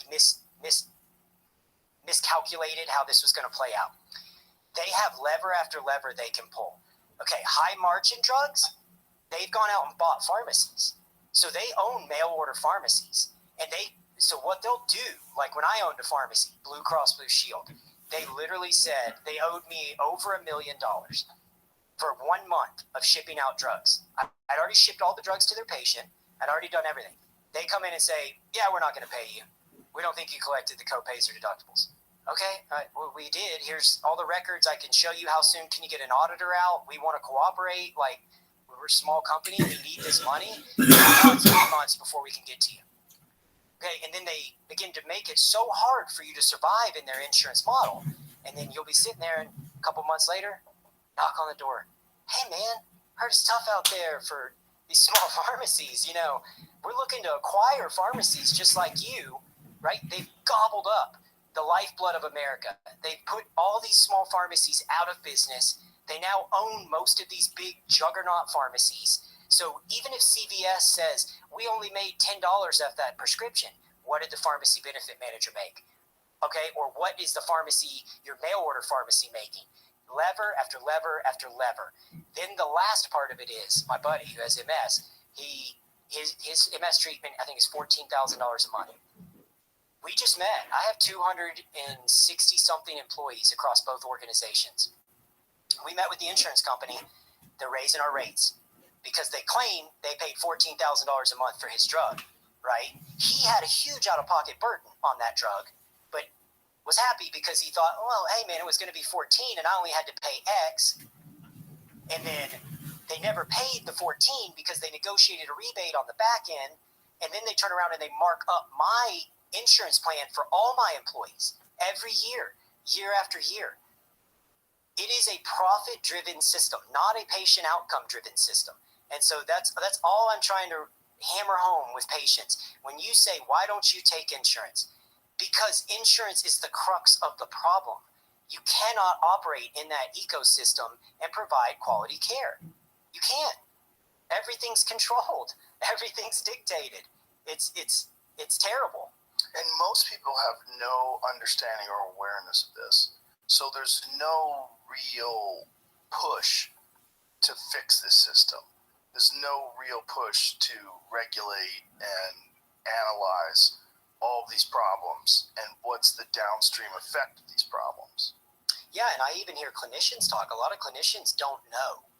Like, a lot of clinicians don't even know about pharmacy benefit managers. The only reason I know is because I've been in every aspect of this business, and then I would get into it and I go, oh God, that's why that was happening. Okay, now I get it. Now I get the magic trick. I understand what you're doing here, how you're moving and shifting profits and monetizing disease states. So think about this. If I can monetize your diabetes, why would I cure or prevent your diabetes, right? And I know if I'm a bigwig at United or Cigna that you're going to switch jobs in 3 years, and by the time that diabetes leads to metabolic disease and a cascade effect that puts you in a hospital that costs me more money, you're somebody else's problem. Or if I can stall it long enough, you're the federal government's problem. And so every aspect of healthcare is focused on that quarter, on that day, on that time frame. Another terrible example of surgery, and this is honest to God. I talked to my buddy who's a president at an orthopedic company. He told me he was sitting down with a surgery center about joints. And there's a new joint that they have, and it's more expensive, but the efficacy data of the long-term benefits on it astronomically outperform the other joint that this hospital system was using.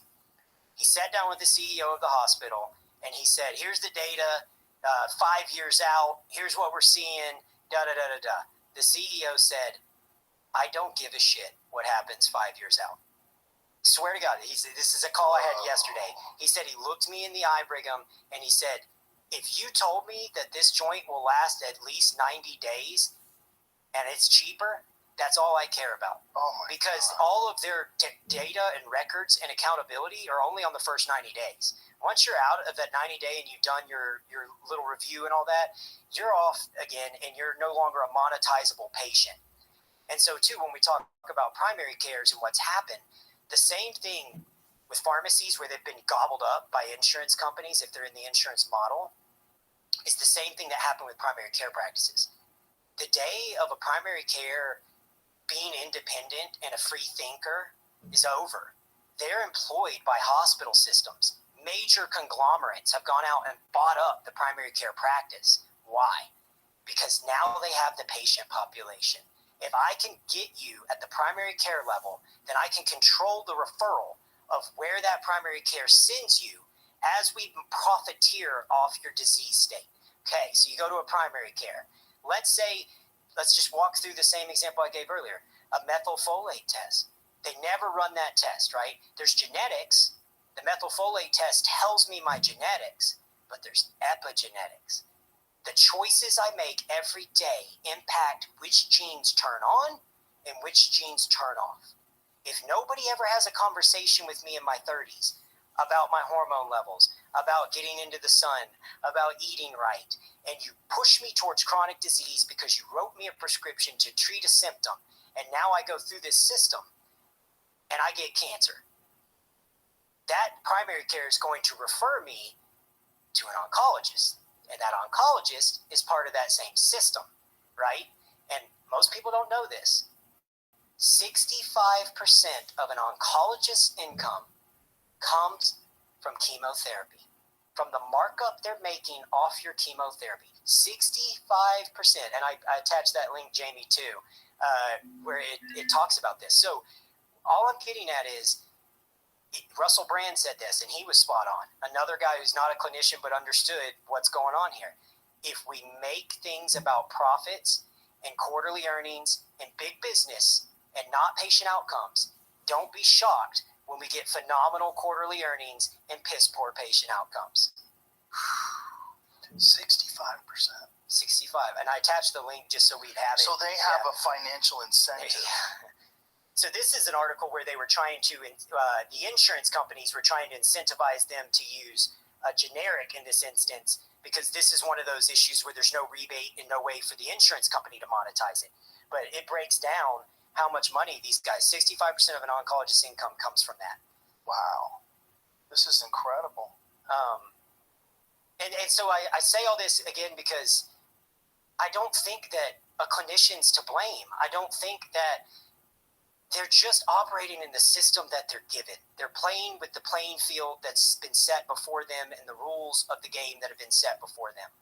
But when patients say, why would I go to Peter Attia? Why would I go to Gary Brecka? Why would I go to Ways to Well? Why would I go to a cash pay clinic?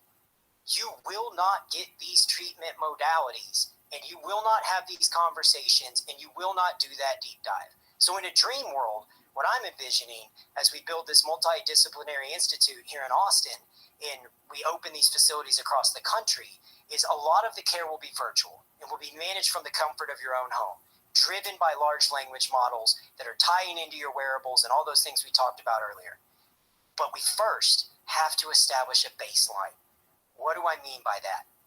If budget was no constraint and you could afford $1,200, I would say you come in, you do a DEXA, you do a VO2 max. Those two data sets alone allow us to calculate your all-cause mortality risk. I know how much visceral fat you have. I know how much subcutaneous fat you have. I know how much lean muscle mass you have on your left quad versus your right quad. I know your bone mineral density. Then we add in a VO2 max test. If you can be in the top 25% of VO2 max, you reduce all-cause mortality by 400%. Okay, so now you combine that with a DEXA. Now you combine that with a gut biome. Now you combine that with a gene test where we know what genes you have, what are your genetics. Now we can help guide you on how to prevent epigenetics, how to prevent and use epigenetics to prevent disease states from chronically manifesting. And we can truly get proactive and predictive. We can truly prevent chronic disease. When you said living to be 106 or 112, whatever you said, Peter Attia talks about this too. The difference between somebody dying at the average human life expectancy and making it to be a centenarian, the only difference is the onset of chronic disease. So today, can we stop or slow the progression of chronic disease? And by brilliant minds like David Sinclair, like Ian White, my stem cell buddy, who's our chief science officer, can we buy them time to see if they can unlock the code? because when Ian breaks it down, and I definitely want to get into stem cells. I don't know how far in we are. We're good. Okay. Because when Ian breaks down, when you start talking, and this isn't me talking, like I'm trying to learn like a sponge from people who are way smarter than me. Like I'm a simpleton, just trying to make it and figure it out. But when Ian breaks down that we share a common, his theory is this: in the world of biology, we share a common ancestor with species that live 400 years. The Greenland shark lives 400 to 600 years with no cancer. We have a jellyfish that lives eternally in the ocean. It lives over 5,000 years. It can regenerate. We have salamanders that can regenerate limbs. We have Galapagos tortoise that lives over 200 years. We share a common ancestor with those species. And what that means is within our genetic makeup, within our code, we have the code to access those traits. How do we find those black boxes and activate them, right? And so for me, when I talk about, optimists are usually successful, pessimists are usually right, like I'm optimistic. The future's bright. The opportunity's there. We can do this. There's so much opportunity, but the first step is to get proactive, to take yourself out of the system, to do the data, because we can't improve what we don't measure. So if you were to come in and establish that baseline that I was talking about earlier, we now have a full comprehensive analysis of where you started the day you started treatment. The only test I hadn't got to yet is an EEG. So for me, we do, Shane Dorian introduced me to Wave Neuroscience. Super cool company. They're using artificial intelligence. Again, it's a tool, right? Can be used for good or bad. The example of where AI can be used for great things is they use artificial intelligence to analyze an EEG and to put it into a report that a layman, Neanderthal like me can understand. So they scanned my brain. I was able to look at this report and tell how my neurons are firing, where my neurons are misfiring, how my neurons are losing bandwidth from the posterior of my brain to the prefrontal cortex of my brain. Okay, why is that important? That woman we talked about earlier that may have anxiety or depression, that's another tool to assess that. We know that it has over an 80% success rate, way more efficacious than any SSRI, which have been debunked and proven to be bullshit too. Way more than any of these antidepressants, anti-anxiety meds, and it's a permanent fix. We scan your brain waves, and then from there, we can use a technology called MERT, which is a magnet, and the AI will give you a precision approach to rewiring your brain. So it uses a magnet to pull those firing neurons down the correct path. And so let me quantify it and give you an example of how it works. For me, my brain, so the human brain has variances. Some brains are moving as slow as 6.5 hertz, top tier is 13 hertz. And that's how fast you can analyze data. And so if there was a red dot and I flashed it up on a screen and I flash it once, everyone will see that as long as they're above 6.5 hertz. If I flash it twice really fast, anyone below 9.5 hertz, they won't be able to make that signal connect to the prefrontal cortex to assess that it flashed twice. Does that make sense? Mm-hmm. Okay. So the posterior of my brain moves at 12.5 hertz. That's a really fast brain relative to the average population. But by the time it makes it to the front of my brain, I'm moving at 9.5 hertz. Why? It's years of sleepless nights, stress, anxiety, epigenetics, diet, nutrition, head trauma, these athletes with concussions. So they're using it mainly to treat athletes with depression from concussions and brain injuries. And we can't fix the anatomical issues of the brain, but we can help those neurons fire appropriately and maximize the delivery of the bandwidth of the signal. And so through brain mapping, we're able to create a precisioned plan where that magnet is literally tuned to the frequency of my brain and is able to drive that 12.5 hertz all the way from the posterior to the prefrontal cortex. Have you done this? Yeah. What did it do for you? I haven't gone through the training yet. Yeah, we just got the equipment at Wastewell last week. Are you going to do it for yourself? Oh yeah. Because I'm at 12.5, and at the prefrontal I'm at 9.5. Okay, that's almost a 20% improvement in brain cognitive function. And so when I love the idea of human optimization. Like, I love helping people, but like refining people who are already studs, that's fun. I immediately think, what about, they're using it a lot with high-level operators. They've already signed all these government Department of Defense contracts, and they're using it for Navy SEALs, for snipers, for people who have to make split-second decisions under high-pressure environments. You want that neuron firing all the way through. I would imagine it'd be good for comedy. Oh, dang. I immediately thought of Tony Hinchcliffe, because sarcasm is a sign of a really powerful prefrontal cortex. So I was interested in like somebody who's like an improv roaster type. Oh, he's the best at it. Yeah. Yeah, I'd love to find out how his brain's we're going to have it at the clinic. It's actually going to arrive tomorrow. Ooh, I want to do it. It's sick. I want to find out what's going on in my brain. It's amazing. So for me, the other thing I found out is I don't want to call it an anomaly. I have a rare type of brain. Less than 15% of brains have a prefrontal cortex that can fire at the same speed as the posterior, is what they were telling me. So I could maximize, I'm not maximizing my brain's potential. Right. And then I go to, okay, when we talk about the 4 horsemen, diabetes, atherosclerosis, cancer, and then the last one's neuropathic decline, Alzheimer's, and neurodegeneration. When we begin to use these tools and allow AI to get ahead and get proactive instead of reactive, then we can start to assess your baseline. And now we've monitored not just your biomarkers, not just your gut health, not just your genetics and your epigenetics. We're now also monitoring your brain health and your neurowave health. And we can refine that with a precision approach. In the traditional model, uses a magnet as well, but it's only indicated let's go back to the insurance. The only indication where you can use this technology and have insurance cover it is somebody who's failed 2 or more SSRIs. Okay, at that point, you've been taking drugs for over a year. So who knows what's going on with and now you're going to take a sick patient and try to optimize their brain. And without this AI, without the AI playing an assistant to it, the max hertz that magnet will go is 9.5. Has anyone done an analysis of the impact of nootropics on these? You're going right down the path. Okay. Not that I'm aware of, but Are you taking any?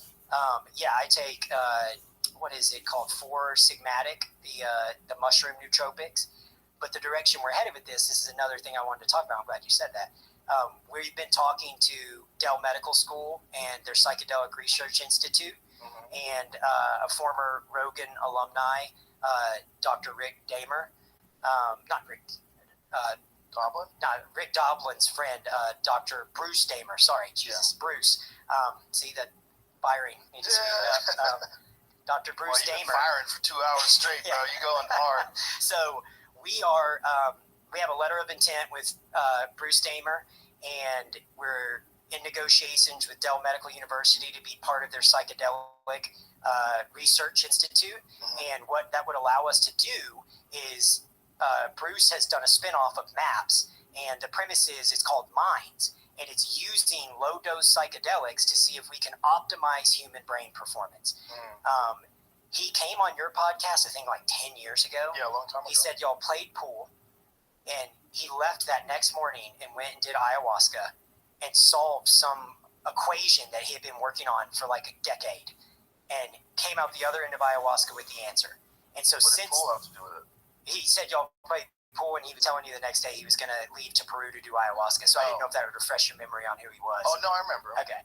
Yeah. Super nice guy. But so he's had this vision of, could we use psychedelics to solve complicated equations and puzzles? And I know there's like a bunch of mixed reviews on if this is true or not, so I don't want to like Frick using LSD to come up with the theory of the helix, Steve Jobs using LSD to come up with some of his visionary ideas. And so there is a sense of creativity that comes with that, but this gives us a quantifiable, measurable approach to see, did it change neuropathic response? Right? This using the EEG and using the the wave neurosciences technology gives us just another tool in the tool belt, another assessment tool. That's very interesting. It's all very well. I know that nootropics do have an effect. They definitely have an effect on me. So I'm fast. I would really like to try the difference between like trying something like Alpha Brain Black Label and then doing that study and see if it has an impact on whether or not it's more efficient. No, I'm in the same, but and I also am curious. Can we pause real quick so I can take a leak? Yeah, sure. So back to it, stem cells. All right. Yeah. So that's another. So we dove deep into that last time. I want to dive even deeper to explain to the listeners and to clinicians, because so many clinicians will say you cannot get stem cells, or stem cells are bullshit, or they don't work. So let's break that down again. What we cannot do is clone or manipulate the cells. They have to be a minimally manipulated tissue in the United States. These cells are mesenchymal signaling cells. Dr. Kaplan, who discovered these, thought that they would differentiate, so he called them stem cells. But what he found is when you put them in the human body, they actually do not differentiate. Okay, so this is the biggest confusion, and this is where I think a lot of orthopedic surgeons and there's a whole layer of why, but one, it undercuts surgeries potentially, right? It most certainly did with me. Yeah. My surgeon was recommending surgery. He was saying, you are going to have surgery. This was over 10 years ago. Yeah. And so they're saying, okay, if it doesn't differentiate, then it doesn't do anything, right? And so it's because the term that David Sinclair used, heterochronic parabiosis, right? When you take an old mouse, you combine it, you merge its organ system with a young mouse, the old mouse gets younger. Okay, heterochronic parabiosis happens in a mother when she's pregnant. Dr. Ian White, again, my chief science officer who has educated me on all of this. This isn't me talking. He released a study where he talked about this is occurring in a woman when she's pregnant with a child, and we can see it. How do we see it? The glow that the mother has, right? Her heart increases its capacity in the third trimester by 50%. It is not just the mother supporting the baby. It is the baby and young genes and protein codes supporting the mother and helping optimize her health to create an environment that is synergistic for both the baby and the mother that allows that baby to have an optimal environment. Okay, so when we take those cells, right, and orthopedic surgeons say you have to use HSCs. You do. You have to use HSCs if you need them to differentiate. HSCs will differentiate. They'll migrate. What is an HSC? It's a different type of stem cell that they're pulling out of the bone marrow. Okay. But the problem with that is to extrapolate that HSC, you're pulling it from you're in your 50s. You have 50-something-year-old HSCs, right? We know from the moment of birth, those HSCs' viability begin to decline rapidly. And year after year after year, I think it's like 1 in 10,000 once you're over the age of 30. You may be getting 10,000 HSCs, but only one of them is a viable HSC that'll actually do anything. And so when we look at what's happening with these cellular treatment options that are placental-derived or birth tissue-derived, it's the same exact product that they're using over in Panama, that they're using in all these other locations. You're just not allowed to expand them in a petri dish. And so there's an article that I listed on the Ways to Well website because you asked me last time, is there benefit to expanding the cells? And my answer was the optimal dosage is the minimal dosage required to elicit the desired response with the minimal side effect profile. What does that mean? Does it work? And did I have side effects? If it works and you didn't have side effects, then there is no reason to add additional risk to a treatment or to manipulate something. And so there was a study where they put 200 million live cells versus 20 million live cells in a heart. And both made improvement, and the improvement did not differentiate. It was comparable. So when they're doing these treatments, whether it's in Panama or Tijuana, they do these petri dish, they extract, they expand, they multiply. What is when they have the dosage, what is it based on? Well, that they're making an assumption. More is better. That's where I'm going with that. Is that it? Yeah, and so. And you're not, also historically, like when an orthopedic surgeon says it's bullshit or it doesn't work, it's because they're misunderstanding the mechanism of action. Okay, they're assuming if an MSC comes from an umbilical cord or from a birth-derived tissue, it can't differentiate. And if it can't differentiate, it can't become something. And if it can't become something, then it can't heal something because it's not going to become a tendon or a tendon cell and heal that tendon. You have to take a step back and go to the whole analogy of the young rat and the old rat, right?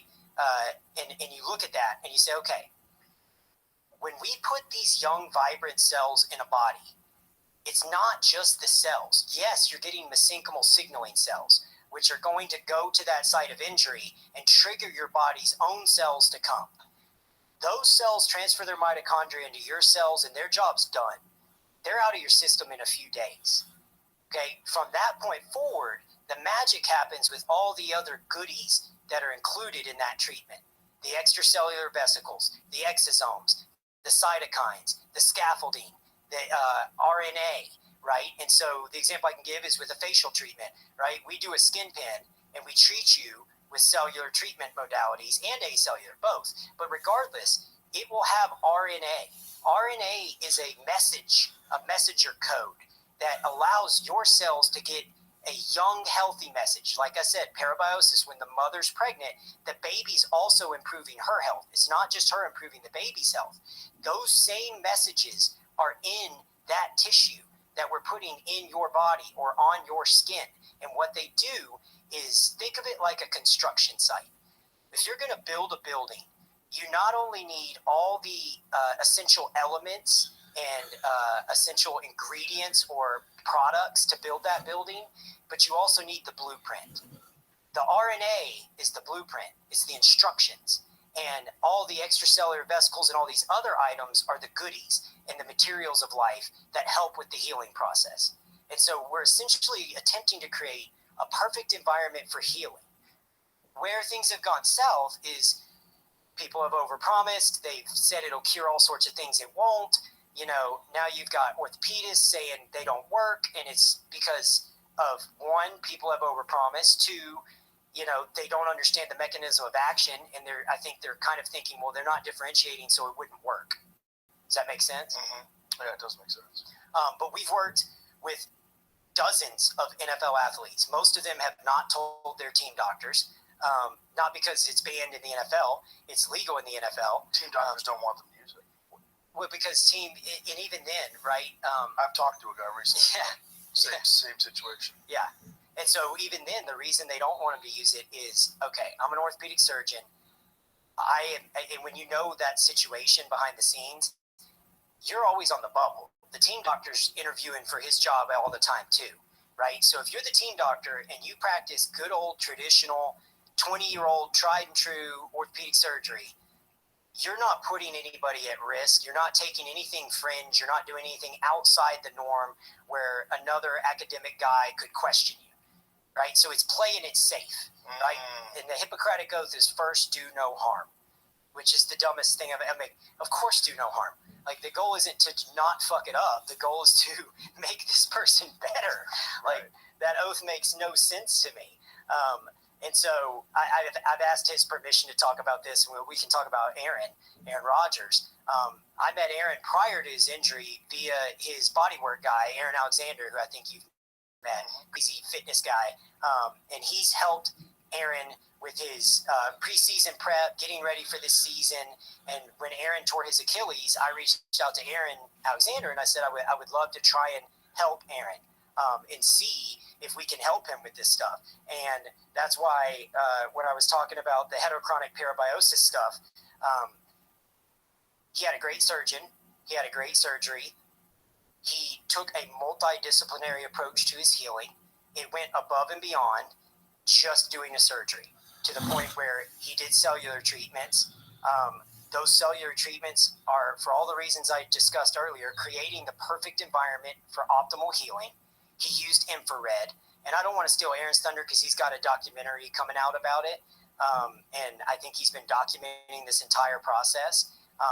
But the fact, even separate from Aaron, the truth of the matter is, I mean, dozens of NFL athletes that have had phenomenal results with this stuff. I had one guy who was told he was going to be out for 8 weeks. He was back practicing in 4 weeks. I said, did you tell the team doctor? And he was like, fuck no, I didn't tell him. I didn't want to hear it. I would never hear the end of it. And I just think a lot of it comes down to dogma, misunderstanding, frustrations with over marketing and people promising people the world. Also that these doctors and surgeons are a part of the same system that you've already highlighted.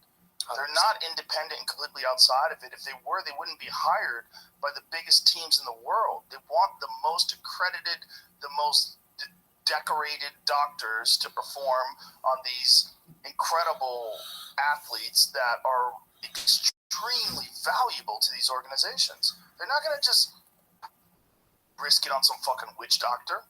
Yep. Yeah. But that's where I want people to understand this isn't pseudoscience either. When we talk about these cellular and acellular treatment options, these are building blocks. These are essential ingredients that diminish as we age, right? Same thing we talked about earlier. As we get older, we have less and less of these viable cells.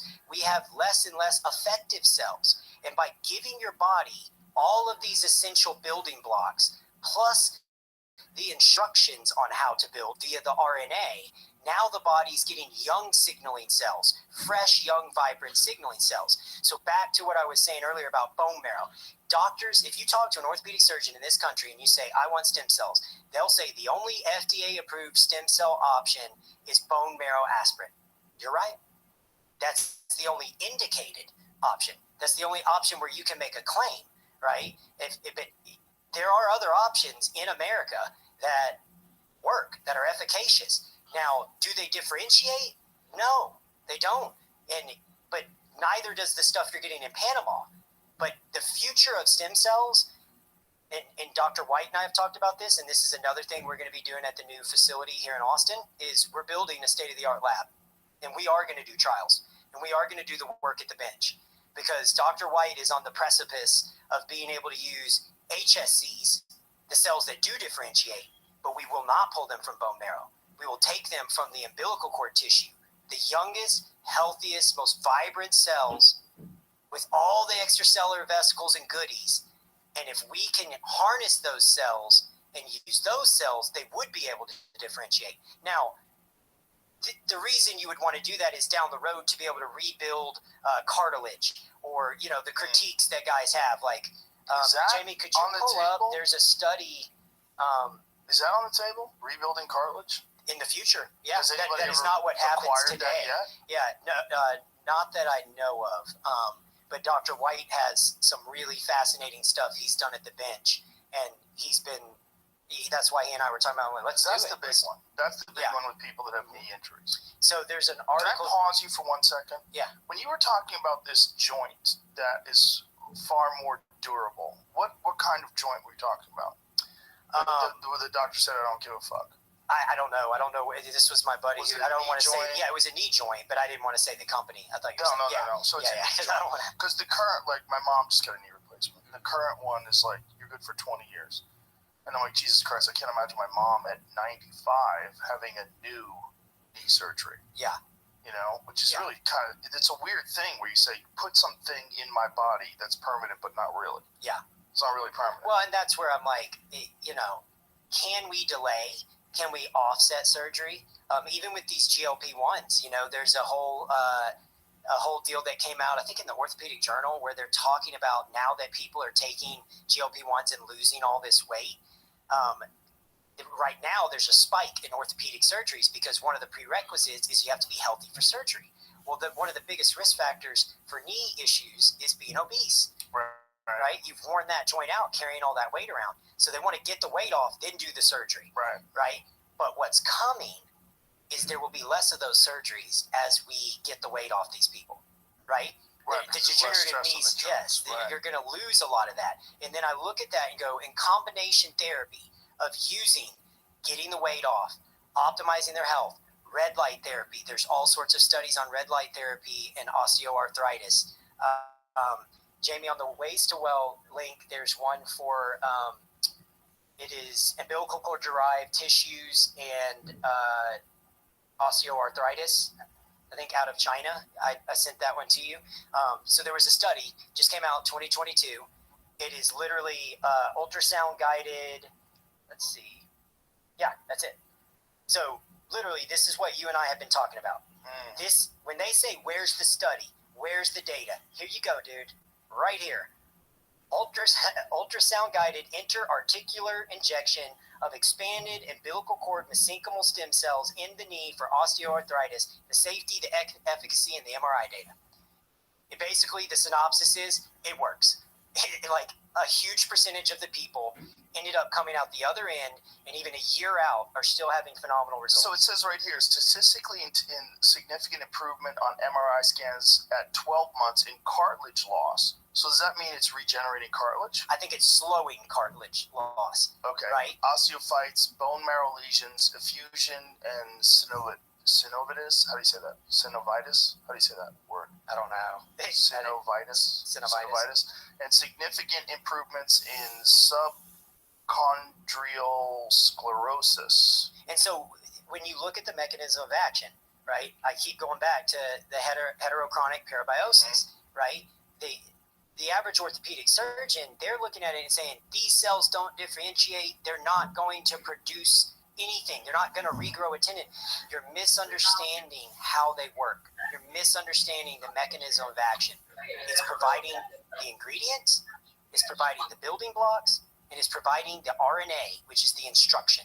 Here's an example that's easy to show is, again, my skin. Like we talked about, we've treated, I don't even know, thousands of people. And when you use these cellular treatments on skin, it improves skin elasticity, it reinvigorates the cells, it improves collagen production, and it improves fibroblasts, and it does it through the exact same method.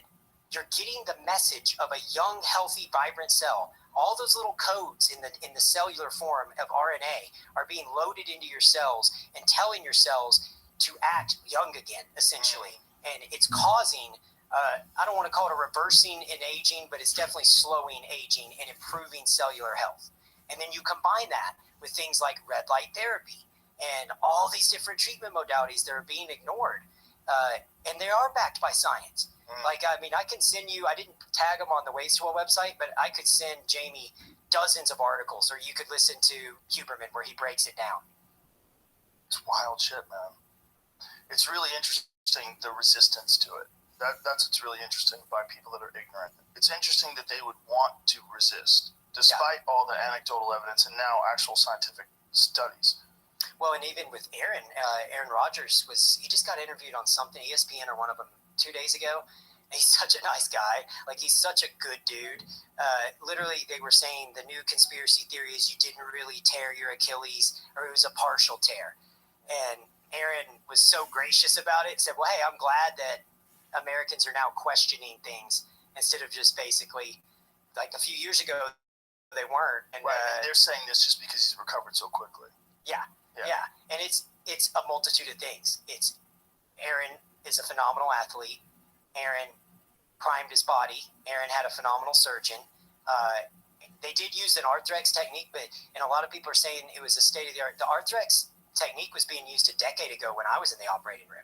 So it is a procedure that's been around. Now, I do know one of the unique things they did one of the newer things they did was an internal brace, which gives you a little bit more protection in the early phases of the healing process.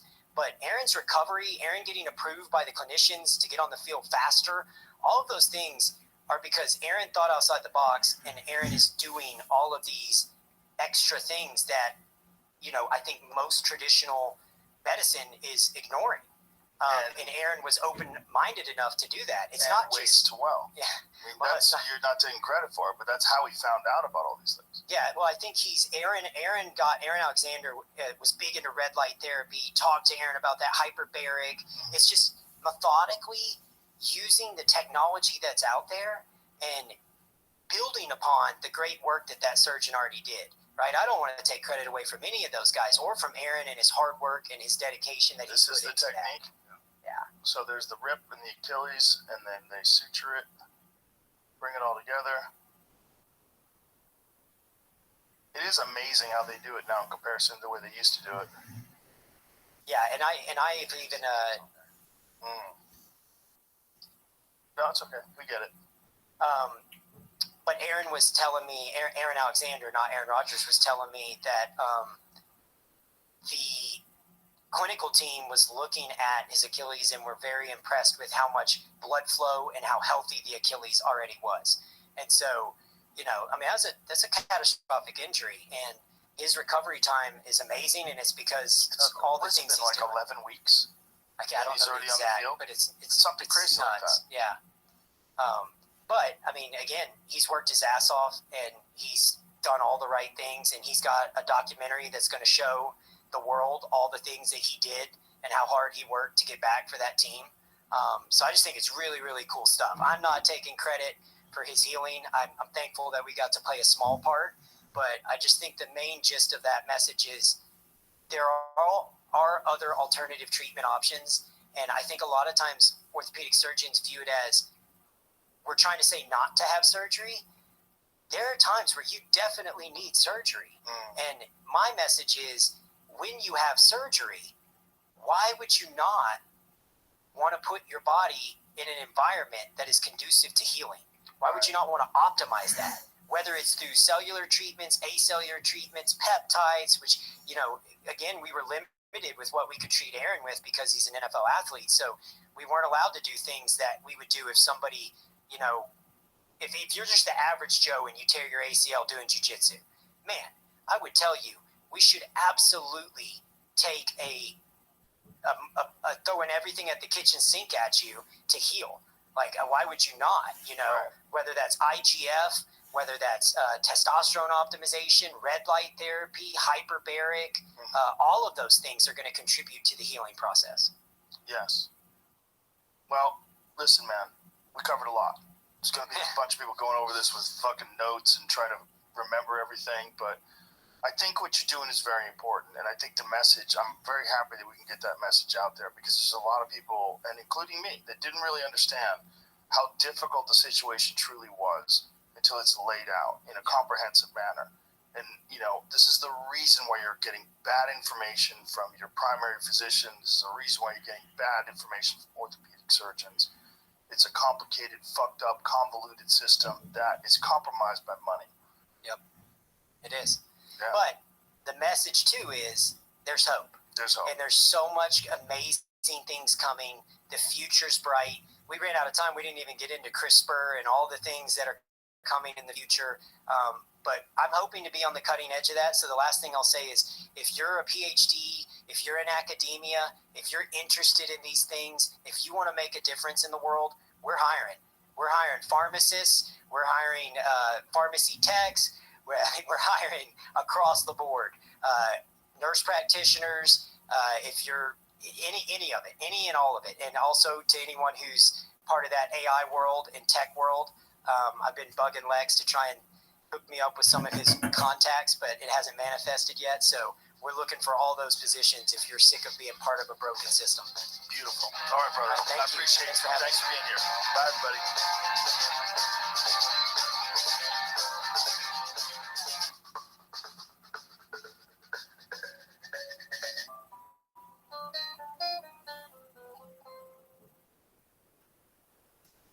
This episode is brought to you by LifeLock. Your tax refund belongs to you, not an identity theft. Over $6 billion in tax refunds were flagged by the IRS for possible identity theft in 2023. If you're in a bind this tax season, LifeLock can help. LifeLock monitors and alerts you to identity threats you may miss on your own, even if you're careful with your personal information.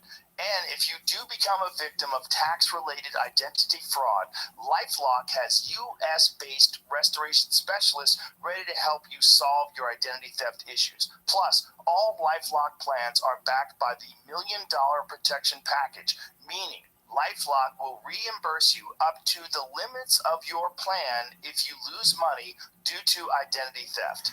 Let LifeLock help protect your financial information, so all you have to worry about is what to do with your tax refund. Go to lifelock.com/JRE and save up to 25% your first year. That's 25% off at lifelock.com/JRE. Identity theft protection starts here. Tap the banner to learn more.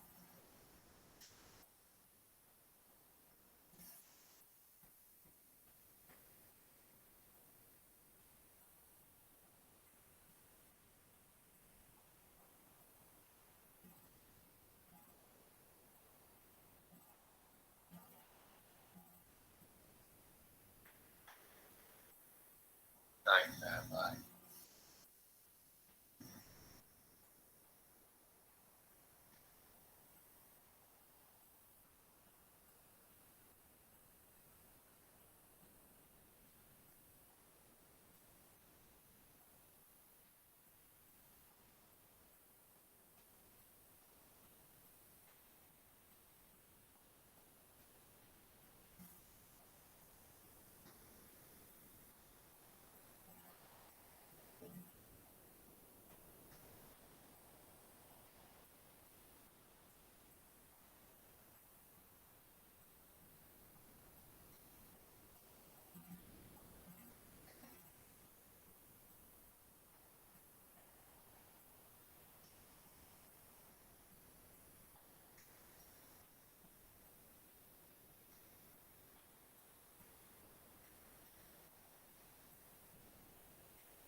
after other things.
dog walk me.